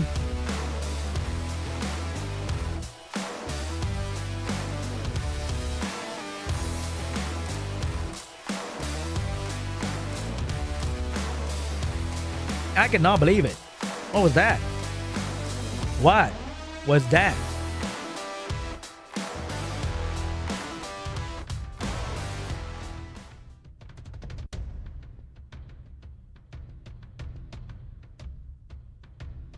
Game 3, we have the Oliver and the .ever pre-ban, and let's take a look at the first pick coming out from BIG.P. You know what's the biggest P thing to do right now? Is to flash Rakuni for a couple turn. Yeah? Just kidding. It's gonna be the good old Oliver.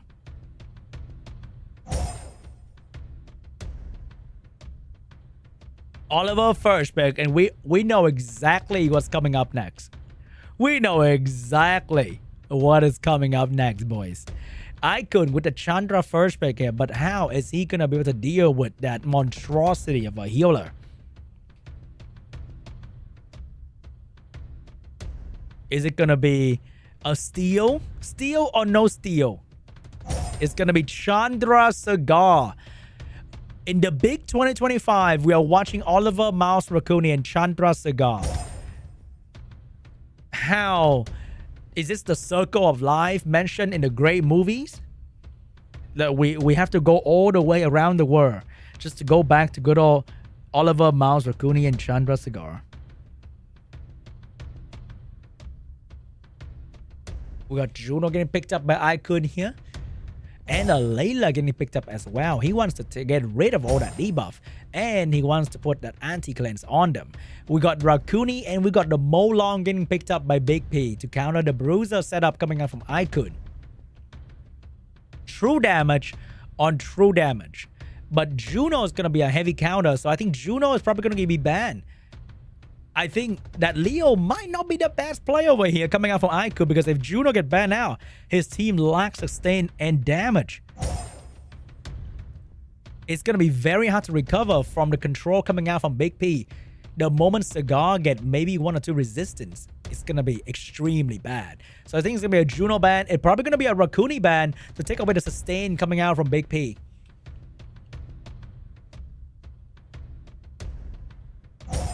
It's gonna be the Molong ban. It's actually gonna be a Leo ban.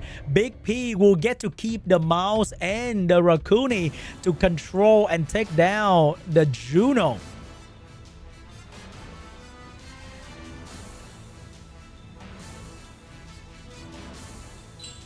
Game 3 between BIG.P and IKUN. First turn belongs to the Mouse. It's gonna go into the Layla. Did not get a stun right there, but the Laura is going to go for some damage. Very good damage onto the Layla. And now Rakuni will have the boost ready to go. Which one is it going to be on? It will be on the Laura. Big AoE stun coming out from the Laura onto the Chandra and the Juno. Unfortunately, not on the Layla. And now Pontos with the AoE silence. Is he going to drop it? He will drop it onto the Layla, but that's going to give Juno a bit of healing for the team right there. He will go for the buff anyway. Just for the Juno to... Oh my god. That is on my top 10 most satisfying things to happen in Summoners, or top 1.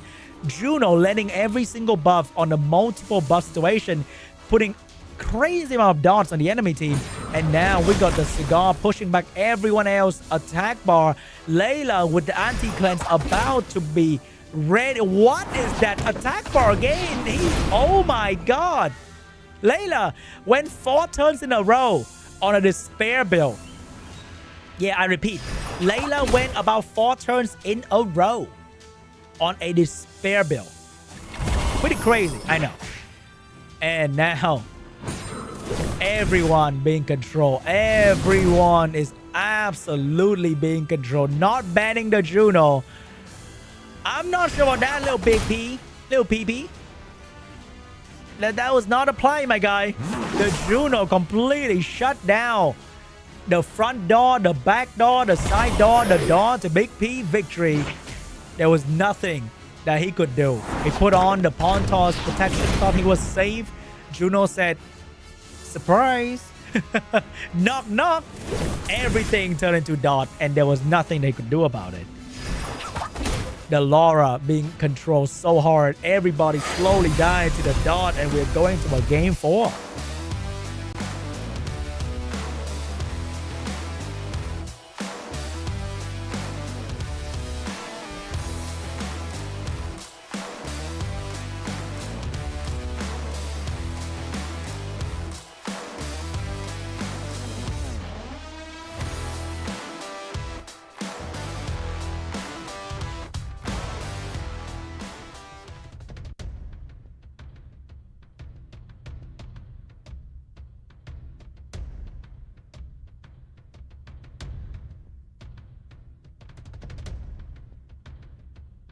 Here we go, guys. Round 4 between BIG.P and IKUN. Is the pre-ban going to be good old Mouse? Is it going to be Mouse Juno at this point? If you want to play pawn toss Laura, there's no way you're going to let Juno stay.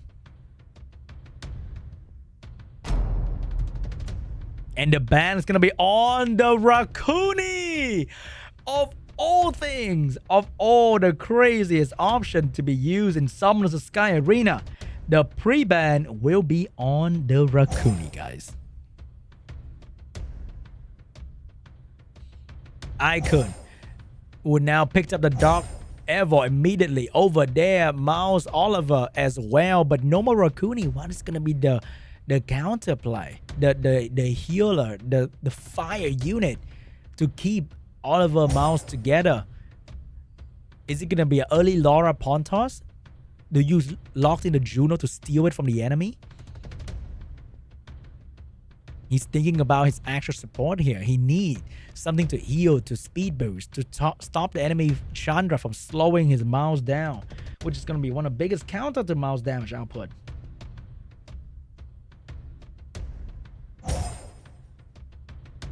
And that is going to be the Laura and the Molong going very aggressive with the buff.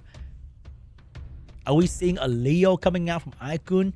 It's going to be a Layla getting picked up. Completely control the entire team of BIG.P earlier on.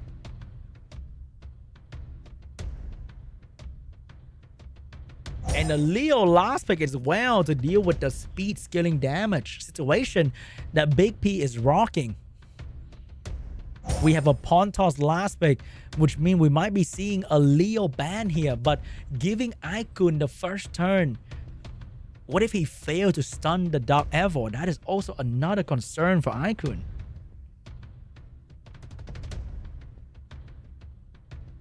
Right now, that Layla is extremely scary for BIG.P. It did so well, and there's no reason for it to not do well again. It's going to be a Mouse ban. It's going to be the Leo ban. IKUN really wants that turn 1. He believes in the speed of his Dark Evo. If he outspeed and land a strip with the Layla, the Cigar combo is absolutely controlling everybody else. This is a very hard game for BIG.P if he loses the first turn. And here we go.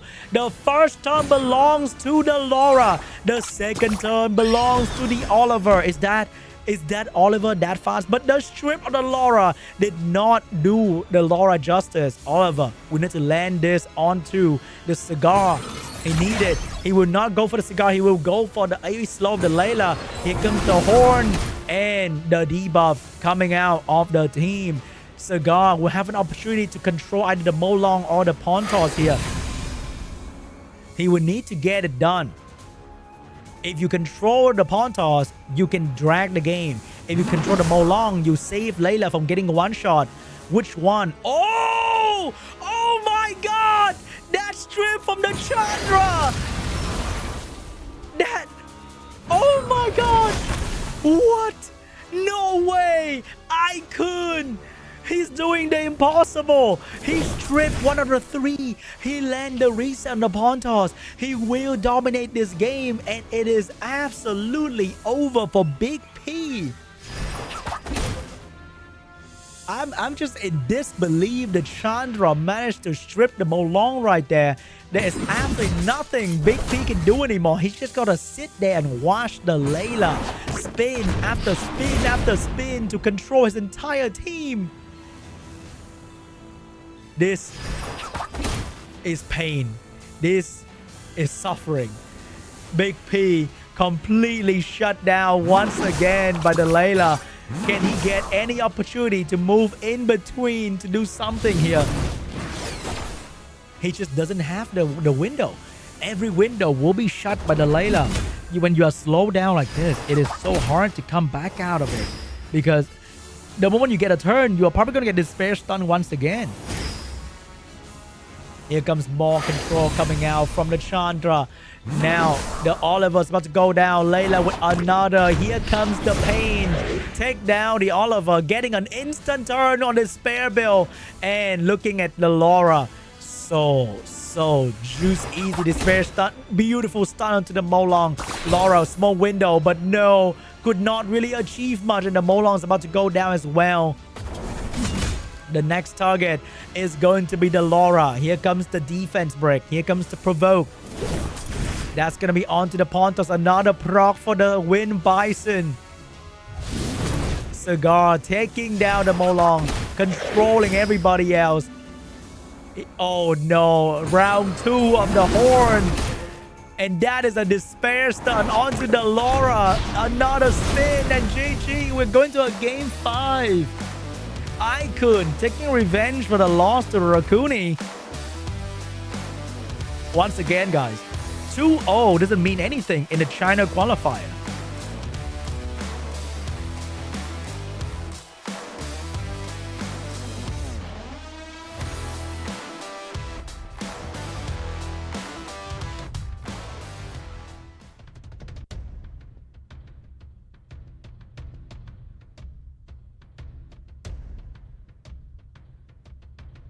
And here we go. Let's see what is going to be the pre-ban this time around.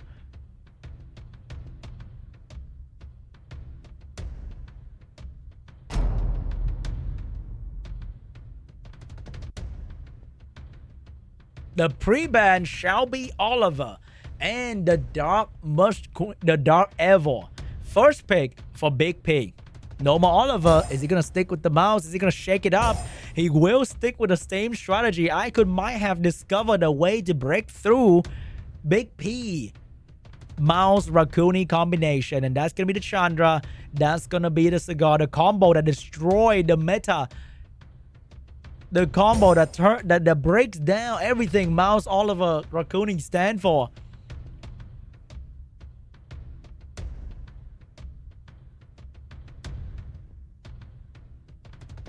And what's going to be the second pick coming out from BIG.P here to deal with IKUN? No more Oliver. It's going to be pawn toss Laura. He is not switching up his draft at all, which means Rakuni is coming. What is IKUN going to do to deal with this? He's going to pick up the Juno to completely shut down the enemy and the Layla as well. Are we seeing at least the Win Association Exhausted Hunter to deal with the Layla damage here?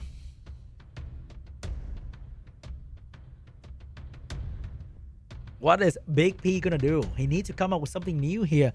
Use something else in the box to fight this combination. He will not switch it up. He will stick with the Rakuni and the Mo Long. IKUN, last pick here. What is he gonna use to dominate this combo? The Layla has been performing so well. But he needs another control unit. Maybe it's going to be something water. Maybe it's going to be a speed leader. Maybe it's going to be something fast. It's 2 AoE strip now at the moment. And the last pick for IKUN is going to be a Leo once again. Taking away the mouse damage. Taking away the speed advantage of BIG.P. I think this might be a Rakuni ban, and It's gonna be a Molong ban. It's gonna be a Leo ban. BIG.P will have the mouse Rakuni. This exact situation happened. This exact draft happened, and BIG.P got completely demolished by the Juno strip. The only way for him to win is for the mouse to proc a violent or the Laura to strip and proc a violent turn 1. Can he get it this time around? He will get a turn. He will not get a violent proc. Here's the Laura with the AoE strip. Will she get the extra turn to complete the combo? She stripped everybody. Rakuni will allow the Laura to take another turn here, and that is going to decide whether the game is a win or lost. Here we go. Boost the pawn toss. Go for the silence play instead.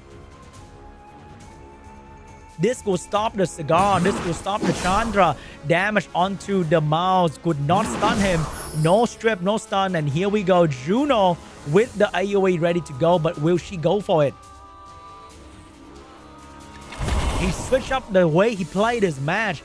And maybe this is going to be the turn order that determine the victory. It's like how you do a mock battle in the mock battle building in Summoners, or you fail to do it with the same team. You just have to switch up the turn, switch up the position of your play.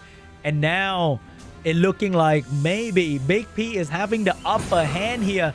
He is dominating. He is destroying this Layla. Layla is about to get a turn. Will she get a Despair Stun into an anti-cleanse on the mouse? She will not get anything on the mouse right there. However, the Juno is about to take a turn. The Chandra is about to take a turn. And that AoE debuff from the Chandra is going to trigger the turn from the Layla. And the moment Layla start moving, this might be game over for BIG.P. AoE slow coming out. Cigar with the provoke as well. Which one is he going to go for? If he get a Violent Pro, the game is over for BIG.P.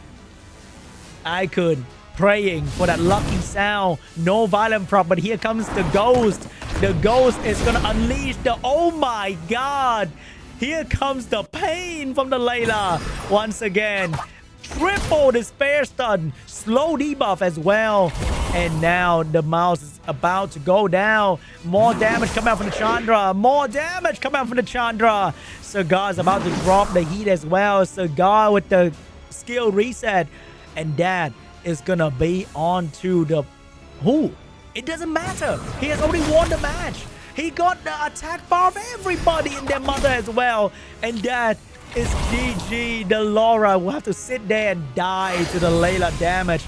And there's nothing the BIG.P can do. Completely dominated by the Chandra, by the Layla, and IKUN with the reverse 3-0. Unbelievable performance from the Layla, from the Chandra, from the Cigar.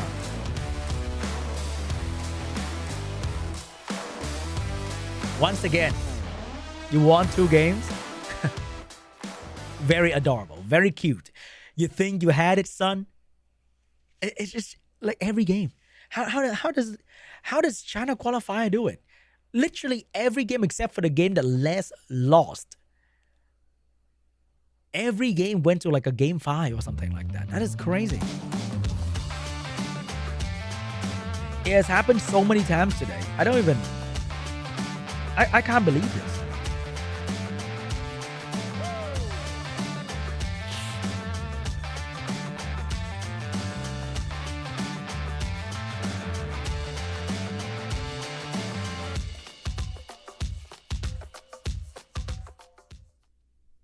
And now, guys, we're going to the second round of the lower bracket semifinal. Yes, it is a semifinal between the other big. Yeah, there's so many big going on around. I think this time it's gonna be BIG.B. Right? I think it's BIG.B. BIG.B lost to last, so BIG.B is going to be fighting LUCKYSOUND. Let's see who's gonna come out on top. I feel like whoever wins 2 games in a row is destined to lose at this point.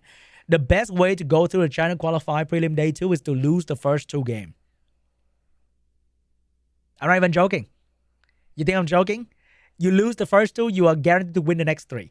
Okay? That's just how it is at the moment. It has happened so so many times. But I think there's no technical difficulty with this one in particular, which means LUCKYSOUND and BIG.B is about to get a showdown of their lifetime here, because this is their final opportunity. If they win, they stay to the next round and they can still get a slot in the World Championship.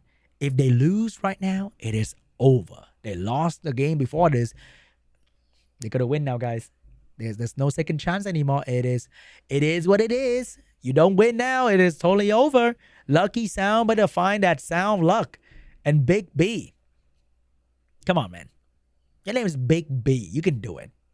I, as Sean B, believe in BIG.B, okay? He lost to Les. He lost to the literal world champion, okay? So, I think it's fine. I think you can make excuse for that. It's like you run and you lost to Usain Bolt. Like, come on, bro. It's Usain Bolt. Hello? I lost. What? So what? But now I'm fighting LUCKYSOUND. Okay? The guy can't get lucky forever. It's my time to shine. All right, guys.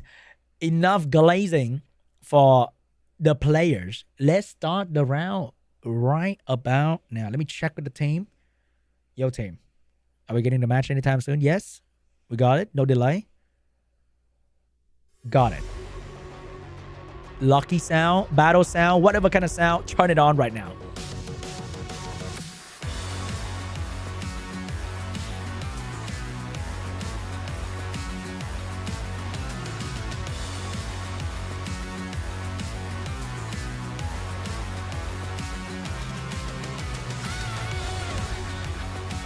Game 1 between LUCKYSOUND and BIG.B. And the pre-ban is the... What? The pre-ban is actually going to be Oliver and the Wind Pudding Princess. BIG.B on the right-hand side will be using one for his first pick. Is it going to be Ciara? It will be Ciara. I appreciate the insta draft coming out from that. But on the other side of the table, we have LUCKYSOUND with the Dark Monkey King.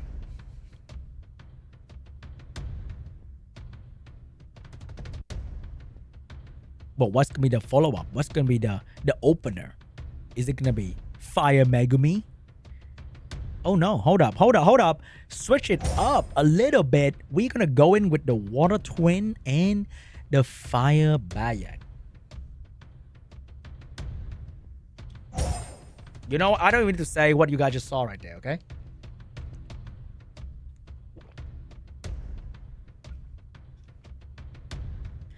Like, those two are as classic as the Oliver Miles Raccoon. If there's a museum of classic summoners of the draft, I think we can put them in there at the moment. They have now classified as the good old classic. It's gonna be... But over there from LUCKYSOUND, we are seeing for the very first time the Dark Art Master. So Jogan and Hagang are pretty much your household brand in terms of the Brush Boy. But the Dark Brush Boy, literally nobody's used this unit, okay? It has been buffed a couple times on the balance patch, adjusted for balance, but he is still very irrelevant in any meta whatsoever. I'm not sure how that's gonna work out here. There's a reason why he's not used, but maybe LUCKYSOUND actually cooked a feast for us to enjoy. And you know what? Who let bro cook? Okay, because over there we got Juno, we got Rakuni to counter the buff and to counter the debuff. Makes sense. Over there we got Coco getting last pick and getting battered as well. LUCKYSOUND with the absolute buffet ready for us to feast upon right here. I wonder if that's gonna work out for him. We shall find out. Maybe he know the tech is to lose the first 2 games and win the next 3. First turn belongs to the Water Twin Angel. He needs to get some damage done onto the Ciara. The moment you kill Ciara, he went for the early stun so that he can trigger the Josephine immediately. Very interesting. Josephine's gonna go for the provoke onto the fire barrier, the stun onto the Dark Art Master, and the Raccoon cleanse himself from the stun. Nothing really happening at the moment just yet. Boost the turn to the Josephine to get another turn so that the passive will be back on the menu for the Josephine. And here comes the Dark Art Master with the threat state and the 3-turn immunity and the strip on the entire enemy team and a violent proc. Usually this guy's on his spare bit, but today he's feeling a little bit frisky with the violent proc. He used to cleanse by AoE stun, anti-cleanse, got the Josephine. And that bought some time for the fire barrier. He needs to get a turn soon though. Oh, the threat state. The threat state was supposed to be the one. And now you can't damage the Ciara. Look at the Ciara. Defense broken. So ready. So juicy. But you can't touch her. Oh, never mind. Threat state is gone now. Josephine trying to stop the fire barrier will get it done eventually with the provoke onto the fire barrier. Bomb ready to go from the Ciara as well. And the glancing debuff will do nothing to stop the Ciara from doing very good damage. Josephine doing very good damage onto the fire barrier. Fire barrier is being focused heavily by BIG.B. Another turn from the Water Twin Angel, trying to defense down the Fire Megumi, but could not get it. However, the Raccoon with the turn, with the Vine, with the heal, is absolutely shutting down LUCKYSOUND right there. No damage was done, and turn keep flying around for BIG.D. More stun on the Dark Art Master. He gets the violent proc. He will get the threat state back on the team, and he will get a bit of glancing on the enemy team, but does that really matter? He will skill 1 instead because he knows that skill 2 is actually meaningless at the moment. Monkey King trying to go for that stun on the Fire Megumi, but could not do anything. Immunity on the team, protecting the team from the bomb of the Ciara. Maybe that's a true value of this unit, but the Fire Bayek is gone. Immunity is flying out the wazoo for BIG.B just to steal it away. Ciara, hello darkness. Oh wow, I was about to that's gonna make a little singing session right there for the Ciara, but she failed to deliver. Classic Ciara moment. And the match will last a little bit longer due to the fact that Ciara missed the bomb right there. It was about to be GG, but maybe it's not going to be GG just yet. LUCKYSOUND found a window, an opportunity, so that he can do some real damage onto the Ciara here. The shield is keeping her alive though, but the window just got shut right in front of LUCKYSOUND's face. And now it's more like the unlucky sound, because every time he take a turn, he's doing more harm than good on his team, and the Dark Art Master is gonna say goodbye. I think that is pretty much it, ladies and gents. We can pack it up for LUCKYSOUND in the very first game. Now BIG.B will take it away.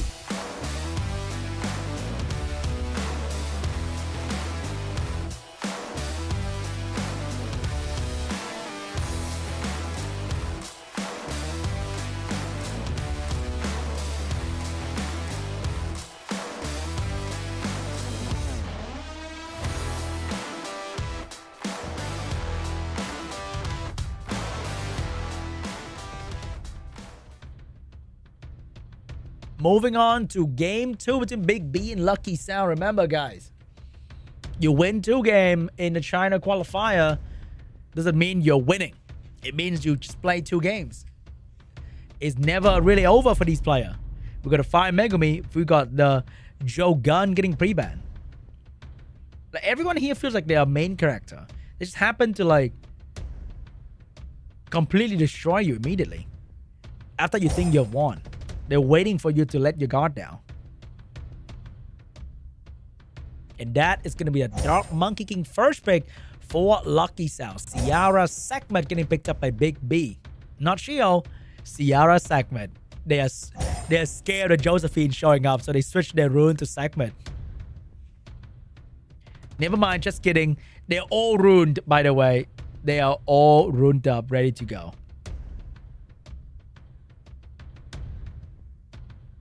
And what is going to be the 4th pick for BIG.B here?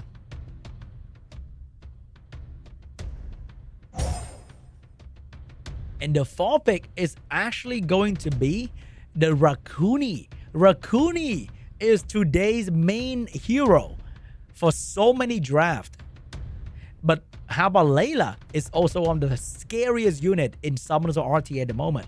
The sheer amount of control from Layla is what a lot of people would say disgusting. And the last pick for Lucky Sound is gonna be the the light unicorn. And to counter light unicorn immunity, it will be the Bover coming out from BIG.B. We got the Bover ban, we got the Layla ban. No AoE slow for Lucky Sound, no counterplay for the unicorn, but Sierra just need to find a small window to sneak in the bomb and somebody's gonna go down. Reset turn 1 belongs to the segment. Can she do it? She will miss the reset, unfortunately. She will land the strip though. And now the monkey will do the heavy lifting with the single target stun. Will land a stun on the Water Twin Angel. Monkey King, he can strip, but the Raccoon is getting that turn, so the strip defense pick will be not very meaningful. And we have that segment potentially going again to reset the horse. It will be the segment to go again. Can she reset the horse? She will reset the horse. Bomb ready to go from the Sierra onto the Fire Twin Angel. Detonated, not stunned, not enough damage. So the Fire Twin Angel can provide the team with immunity and cooldown reduction as well. That's going to be a lot of damage onto the Sierra and immunity for the team. Sierra getting absolutely stunned up. Segment no longer having the reset. We'll have to wait for another turn here. And during this turn, the damage coming out from the Dark Monkey King and the healing from the Water Twin Angel will be more than enough to keep the team surviving. Very good turn of event for Lucky Sound. He can now do so much AoE work on the entirety of BIG.B after the turn 1. Here comes the Fire Twin Angel. That's going to be a lot of damage, guys, and I don't think Sierra can survive this. A lot of damage onto the Sierra with no real healing coming out yet from the Raccoony. And everything is breaking apart for BIG.B. He got the strip, he got the control, but he did not have the means to finish off the Fire Twin Angel.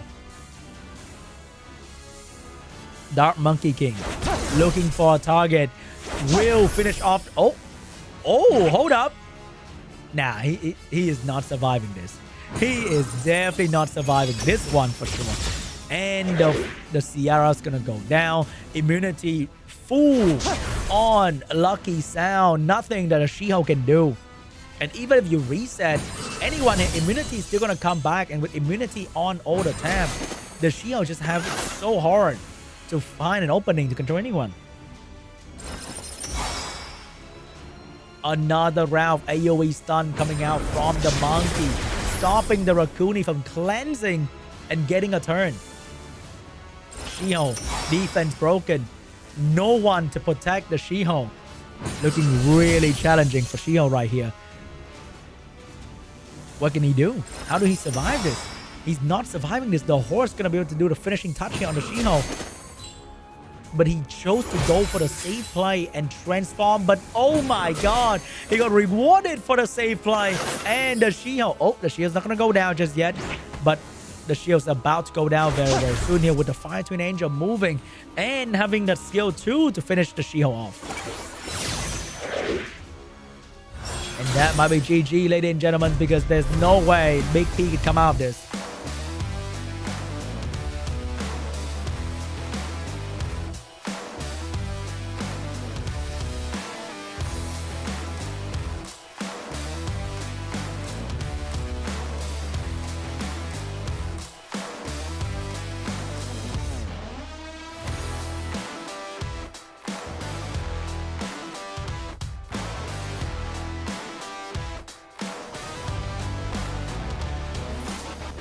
Round 3 between Lucky Sound and BIG.B. Here comes the pre-ban. What is it going to be this time? It will be the Sierra. It will be the Oliver. No more wind speed lead for you or for me, for anyone else.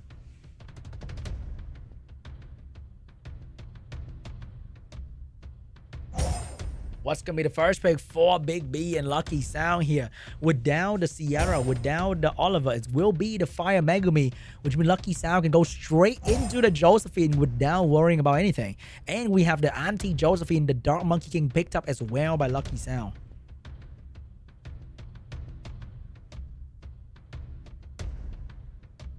So how's he going to counter this without the wind speed lead? Does he have a Water Twin Angel into a Cigar maybe? It's going to be a tank down with the Wind Pure Vanilla, putting Princess into a segment to reset the Dark Monkey King. But is that going to be enough though? Is that going to really be enough?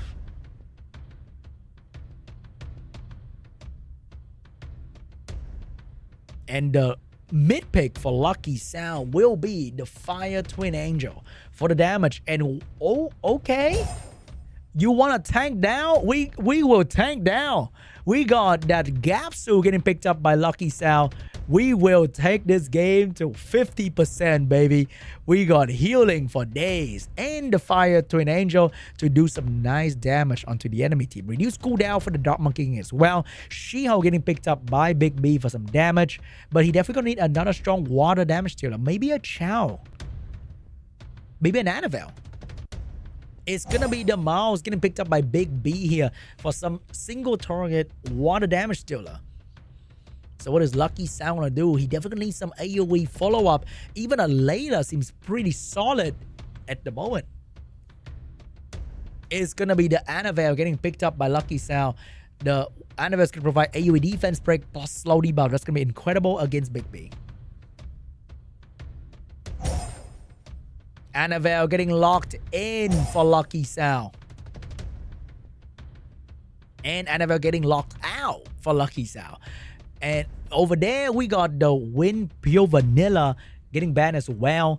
So Lucky Sound will get to keep the healer, but BIG.B will be left with 0 healing. Resistant leader skill for Lucky Sound. That's a lucky sounding leader skill. Oh my god, that skill looks majestic. What is that? That looks so cool from behind. Damage. Wow, I cannot believe that leader skill actually worked out. But here's the stun. Josephine getting a turn. Provoke ready to go. Which one's going to be on?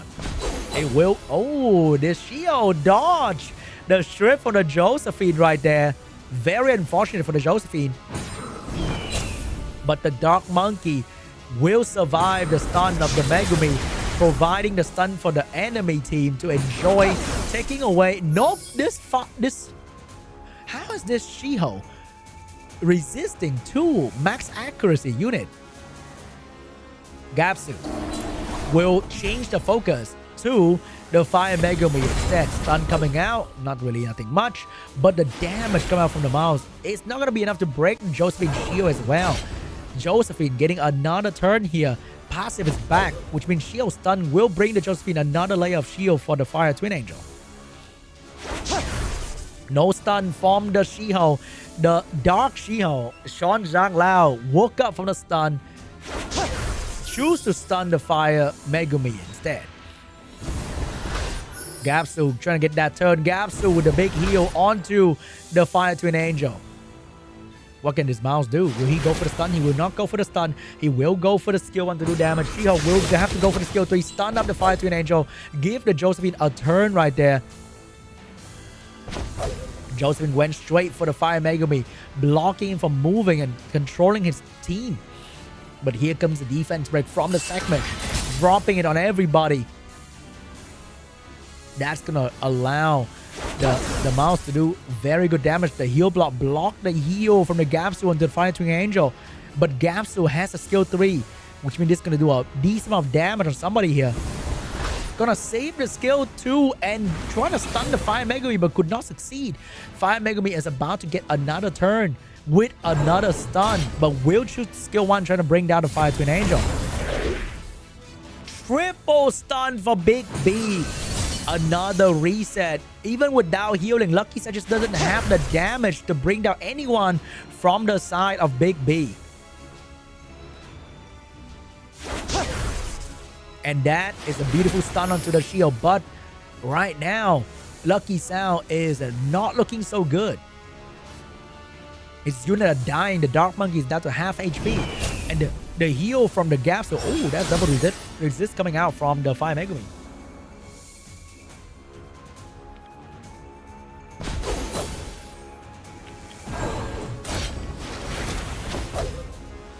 Josephine with a stun. Dark Monkey King looking for a try to defense break. Maybe finally the Gaps was gonna start doing some real damage here. He needs to find a window. He needs to snipe off somebody. He can't keep just touching them and not doing any real damage. Look at that skill animation though. Not a lot of damage, but still something. He's keeping the team alive at the same time as well. Here comes the Fire Megumi back in with another stun. Is it going to be on a Dark Monkey King? It will be a try for defense break, but could not get it. Because Josephine passive is back. He doesn't want to stun unnecessarily. Josephine with a stun onto the segment. Now return the stun with the Fire Megumi. Josephine with a shield. Stun the She-Hulk. It is so much stun going on. Maybe this is the window where Mouse can actually bring down somebody. That's gonna be on to the Josephine, but she refused to go down. Segment skill 3, take away the AoE defense break. Shield skill 2, take away the Josephine. The window has opened for BIG.B. Monkey without skill. Gapsu without any support. He's not doing a whole lot to save the team and not a whole lot to deal damage to the enemy. And that might be over. The Dark Monkey is gonna go down. BIG.B is gonna be the one to win this round.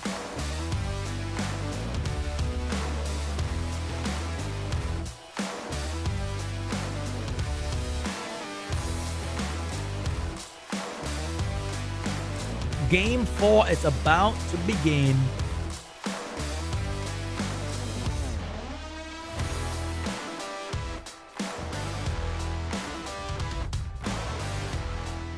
What is going to be the pre-ban this time around, guys?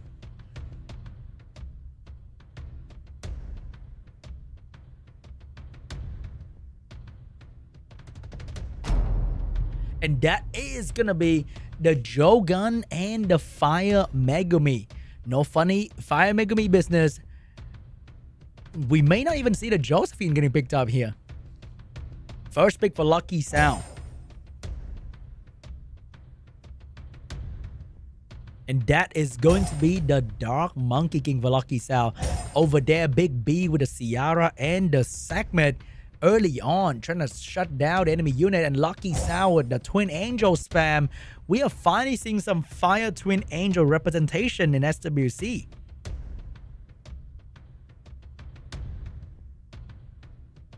But what is going to be the answer coming out? It's going to be the She-Hulk getting picked up once again. Is that going to be enough? Does he need another speed lead for BIG.B? The fourth pick could be another speed leader. Could be a support unit. It's going to be a Shizuka getting picked up by BIG.B. So for LUCKYSOUND, it could be a Juno in this situation to counter all the debuff. It will be a Juno from LUCKYSOUND, but it's definitely going to need another damage dealer in case Juno get banned out. So how's he going to find a fast base speed? It's going to be another support for LUCKYSOUND.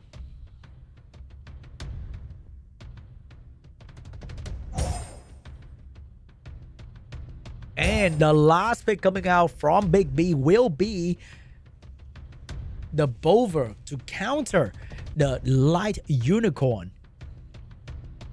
I think it has to be a Bover ban and a Juno ban here. You let Bover stay, that's going to be a lot of damage. He did not ban the Juno. He will ban the Fire Twin Angel. He will try to kill this Juno as quickly as possible, but no attack buff. If Ciara missed the bomb, it might be over for little BIG.B.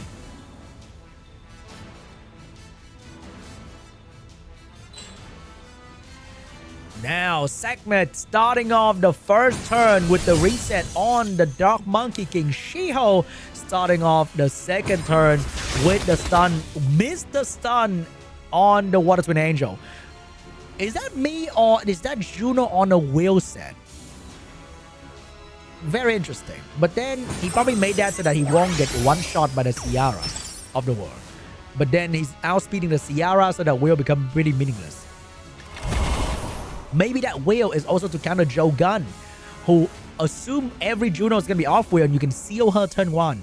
Lucky Sound 5 steps ahead, but still going to eat that ball. Maybe he's waiting for the Dark Monkey to drop the anti-clan so he can do it on Juno. But the Ciara's bombing the Dark Monkey, so there's no anti-clans coming out for BIG.B anytime soon. He will throw down, but that would not stay for too long, unfortunately. And the Juno is about to get a turn to freely utilize all that juicy buff. And Juno is going to take away all that buff coming out from BIG.B with beautiful dots as well, but missed true water unit, and the opportunity arise for the Ciara to start doing some damage. Maybe here comes the stun, but that's not going to keep the Juno down for too long, and that will not do any real damage as well.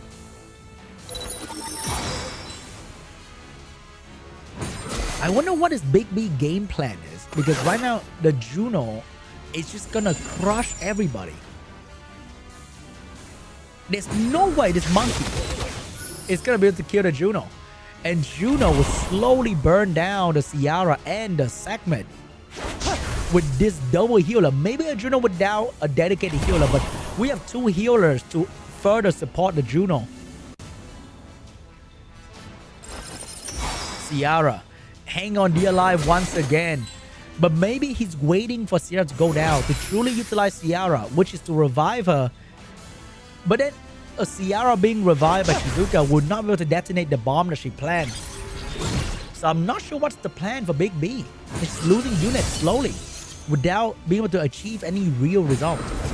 Now the stun coming out from the Dark Monkey King. The anti-clans is finally on the field, but will the Shizuka live long enough to utilize that? Shio dropping the stun once again. Doesn't matter to the Juno, which means the segment is about to go down to the Juno. Segment getting a turn. Missed the strip and the steal on the Juno. Juno getting an easy turn here with speed buff, doing massive damage onto the segment. Monkey dropping the damage, but it's just not quite enough yet. He needs more time, but he doesn't have that leisure. LUCKYSOUND is stepping closer and closer to finishing off his team. Another strip taking down a segment. Now it's the monkey's turn to be focused by the Juno. The horse, he doesn't even bother to transform. He could have transformed and then get another heal if he proc right there. But he didn't even bother to do so. He just want to keep a bit of immunity for his team. Segment. Reset ready. Take away the Juno. He's trying to... I thought he was trying to use Shizuka skill 3 and then she'll one-shot the Juno with the anti-cleanse, but I guess it's not working out.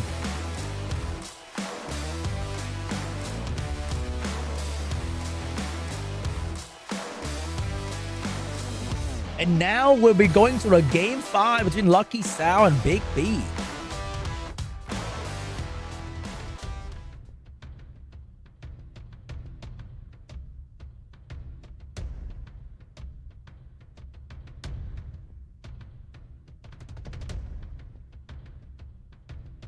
Here we go, guys. Pre-ban is going to be between the Ciara and the Oliver once again. So no more crazy win speedly this time around.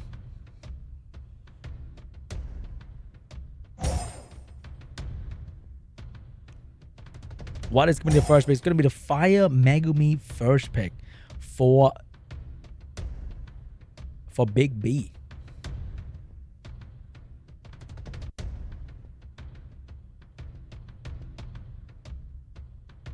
And to counter that, we have the Chandra, the Josephine, the AoE slow, the counter stun. His Fire Megumi is already not looking so good without the support of the Wind Powerhouse that's being pre-banned at the moment.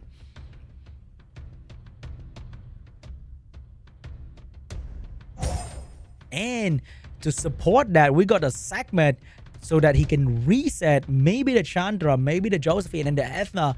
I'm not sure about Ethna into the Josephine though, but it is the play, and we got the Chant. Oh my god, we got the Tianlang to counter all that attack bar again. We got the Light Unicorn to counter all that debuff. A very late healer getting picked up here, and the Bover to counter the Eleanor. Right now, LUCKYSOUND can go for a strong AoE unit to completely shut down BIG.B.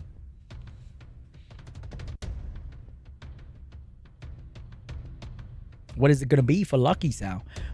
He can also go for like a Fire Monkey King, but then Fire Monkey King gets soft countered by the segment debuff. So it's going to go for a Fire Bayek instead to provide the damage plus the little bit of healing that he needs. And the ban will be on the Fire Bayek and the Bover. He gets to keep the Tianlang counter and the Eleanor for the heal. If this Chandra lands a slow debuff on the Wind Healer, it's going to be very, very bad for BIG.B. How fast that Wind Pudding Princess? It's so crazy fast. Probably has the best speed rune of BIG.B. Here we go. Stun on the Tianlang. Stun from the Josephine coming soon as well. You kidding me? That provoked onto the Ethna.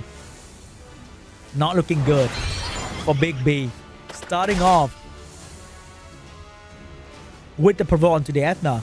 Now we have immunity coming out from the Unicorn as well. And there's no big damage to burst through the Unicorn, because that's usually what people try to do against this unit. You can't deal with immunity, you will try to burst down the Unicorn in human form. Here comes the reset. Get the reset. Get the 4 buffs so that she can reset again next time around. But the defense break is on to the Ethna. Could not follow up with more damage due to the Pudding Princess turn in between. There's no window for the Chandra to do the AoE slow yet. These units keep stealing the immunity to protect themselves. It's getting really frustrating for LUCKYSOUND to find a window for the Chandra to go for the AoE slow debuff, but he just can't seem to find it. Ethna proc out of the stun to provide a defense, but that just gives Tianlang attack bar, and she can't get the attack bar herself. And the Chandra slow debuff is gone because of the segment reset. Unfortunately for Tianlang, Tianlang is getting focused down by the Fire Megumi. This Ethna on Violent is doing so much work with the defensive prep for the Fire Megumi to focus down his unit.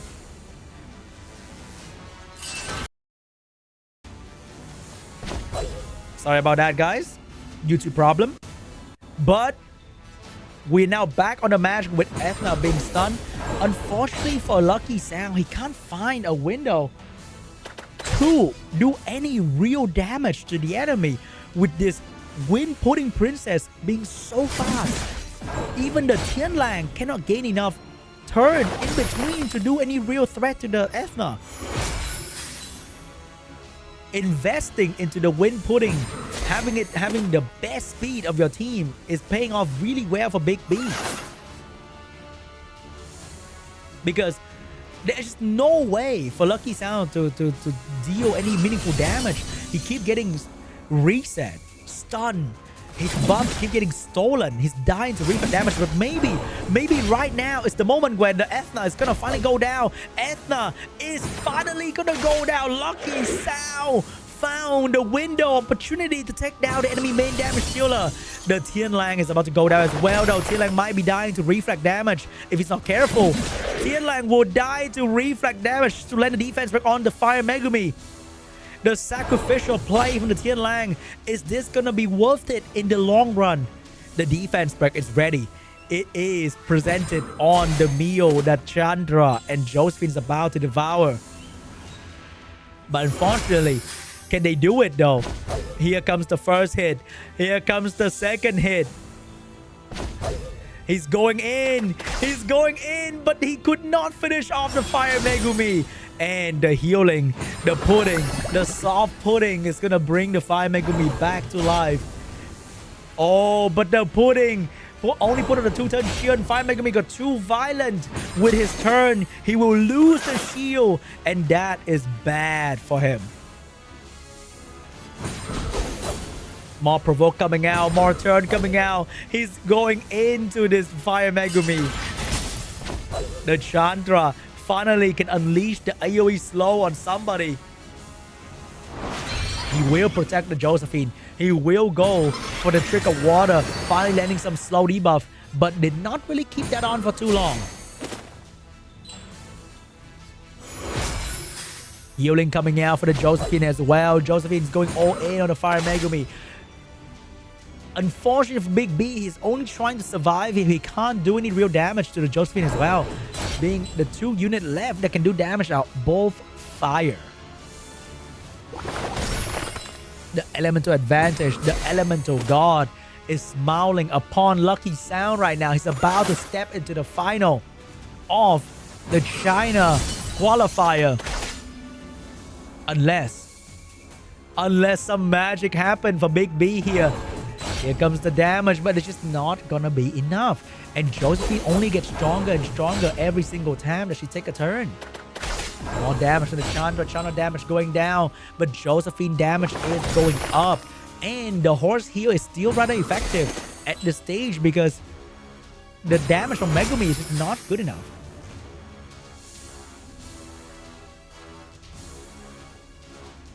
Segment looking for a target, taking away the Josephine skill and passive. Here comes the... Oh, maybe this is the moment. Oh my god, the stun, but it just couldn't do enough damage. Chandra with the AoE, with the attack bar boost. Is he gonna go for it? He will go for the attack bar boost. Oh my god, the first AoE slow despair stun for the Chandra. And that's gonna shut down the Fire Megumi for a little while right there. But the segment, skill 3 damage is also getting stronger and stronger. It will take away the protection of the Josephine, but Josephine is gonna be able to go in. But the reflect damage, the revenge hit from the Fire Megumi. Oh my god, the Fire Megumi with the violent proc is gonna take down the Josephine. Oh my god, that reflect damage and the revenge hit from the Fire Megumi, that might have been the moment that BIG.B turned the game around, because BIG.B has the better healer. BIG.B will have the revenge, the reflect damage in the long run. Fire Megumi is still on the field. He's not done yet. Here comes the horse in human form. It does a bit more damage, maybe because it's scaled with attack now. The horse stunned the Fire Megumi, transformed back, did not go for the heal. 2-turn provoke ready to go. Gonna go for that, but the reflect damage is saving the Fire Megumi. The defense down, the cleanse, the Fire Megumi just found himself a window to take down this horse. Eagle will go straight to the horse and take down it. GG! BIG.B survived long enough, and he will move on to the final of the China qualifier. Oh my god. What a game.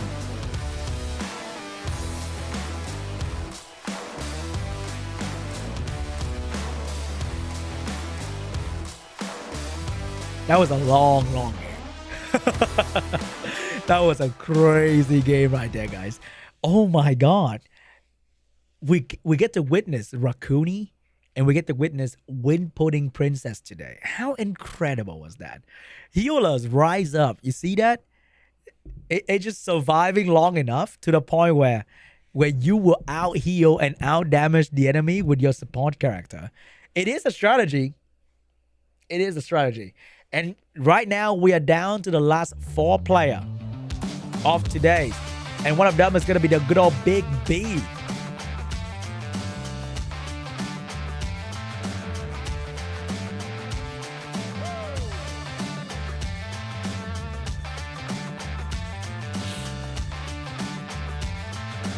And here are the 4 players left in the China Qualifier Prelim Day 2.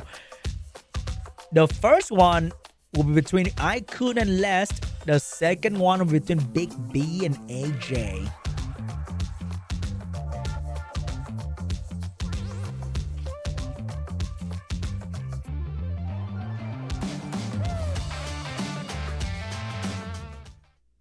And guys, before we go to the final, we're going to go for the final break. So, hope you guys have been enjoying the show. I'm not sure if I'm not sure if you guys sick of me just yet, but we still got 2 more matches to go through here, and I hope you guys are still with me. Okay, you guys are still with me, chat. We good? We good? Thank you so much for spending the time on the stream, guys. I know it's been a long stream, but it's not over yet. I'll see you guys after the break.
Hey guys, and welcome back to the final round of the China Qualifier Prelim Day 2.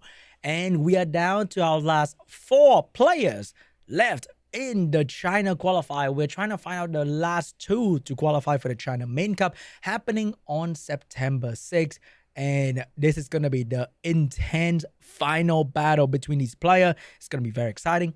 I hope you guys are excited for it because this is going to decide who move on and who will stop their journey in SWC 2025. So, buckle up, grab the last drink, the last snack you have. It's been a long day, but before we go to the final match, I just want to let you guys know that, did you know that is the prediction event going on right now in Summoners War that you can predict for your favorite player? And by doing so, you're also getting your hands on some of the most amazing rewards that the game can ever offer. And not only that, there's a shop event for you to use all the coupon that you get from watching the live stream and use that to exchange for even more amazing rewards. So, guys, I think we're going to the first match in the final of the lower bracket of the China Qualifier Prelim Day 2 between IKUN and Lest. Lest lost to KANGJING 3-0 just now. Maybe it was a little oopsie. Maybe Lest was testing something around, or maybe the fall of the king is finally here. Here we go, guys. Matchup between IKUN and Lest about to happen.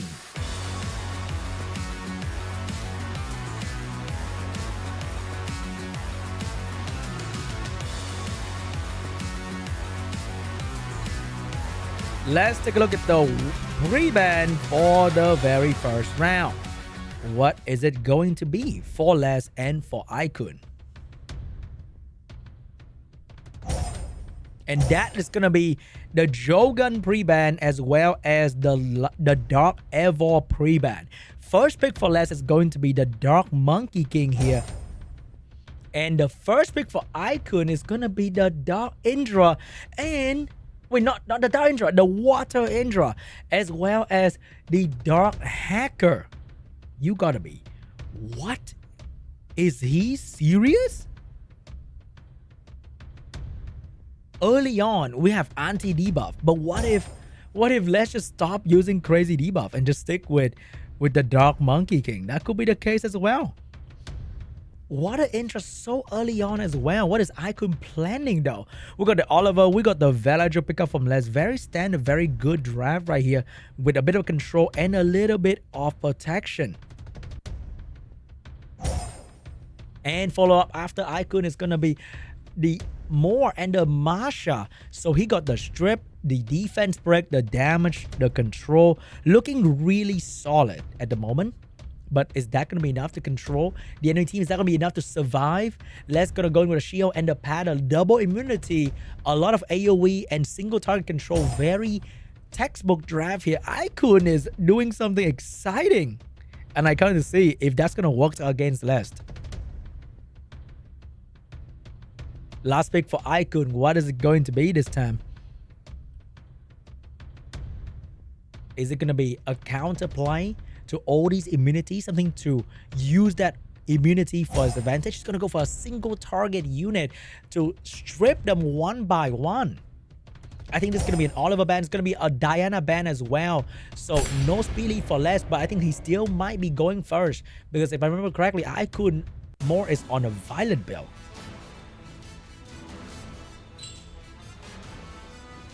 Here we go, guys. First one belongs to the shield. Take away the more chance to strip. Masha will have to deal with full immunity. And that is not good. He keeps doing damage, but that definitely gonna get healed back by the Villager and the Paddle fairly quickly. The Water Indra is going in as well, trying to do some damage. But that is not going to be anywhere near enough. The Dark Hacker doesn't have any strip. He's going to go for the skill 1 onto the Dark Monkey here. But now, the entire team of Les will move into full team with no immunity, which is very, very amazing setup for Les. He did some damage, did some healing, and the Dark Monkey is gonna drop the AoE stun on the entire enemy team with Pada providing the immunity for the team. And Pada can also provide good damage and healing after this. Les with the Shiho not dropping the stun, waiting for the right moment. Masha pumping damage back onto the Dark Monkey, but it's just not gonna be enough. The strip for the villager finally land on the Masha defense break. No defense break right there, but here is the Pada looking for a kill, and he will go for the skill one onto the Masha, trying to get that stun, and Shiho dropping the stun onto the Moor. Did not get the Masha though, so maybe the Dark Monkey's in a bit of trouble here with the Masha on human form. That's gonna do a lot of damage.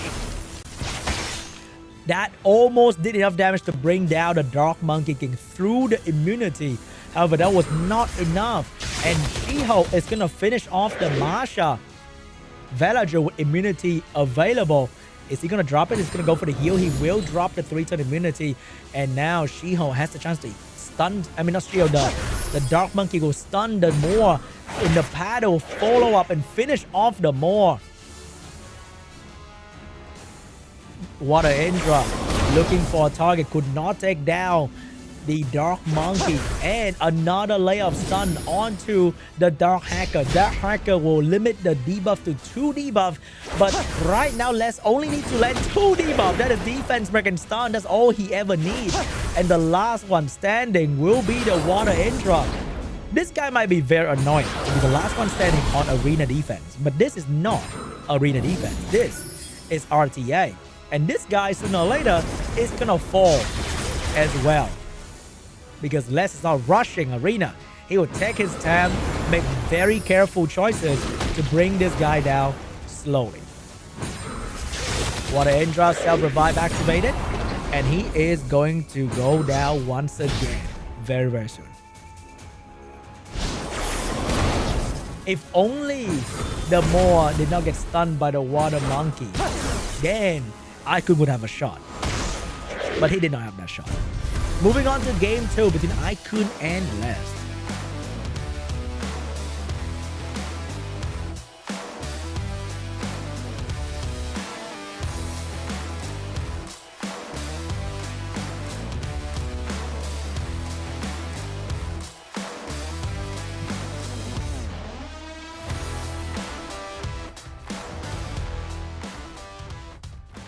And next up is going to be the pre-ban for round 2 between Les and IKUN.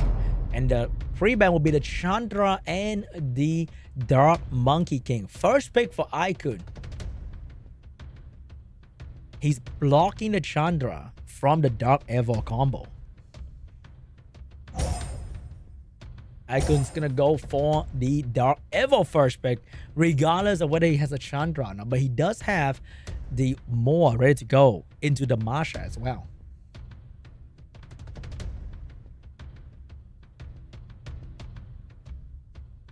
So what is going to be the last answer to the Dark Evo? It's going to be the Ciara. It's going to be maybe the Shiho. It will be the Shiho for Les as well. And that is going to be the first pick of Les, going early with the stun, blocking the potential strip coming out from IKUN, just like the previous round.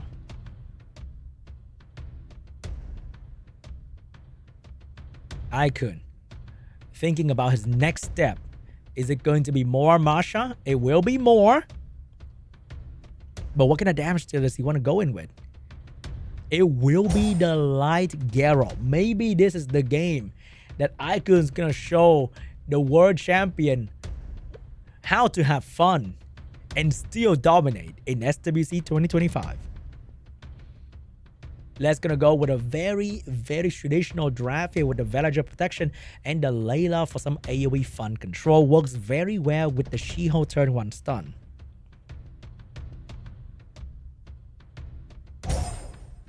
Locked in the Layla. IKUN, that is kind of scary, gotta admit. If you're not going first, you're gonna get completely surrounded by debuff from the Layla. So IKUN is going to go with a Hey Gang to block the strip debuff off Les. Maybe. Oh my god. Is it Hagang? Is it Water Gojo? It's gonna be Hagang. He needed a speed lead though. And that is going to be no more speed lead. He's going in with another damage dealer. And that's gonna be the Dark Onimusha on Yoki being picked up by IKUN. And the last pick from Les will be the Diana to cut in between all these damage, providing the shield for the team and also potentially sneak in with a turn to one-shot something. Shio getting banned out, Light Gero getting banned out, no AoE death break for IKUN. He might go first, but he might not kill. That is the fact. Unless the Ongyoki go pretty crazy. First turn belongs to the Dark Evil with the horn, with the attack buff. Very minimal damage on everybody. Here comes the Moor with another layer of damage, but the Diana is going to get a turn here. How does he plan to stop the Diana? Diana is getting a turn. The shield will be stripped. So is she going to go for the shield though? She's going to go for the shield regardless. And getting a turn as well. Is there going to be a stun on the Moor? It will be a turn for the Moor, but it will not be a stun. And the Hagang is going to strip everybody on Yoki with the damage. Will not be enough. But the Moor will not be enough. He missed that chance to kill the Velagel. Diana would now get a turn, but if you do Diana's skill too, you will strip somebody with dot, and that's going to allow them to move though. Is that enough? He's going to go into the Moor, the one without the attack buff. And the Moor is going to be the target of the damage. Layla, will she drop the skill too? Will she pray for the anti-cleanse? She will go for it. She will have the anti-cleanse on so many of them. Ciara drop the bomb onto the Ongyoki. Is that going to be enough damage on the Ongyoki? It will not be enough damage. You have to drop it down to at least 0 health so the dot can actually finish it off. But nobody is going to be there to do that. Because the Hagang is going to take down the villager. Ongyoki is going to be alive, but the anti-cleanse stopped the Ongyoki from getting a turn. And Layla going back on the Ongyoki. Ongyoki is going to go down. Hagang will have to stop the Diana from killing his team. Can he do it? He will go for the Diana. He will get the attack bomb Diana down. Diana's going to pull down to the dot. The Sia will land her bomb onto the Dark Evil. Another round of Layla debuff. But this time she can't AoE. She will go for the skill 1. Because she stripped the attack bomb without anti-cleanse. She will allow the Dark Evil to cleanse the bomb away. But the Dark Evil have an opportunity to kill the Ciara right here. Can she do it? She will go for the Layla instead. Ciara get another chance to move. Layla with the AoE. Layla with the glancing debuff. Layla could not land the debuff. But Hagang gonna fight 2 ladies. And he can't even take down the first one. And Ciara will take down the Hagang. GG. I respect the all in or nothing from IKUN. It didn't pay off though. But it was very entertaining to watch.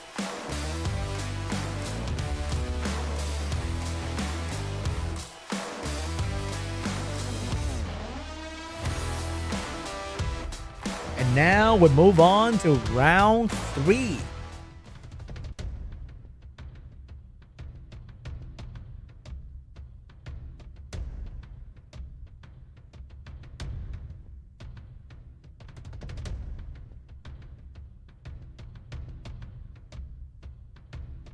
What is going to be the pre-ban this time around?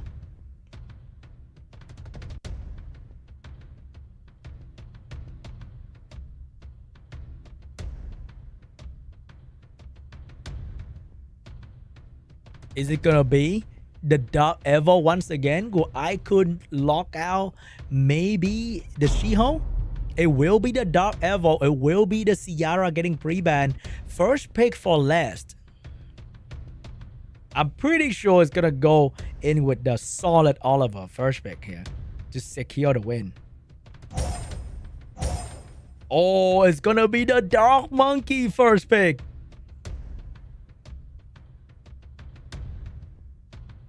What is IKUN gonna do? How is he gonna counter this? It's gonna be the Patter. He's not going in with the big damage anymore without the Dark Evil, unfortunately.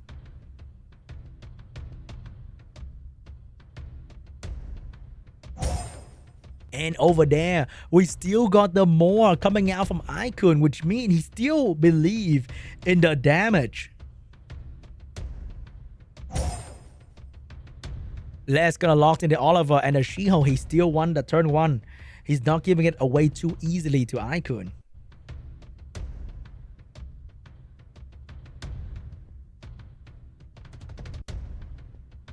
Fire Megumi getting picked up right here. And the Josephine as well to counter the stun coming out from the double Monkey King. But is that going to be enough though?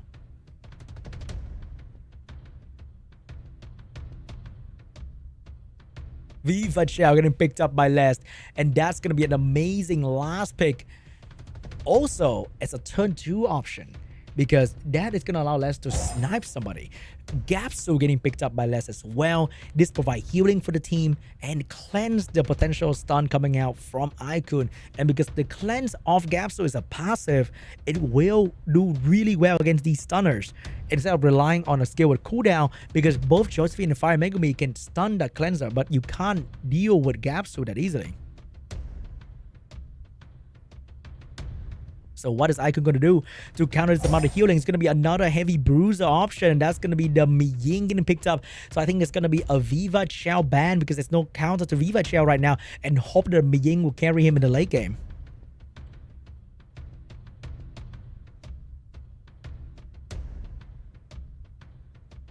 But over there, what would Les do? Will he take out the immunity unit? Will he take out the Miying? I think it's either one of it has to be either one of the LD5. They're both really good. It's gonna be Miying. It's gonna be a She-Hulk ban. He will let Les have the Viva Shell. He has to let the control his unit, or else it's gonna be over for him. Because many other players have tried to done this, and the Viva resisted their control.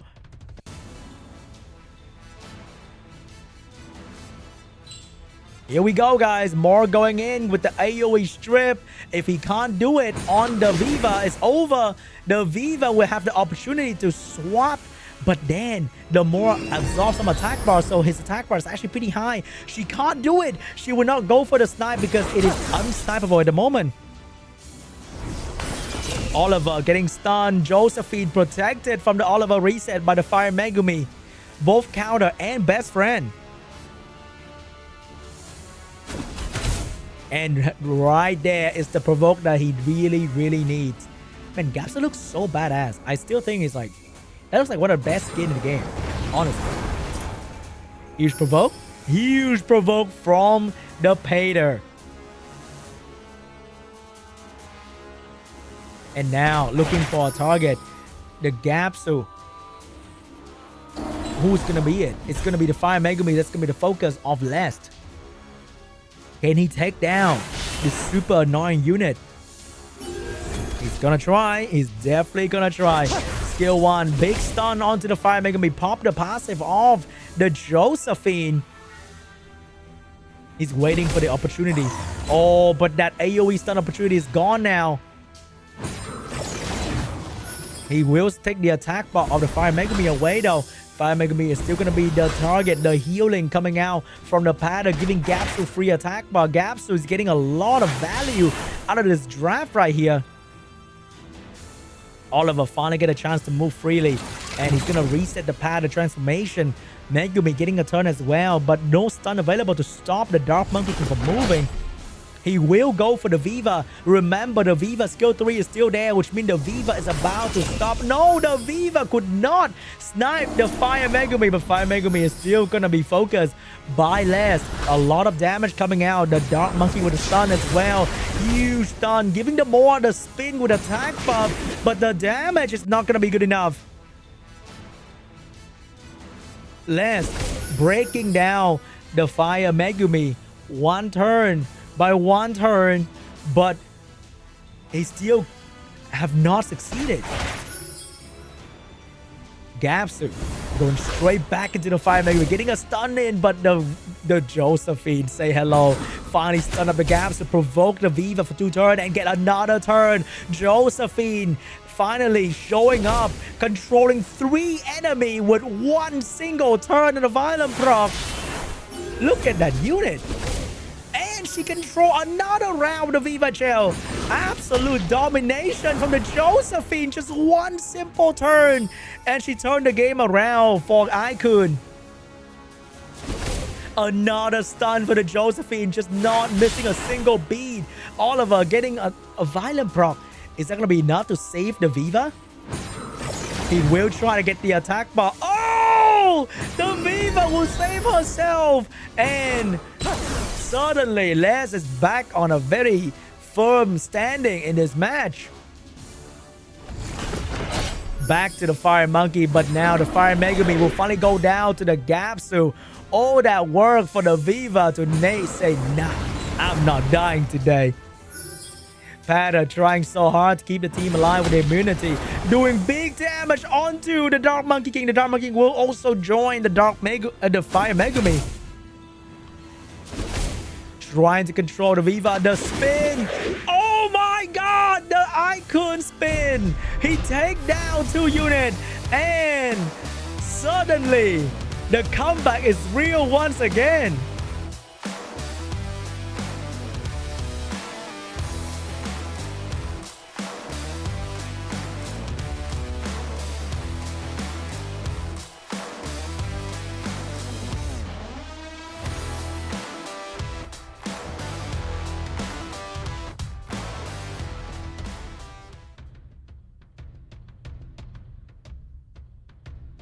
Round 4 pre-ban between Les and IKUN. He would not go down without a fight against the world champion.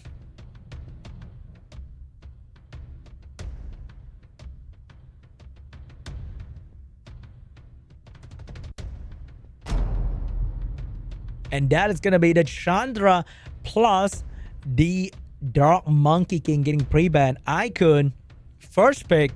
Is he going to lock in the Dark Evo?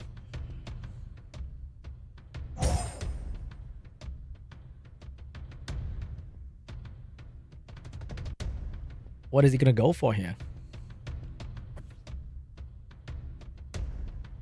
It's going to be the Dark Evo first pick for IKUN. Les is selecting a different approach maybe, or is he going to still going for the Oliver, the Shiho, the Ciara angle here for the first pick? He knows the full damage comp is coming. It's going to be the Ciara, it's going to be the Shiho over there. IKUN with the Moore ready to go. But is he going to go with a light Geralt Moore angle once again? It did not work out. Full damage. Couldn't finish off last unit. It will be the Fire Megumi. It will be the Josephine. He's going to go safer this time around.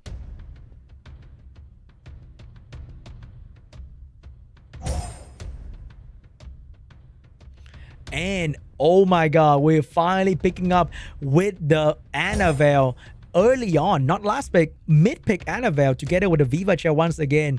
The snipe threat is real with less draft. So what is IKUN going to do here? Is he going to pick up Diana? How's he going to counter? It's going to be the Moore. But who's going to follow up after the Moore? Is Josephine the only CC in damage for his team? It could be. I mean, she did pretty well in the previous round. Volantis getting picked up out of nowhere for IKUN. Very interesting Volantis drop right there. Xiao getting picked up by Les. I'm not sure what Volantis is supposed to be, because he doesn't bring like a crazy amount of control. He does bring a lot of debuff, but then there's a whole lot of cleansing coming out from Les as well.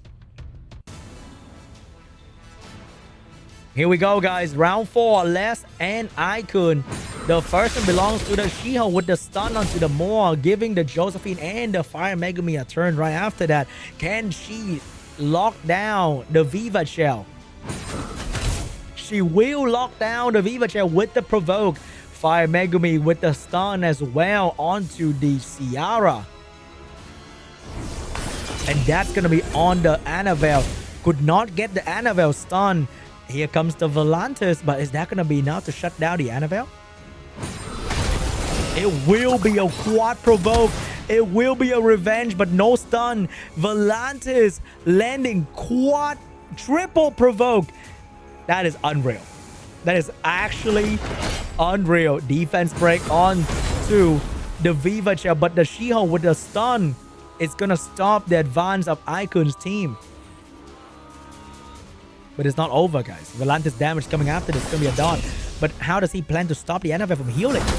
You know what? Exactly that. I'm sorry, I forgot about that. 25% despair stun coming out from the Volantis. NFL is not moving anytime soon. Bomb coming out from Ciara. Bomb detonated by Ciara. But she's gonna earn the stun from the Josephine. And Fire Megumi is gonna go back onto the Viva. Viva's about to go down and there's no stopping it. Can he stop the NFL again? He will not stop the Annabelle this time around. Resistance coming out from the Annabelle. But this She-Hulk might trigger the Josephine. He will not. There's no passive on Josephine just yet. Annabelle with the proc. Annabelle with the heal. And the Annabelle special is now on everybody of IKUN with a slow and the defense break. Not looking too good for IKUN here. AoE from the monkey. Proc Josephine passive. But because his team is so healthy, he can afford to do that just to stun the Volantis. And now, look at the Viva surviving after so many rounds. And she's finally doing a lot of work for the team. Fire Megumi hanging on the alive with barely any HP left. And he is about to go down. Bomb onto the Volantis. Damage onto the Fire Megumi. I think Les is now qualified for the China main round unless this Josephine somehow heal the team at this point. IKUN trying so hard to survive, but the damage gonna take down the Volantis. That GG. And Les will qualify for the China main round.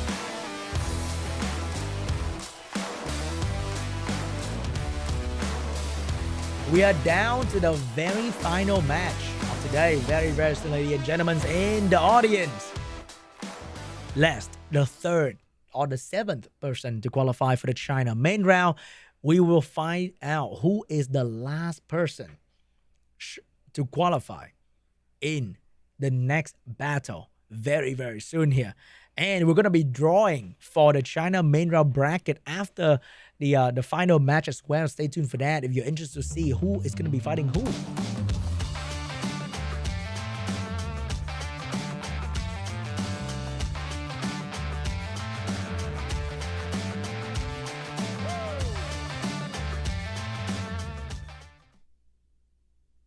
And that's the result for the battle between Les and IKUN.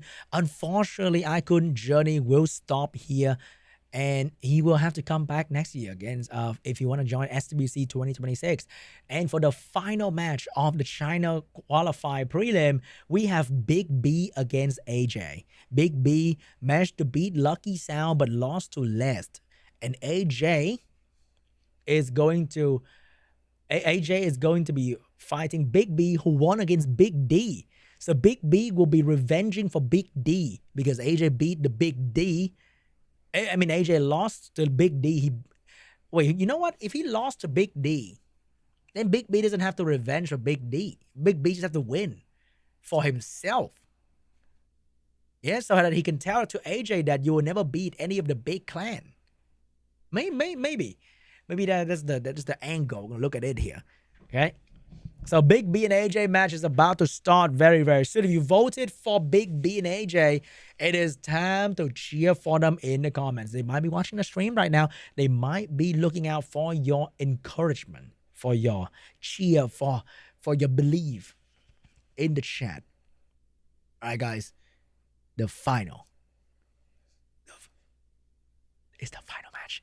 The final match is about to happen here very, very soon. I'm very excited. Let's see what they're going to bring to the table. Is it going to be another round of exciting, exhilarating, unbelievable back and forth between the Megumi, Josephine, She-Hulk?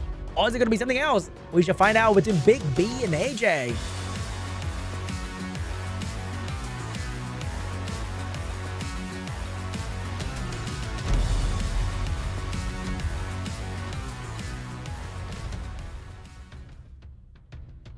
And the pre-ban was between the Oliver and the Fire Megami, 2 speed lead out of the battle.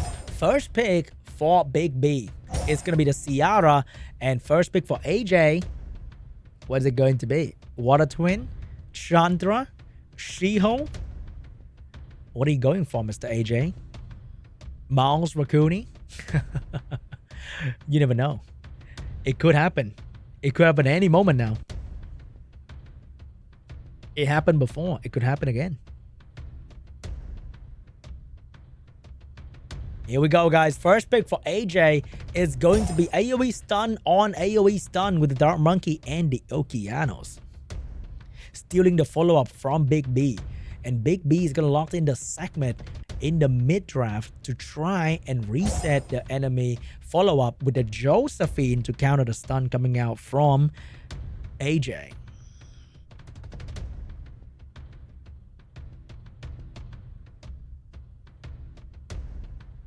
So what is AJ going to do to counter this? Are we seeing an Annabelle? Are we seeing Water Twin? Are we seeing Chandra Veladro? What is going to be the counterplay? It's going to be a Water Twin getting picked up by AJ, but he definitely going to need something to protect his team. He's a bit vulnerable right now. It's going to be the Wind Twin Angel for the immunity and the AoE slow on the enemy team.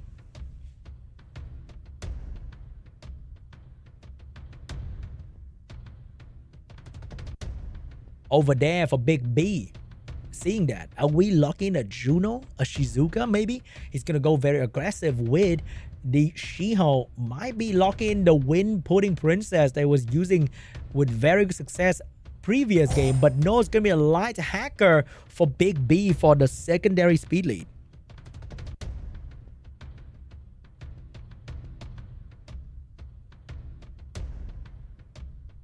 And last pick for AJ. How is he going to plan to counter? Is it going to be a Juno? Is it going to be a Shizuka for AJ? It's going to be the Winobara for AJ. Loving all that juicy AoE debuff so they can do a lot of damage. That's definitely going to be a great force ban for AJ. And AJ can look for the ban onto maybe the... Oh, that's rough. He got 2 high base speed. Whichever way, he's going to lose turn 1. So maybe lose turn 1 to something that's a bit more tolerable, like the segment. Or it's going to also ban out the light hacker to take away all the immunity and AoE slow that BIG.B planned to put on to AJ. It's going to be the segment ban, actually. He will let BIG.B have the Shiho with the speed lead.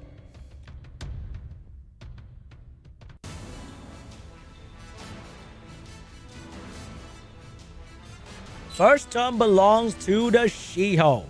And who is going to get the stun here? That's going to be the Water Twin, but not eating the stun. He will survive the stun. He will have the chance to go for the strip into defense break. But who's going to be target? It will be the Ciara. And he gives the bar to the Wind Twin Angel. So the Wind Twin Angel can now give the bar to someone else. Here comes the AoE strip. Despair stun proc the Josephine turn.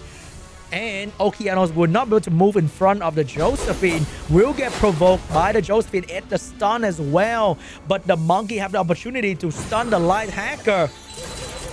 He will stun the light hacker, but no violent proc for the light hacker. And Shiho cannot stun the enemy team to stun her from moving again.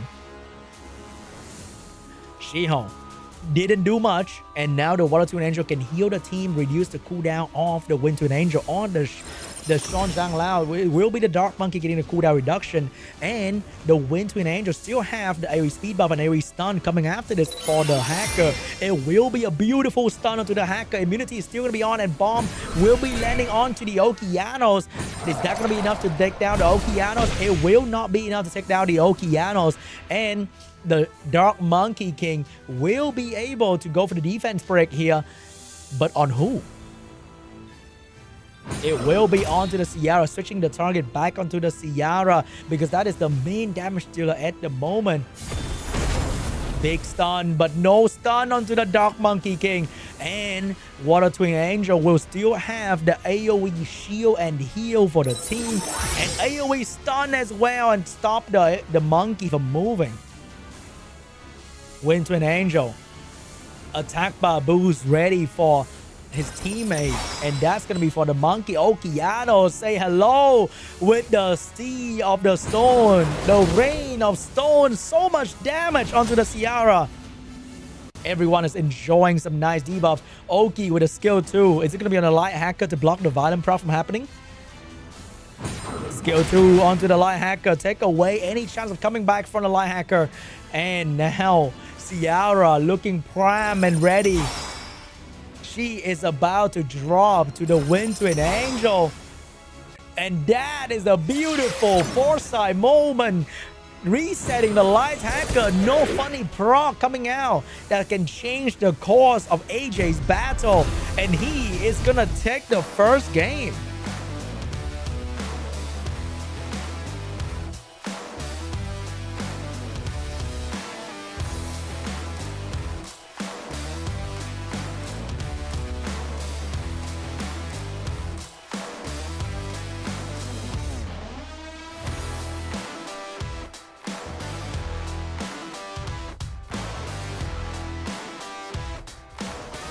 Game 2 between AJ and BIG.B.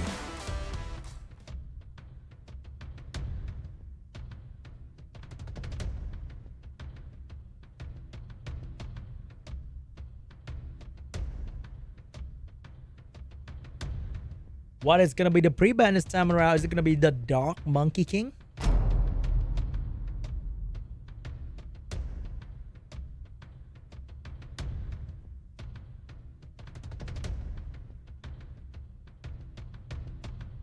And it's going to be the Josephine and the Jogam pre-ban for AJ and BIG.B. First pick for AJ is going to be a Ciara. First pick for BIG.B is going to be the Fire Megumi and the Shiho.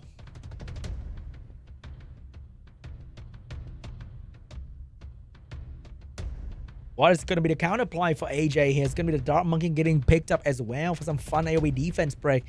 But he needs to have another support unit.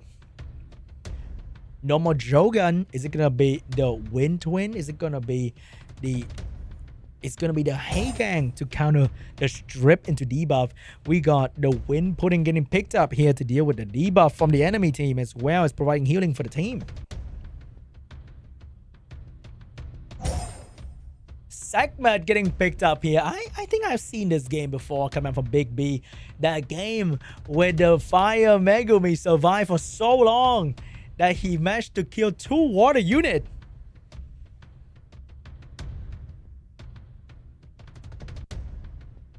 Bova getting picked up to counter the Wind Pudding Princess. But is that going to be enough? He definitely going to need another one to do this here. And that next damage dealer is going to be the Chow to go through all that shield and destroy the fire unit that was drafted by BIG.B.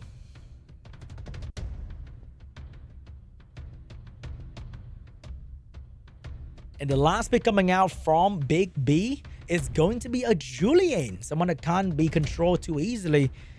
But is that really the play? It's going to be the Dark Indra instead, because there is 0 healing. I mean, there's 0 cleansing for the team. Only the Chow self-cleanse. So the Dark Indra is going to be extremely scary. And the Bova will be banned out. The Dark Indra will be banned out.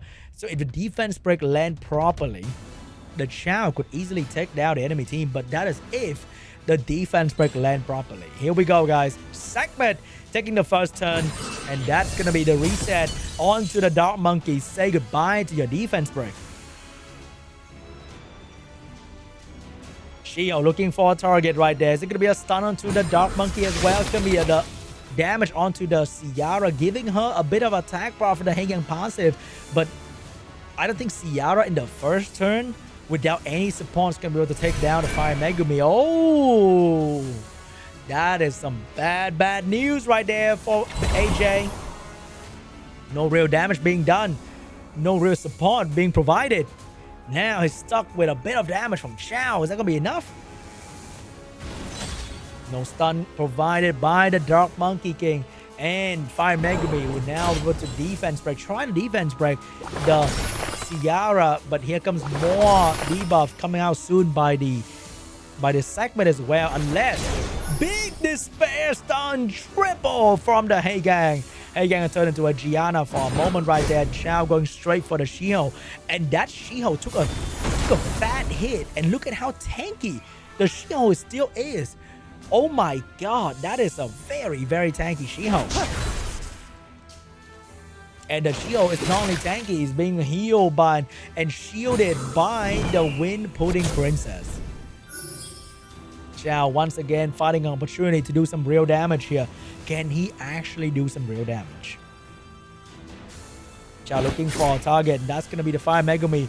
Barely scratched the Fire Megumi as well. This Chao just doesn't do enough damage on anybody without a defense break support. Here comes the defense break support that he's been waiting for. But can he move to... Oh my god, this monkey just can't focus on getting the defense break out. And the Ciara is going to go down to the Shiho. Chao waiting for a moment to do some meaningful damage. But once again, the segment is going to take away the Dark Monkey AoE defense break. Chao 13,000 finally doing some damage onto the Shiho, but that damage is gonna be cured away by the Wind Pudding Princess almost immediately. Shiho providing some more support, and now the healing is coming back onto the Shiho. Shiho's getting healed almost back to full health. And Chao can't touch Shiho anymore because of the Shiho, and his skill doesn't cut through the Shiho. Going back onto the Fire Megumi. Fire Megumi is also extremely tanky, and he can't just do any real damage here. Heigang looking for a moment. Beautiful stun right there, but the Dark Monkey is also dropping to the Shiho.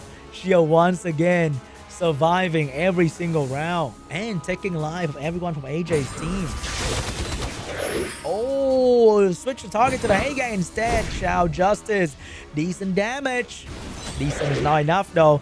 And the Dark Monkey got so sad with Chao that he just said goodbye without waiting for the enemy to kill him.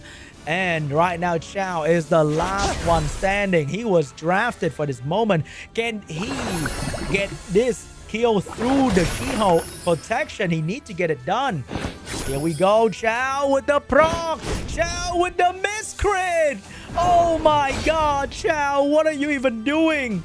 You can't do a single thing right in this moment, Chao. And now the Shiho do some damage. The self-heal of Chao is less than the damage that this support unit can do. And he can't even skill 2 because of the segment outer ego attack, dropping the Chao HP so quickly. And that is it. BIG.B will take game 2.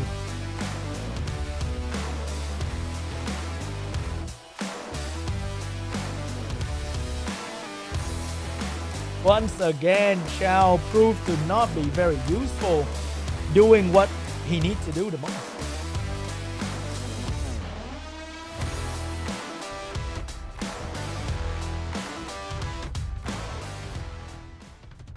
Round 3 between AJ and BIG.B.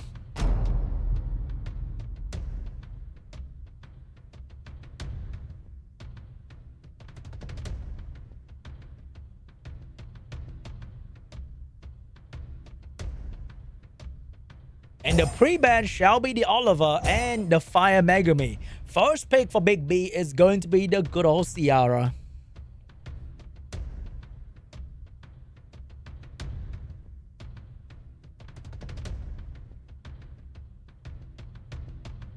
Now, what is it going to be for AJ? It's going to be the Dark Monkey King once again with the Fire Bayek. But over there, we know what's coming. We know that segment. We know that Shiho is coming. So what does AJ plan to deal with this combination? Oh, it's not going to be a Shiho. It's going to be an early Josephine coming out to deal with the Dark Monkey King. Water Twin Angel, Fire Twin Angel getting picked up by AJ. We have strip defense break. We have damage. We have cooldown reduction coming from AJ. Maybe this time around, he will be able to do enough damage to go through BIG.B's defense. Is he gonna pick up the Wind Pudding once again? We know that tanky Shiho is coming back. Man, that Shiho is extremely tanky. But what is going to be BIG.B's last pick? Is it going to be a big healer? Or is it going to be the light hacker?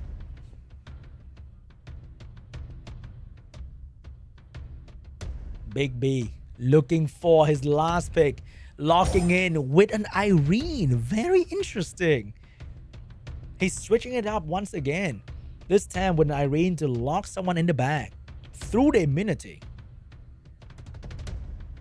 Is he blocking a sudden last pick coming out from AJ? So what is AJ going to do here? What is going to be his counterplay? Is he going to lock in a Chow again? He will not. He will go for the triple. The first time in SWC 2025, we see a triple twin angel on one side, and that's going to be AJ with the win twin angel. Is it going to be a Ciara ban? Is it going to be a segment ban so they can try to get the combo through? It's going to be the Ciara ban. It's going to be the water twin angel ban. Though, unfortunately, we don't get the triple twin angel action in this round. Both no speed lead. And the one with the high base speed will be BIG.B with the segment and the Shiho. Can he land all three of his single target control here? The first round belongs to the segment with the strip reset onto the win twin. One down. Second round of single target control. Shiho 2 down. The third round will be the Josephine 3 down. And the fourth one will be blocked. Not going to be there just yet. The fourth one will be the Irene. Can she land the fourth one? Is she going to break the combo? Here we go. Fourth control coming out from Irene. Which one is it going to be? Irene going with the bag. And she will put the enemy in the bag. All four single target control landed beautifully on the entire enemy team. And now they can't do a single thing. But, oh, that is a beautiful despair stun coming out from the win twin. But, oh, pay the price immediately with the Josephine taking down the Fire Bayek turn. But here comes the Dark Monkey with a very, very strong skill 3. Blocking the Josephine from cleansing herself as well. Is that going to be enough? It will be enough to stop the Josephine getting a turn. And nothing is going out from BIG.B. He landed control, but he just could not finish the enemy. Fire Bayek waking up. Fire Twin Angel waking up. Single target control is strong, but he needs to round it up with a strong follow-up AoE, but he just could not do it. One unit is about to go down here. Can Shiho? No, the AoE immunity is blocking Shiho from finishing the job. But Josephine maybe. But Josephine doesn't have the passive at the moment. Josephine just doesn't have the passive. She can't do it. And the segment is about to go down. Irene is not going to move to protect her teammates.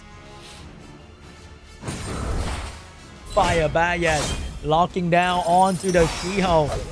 Ooh, that's a big stun though. But remember, without segment on the field, nobody's going to keep check on the Win Twin Angel. So who is going to stop the Win Twin Angel here? It will soon get the AoE back, and the moment it happens, ooh, that's going to be bad. Shiho finally found an opening. Here comes the AoE coming out from Shiho, but it's going to go for the skill 3 instead. Try to finish off the Fire Twin Angel, but could not finish. Maybe his teammate's going to be able to do the job. Fire Twin Angel, before it goes down, will provide one last skill, and who would be gone? It will be on the Irene. Increase the cooldown time to Irene. Taking away the Irene skill 3. AoE stun coming out. But the Monkey will suffer a bit from the defense break of the reflect harmful effect buff from the Irene onto the Josephine. Win Twin Angel with the AoE strip. Could not stop the Monkey. Monkey will have a chance to bring down the Fire Twin Angel. But Bayek is here to provide a skill 3 to heal the Win Twin Angel and to do very good damage onto the Irene with the defense break. And he's going to get another turn as well. AJ locking down that Irene, but focus back onto the shield to give the silence because he believed that his team's going to be able to finish Irene with the Dark Monkey. Dark Monkey is going to take down the Irene. A 2v3 situation, and Josephine is about to die as well. Went to an Angel. Finally be able to use all the skill. How can this Josephine bring the game back for BIG.D? Shiho, silence for 2 turns. Remember, this thing is on Swift. There's no violent proc coming out from the Shiho.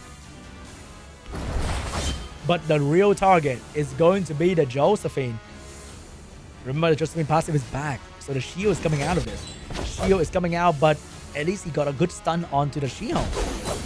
Provoke, violent proc, but also mean the Shiho is off. But that means the passive is back on the Josephine. Is it gonna be enough? Is it gonna be enough? Oh my god, that stun onto the back again, blocking the skill 3. The Josephine is keeping... Oh my god, another stun on Shield. But the Josephine is moving again. Resisted, but she gets a violent pro again. Josephine with the provoke. No stun from the monkey though. He needed that monkey to stun him to get the shield back on the Josephine. But Josephine's moving and stun another tower on the Bayek. And Shield finally get a turn in between. Shield will have the skill 3 to bring somebody down. And that's gonna be the Fire Bayek. Another stun from the Josephine. Josephine looking at the Wind Twin Angel. Someone need a stun right there, right? You need a stun, Wind Twin. Oh, he ignored the Wind Twin. He's going straight to the monkey. He wants to bring down the monkey. The Wind Twin with the stun. Was that really the play right there? He stunned the Josephine. He want to stun the Shiho though. The Josephine will try to provoke the Dark Monkey King. The Dark Monkey King is about to go down. He will not go down just yet, but the Josephine can finish the job right here. But the Josephine will lose the shield. The Josephine getting another violent proc, but it would not have the shield to protect itself from the damage of the Wind Twin Angel. Wind Twin Angel. This small window to kill off the Josephine. If you miss, it will be very, very bad. Here we go. Oh my god, this thing doesn't have any real damage. Can it finish off the Josephine here? But even... Oh, that is such a bad stun from the Wind Twin Angel. Josephine getting another turn. Shio is gonna... Oh my god. Are you kidding me? BIG.B. How did he do it? A half-dead Josephine and a Shiho getting consistently control was able to come back against 3 enemies. Josephine, an absolute goddess of BIG.B.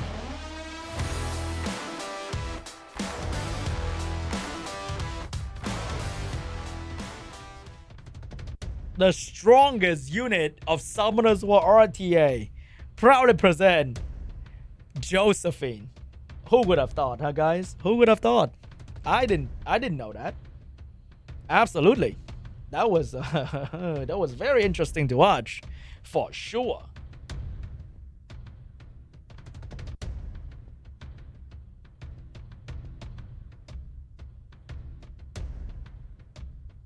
I can see some of you guys first picking Josephine in the RTA meta.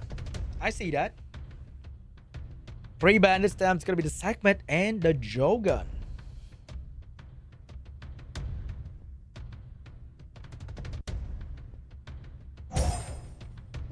Here we go. First pick for AJ.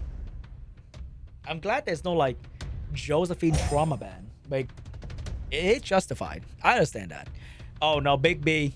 BIG.B is going to go with a Shiho again. Will AJ steal the Josephine away from BIG.B?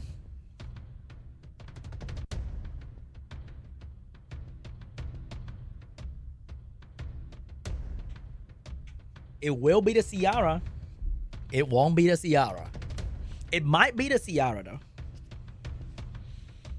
It will be the Lima for AJ, and he will steal the Josephine away from BIG.B. That is a trauma steal. So what is he going to do? He's going to go for the Wind Pudding Princess and the Ciara for damage.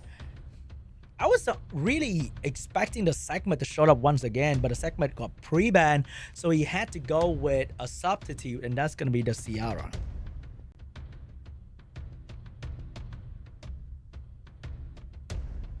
And last pick from AJ is going to be the Shizuka to utilize all the juicy buff. And AJ is gonna lock in the Dark Demon as well. That is rather interesting coming from AJ, but without any increased cooldown time. That is a very solid pick coming from AJ. So what is BIG.B gonna do for the last pick here? He does not have any increased cooldown time. He might have to ban out either Shizuka or the Demon. And he's gonna ban out the Demon, keep the Shizuka in, locked in the Tetra to have a healer against the Shizuka debuff. And also Tetra reduced the debuff turn and not actually a cleanse. So the anti-cleanse doesn't really work well against Tetra.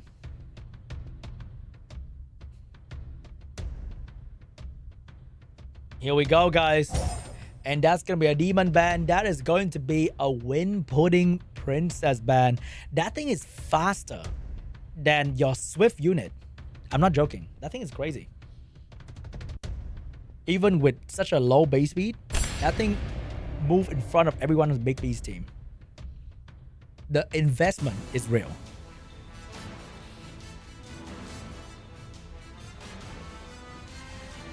And now we move on to game 4 between BIG.B and AJ. First pick, first turn is going to be the Shiho onto the Sean Zhang Lao. Get the stun, trigger the Josephine as always. And with the Tetra on the field, BIG.B would not be afraid of the bomb coming out from the Shizuka as much. Josephine provoked the fire, take away that turn. Tetra trying to strip the shield from the Dark Monkey but could not finish it. Ciara wait for all that time just to miss the bomb, unfortunately. Now the real slogfest is about to happen with all the buff from both sides. It's gonna be interesting to see. Shizuka is actually gonna drop the control down because that's gonna give defense break on the enemy unit. No bomb yet though, but I mean the bomb doesn't really do any real damage anyway. And now the target is going to be the Ciara. Without Ciara, BIG.B is gonna be in trouble. But that's why he drafted Tetra to keep his team alive. No opening yet for the Ciara. Tetra with the fat heal. All the debuff are gone. But here comes layer debuff number 2 for the team. And Shizuka with cooldown reduction. Who is it going to be on?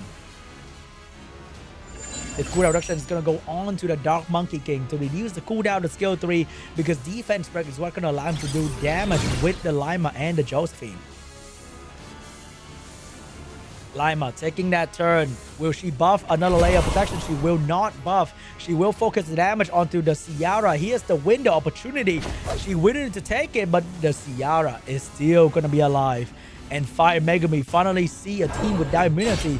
Gonna try to borrow a bit of that. Did not really achieve anything. Ciara looking for a target here. It's going to be onto the Lima, but will she detonate? If she detonates, a lot of things are coming her way. A lot of bad things.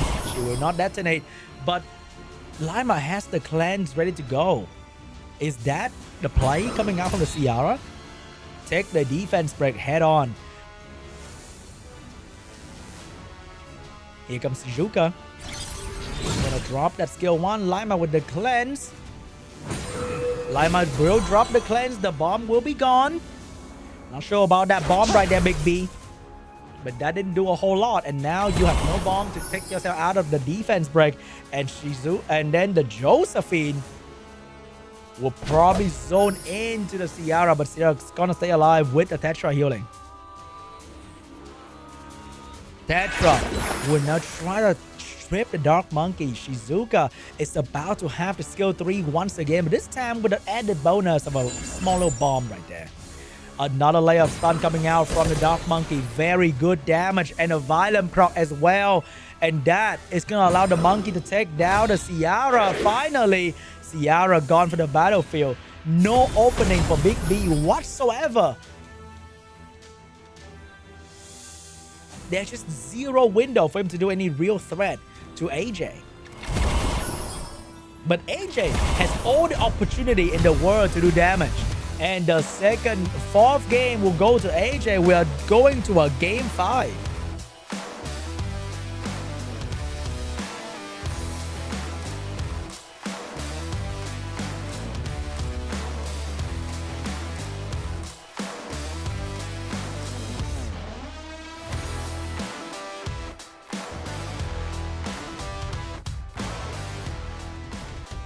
Game 5 between AJ and BIG.B.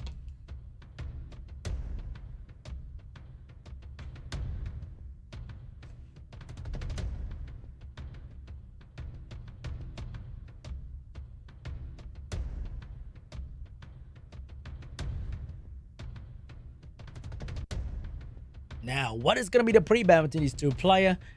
What is going to make the biggest difference? This is going to be the final game of today to decide who will be moving forward to the China main round and who will be stopping their journey in SWC 2025. We got the Fire, Megumi, and the Oliver pre-ban. First pick for BIG.B.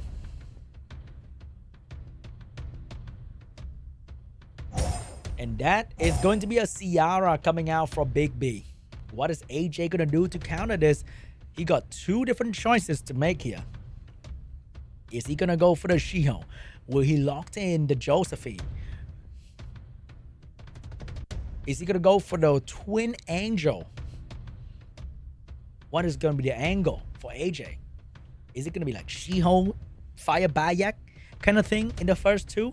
It will be the Shiho and the Fire Bayak in the first two. Over there, we are seeing the segment getting picked up here.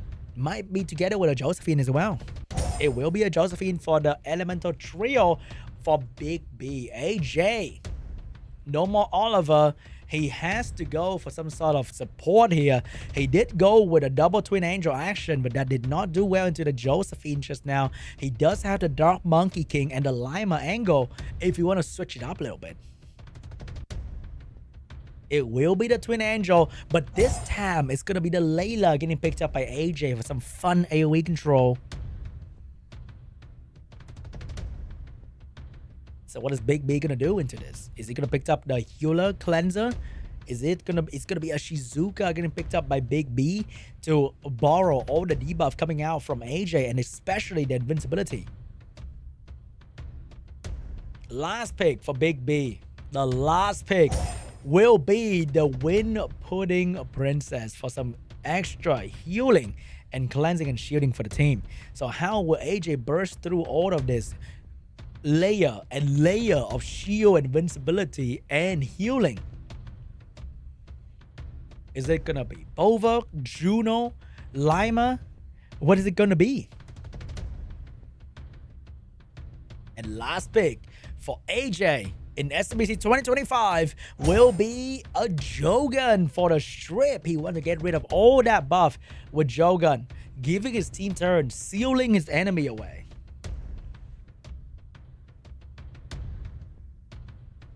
And here we go, guys. This is the final draft. Let's see what they decide to ban out for both players. Is it going to be the speed lead? Is it going to be the damage? It will be the Shizuka and the Layla getting banned out. No more Shizuka. BIG.B team is looking really solid. Speed lead, high base speed unit, damage. And over there, AJ team also looking very, very incredible. With speed lead, high base speed, damage, healing, and strip. Who is going to come out on top? Will Josephine be the king or queen of RTA? First turn belongs to the segment. Going for the voice onto the fire by taking away the defense break and the damage. Shiho moving right after. What can Shiho do against Ciara? He will go for the Ciara, get the stun as well. but not a lot of damage onto the Ciara.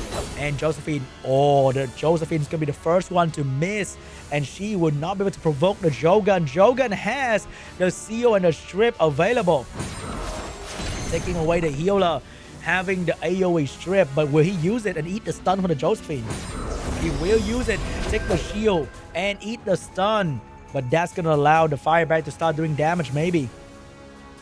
Also, that gave the team a attack bar so that the She-Hulk can lap and move in front of the segment. Fireback, he could have finished off the Ciara here, but he got resetted by the segment. Ciara not missing this opportunity to land the bomb onto the Fireback. Walk up and throw that immediately. This is going to do a lot of damage. Fireback, eat that bomb. Half HP gone. But the She-Hulk is going to go in with the AoE stun. Missed the Josephine. Unfortunately, that window to control the Josephine is gone. And now the shield would have to deal with the Josephine shield once again. Here we go. Damage not quite enough to bring down the Ciara. AoE debuff from the segment. And healing is back on the table for BIG.B. Unfortunately for AJ, that is almost every bit of damage he could do. He could not bring down the Ciara. Ciara with another bomb coming out very, very soon. It will land, and that will be enough to finish off the Fireback. The first bomb did 50%. The second bomb with 2 dots, it's gonna be more than enough. There's no healing coming out from anyone to save the Fireback anymore. We say goodbye to this guy, and the next target for BIG.B is going to be either the She-Hulk, is going to be the Water Twin, it's going to be the She-Hulk losing all the skill. Wind Pudding Princess with a bit more healing as well. Ciara bomb almost ready to go once again. Here comes the Water Twin with the shield. Is it going to be enough to save the Fireback? It's not going to be enough, guys. He can't heal because of the heal block coming from the segment.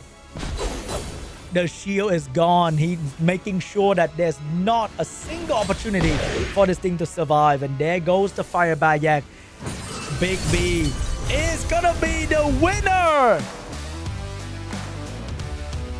Congratulations to BIG.B.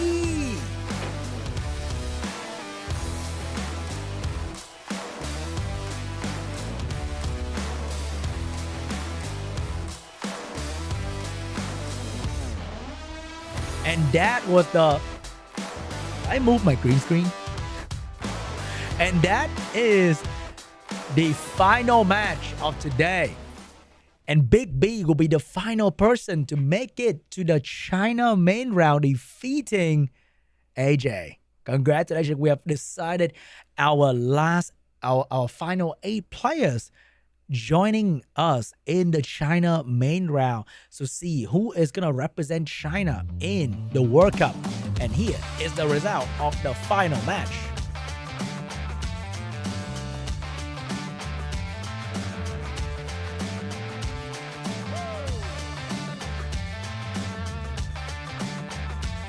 And the first 4 players to qualify will be Ask, Taurus, H-Frog, and Big J.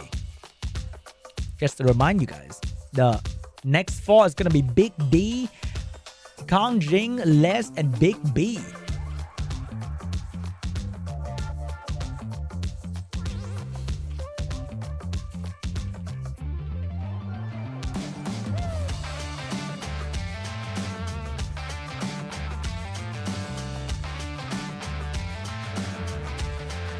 And once again, guys, just to remind you guys that there is a collaboration with the Tekken 8 franchise in Summoners right now. So go download the game and get yourself a free Nat 5 Heihachi Mashima, the guy with the bow head on the left side right there.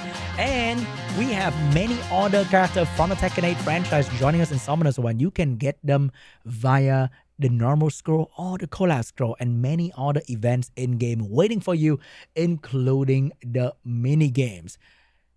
And guys, we will be doing the bracket draw for the China main round. But before that, here is the code for today. The event coupon, Jaihang Zhoujian, with 1 engraved scroll, 100 energy, and 15 SWC emblem.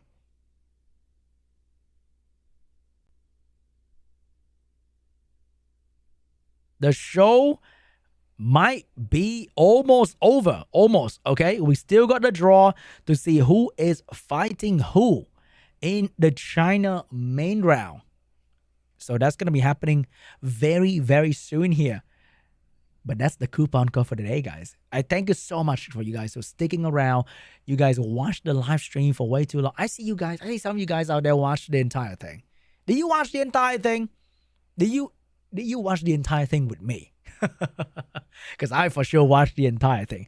Hope you guys really enjoyed the show, though. There was some amazing matches. And today, I think we got a lot of draft with healers. Unfortunately, even though it unfortunately wasn't like super crazy exciting to watch healers hitting healers, but to really counter the meta of Josephine and to win, because this is SWC, we're not playing for fun, we gotta win. But before we get to the bracket draw, we're gonna go for a short break.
And welcome back. You think it's over? No.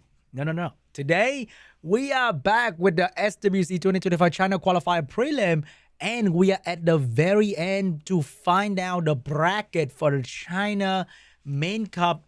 And we have 8 players who'll be fighting one another to find out who will be the 2 players representing China in the World Final happening in Paris in November.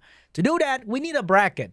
And because we had people who won in the upper bracket, and then we also had people who won in the lower bracket of the China prelim, we need to see who is going to be fighting one another. And the good thing about the people who won in the upper bracket is that they will be playing people who won in the lower bracket. And that is the advantage that they're going to have. So they will not be fighting the supposedly stronger player because they won it in the upper bracket immediately. And the people who won the lower bracket will immediately have to fight the stronger player. So they went through the very tough round, the lower bracket, and now they're going to start with the stronger opponent in the China main round. That's going to be a bit tough for people in the lower bracket though, but if they can do it, if they could qualify from winning in the lower bracket, they could also defeat the people in the upper bracket easily. You know, they've been through a hardship before. It's nothing new to them. I believe they can do it too. So we're going to be waiting for the organizer to prepare for the draw. And I think it's going to happen right here. So we have the 2 organizers from the China office with the random draw. On the right hand side, we have the upper bracket winner. I see the number 1 right there, and that's gonna be seed 1, and the box on the left hand side of the screen is gonna be seed 2. So these are the players who qualify for the China Main Cup. They went through so many amazing matches just to be here.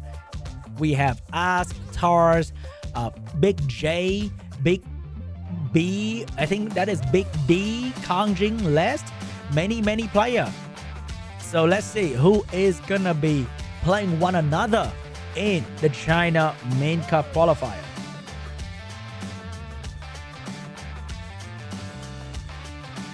I think the draw should be happening very soon. The match is gonna happen on September 6th at 1 p.m. Alright guys, the first draw is about to happen. It's going to be totally random. 8 players from seed 1, the player who won in the upper round, and 8 players from seed 2, the player who won from the lower round. First player from seed 1 is going to be, drumroll please. Okay, that's not exactly drumroll, I'm sorry about that. But let's see who's going to be the first player to start the show. Is gonna be Mr. Ask. Wait, he's the first guy who won in the upper bracket yesterday. He's literally the first person. He's actually the first person, and now he's being drawn as the first person to fight as well. Surprising. And what else do we have here? We have the first player from seed 2. Who is it going to be? Which big is it? All right, we're seeing him unfolding the name. Is it a big thing? It's BIG.B. BIG.B will be the first player to fight Ask in matchup number 1 for the quarterfinals. As you can see right here, they have put their names into the quarterfinal bracket. And let's see who is going to be fighting in match number 2. For the China qualifier main round, there will be no upper and lower bracket anymore. It's going to be single elimination all the way from quarterfinal to the final. But because we are looking for 2 players to join us in the World Cup, the final is going to decide who is going to get the bigger money prize instead of who go to the World Final, because they are both going to the World Final. The second one is going to be Taurus. Wait, As is the one. As was the first player to qualify for the China main round. Taurus was the second player to qualify for the China main round. And Taurus is going to be the second one to start off in the second match as well. Interesting.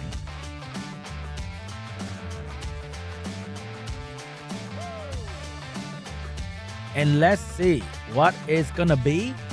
Who is gonna? What do you mean what? Who is gonna be the second person in C2 to fight Tars? Is it gonna be Lest? Who is it gonna be? It will be H-Frog who'll be fighting Tars in the second match of the China main round.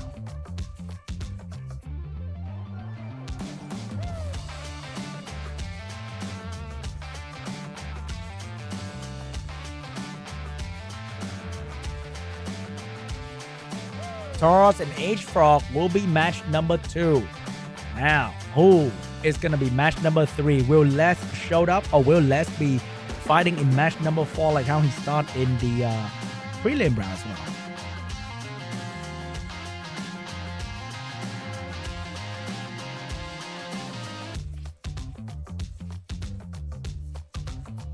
And here we go. Seed 1, only 2 players left. Is it gonna be Ask? Is it gonna be? Is it gonna be Big J? Who's that? That is gonna be KANGJING for. Wait, Big J is actually C2, unfortunately. I think Les and Big J are both C2, so they'll not be fighting one another. It's KANGJING for the Seed 1 qualified player.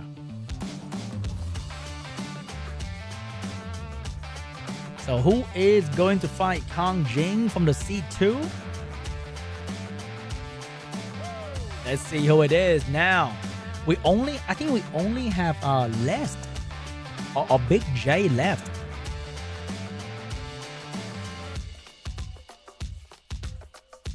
Who is it going to be from C2? Who's going to be fighting KANGJING? I see number E. I think that is going to be Lest. I see the word E from that one word. We all know who that is. And Les will be fighting KANGJING. And that automatically decide who's gonna fight in the last match in the quarterfinal as well.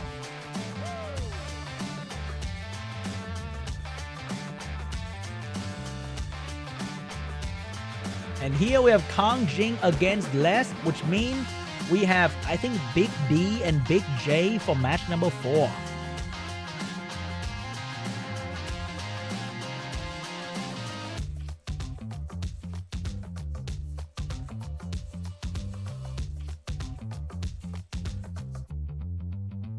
And Big.D will be from seat 1, which means the other one from seat 2 will be Big J.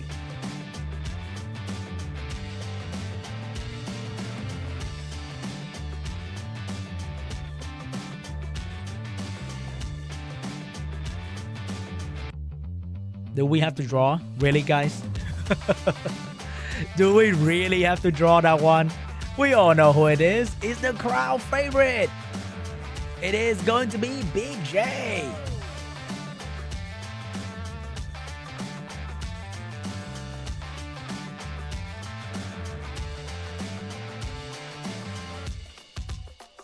And that is the last matchup.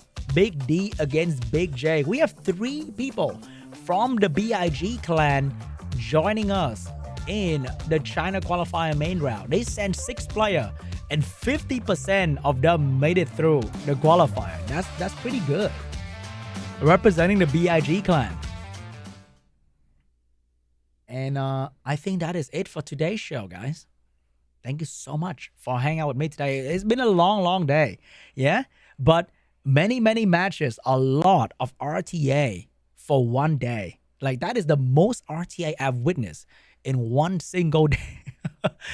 A lot of game went to game 5. And here is the bracket for the China qualifying main round. Match 1, Ask and BIG.B. Match 2, Tars and Frog. Match 3, KANGJING and Les. And match 4, Big.D and Big J. And all of this will be best of 5, single elimination all the way to the grand final. And both of the player in the grand final will be qualified for the world final. And all of this will be happening on September 6th. I think that's pretty much it for me today, guys. I hope you guys had a fantastic day watching the SWC 2025. My throat is kind of dead, okay? I'm not gonna lie. My throat is kind of dead, but we had fun. I think that's all that matter. The most important thing is we had fun today watching so many amazing comeback, right? So many amazing comeback from the China qualifier prelim day 2, and that will conclude the China qualifier overall as well. Next week we're back with more Asia Pacific qualifier and maybe European qualifier as well, because we are finished with the America qualifier too. So guys, once again, a huge shout out to all the staff member, to all the players, to all the viewers of the show, and thank you so much for watching. Hope you guys enjoy today's stream. And that's all I have for you guys today, guys. I will be sending you guys back home. You guys don't have to see me anymore. It's 6 hours of Sean B. Nah, I'm good, bro. Even I cannot deal with 6 hours Sean B. But I hope you guys enjoy 6 hours of Summoners Warrior Championship 2025. Thank you so much for watching. Hope you guys have a fantastic rest of your weekend. And I'll see you guys soon. Bye-bye.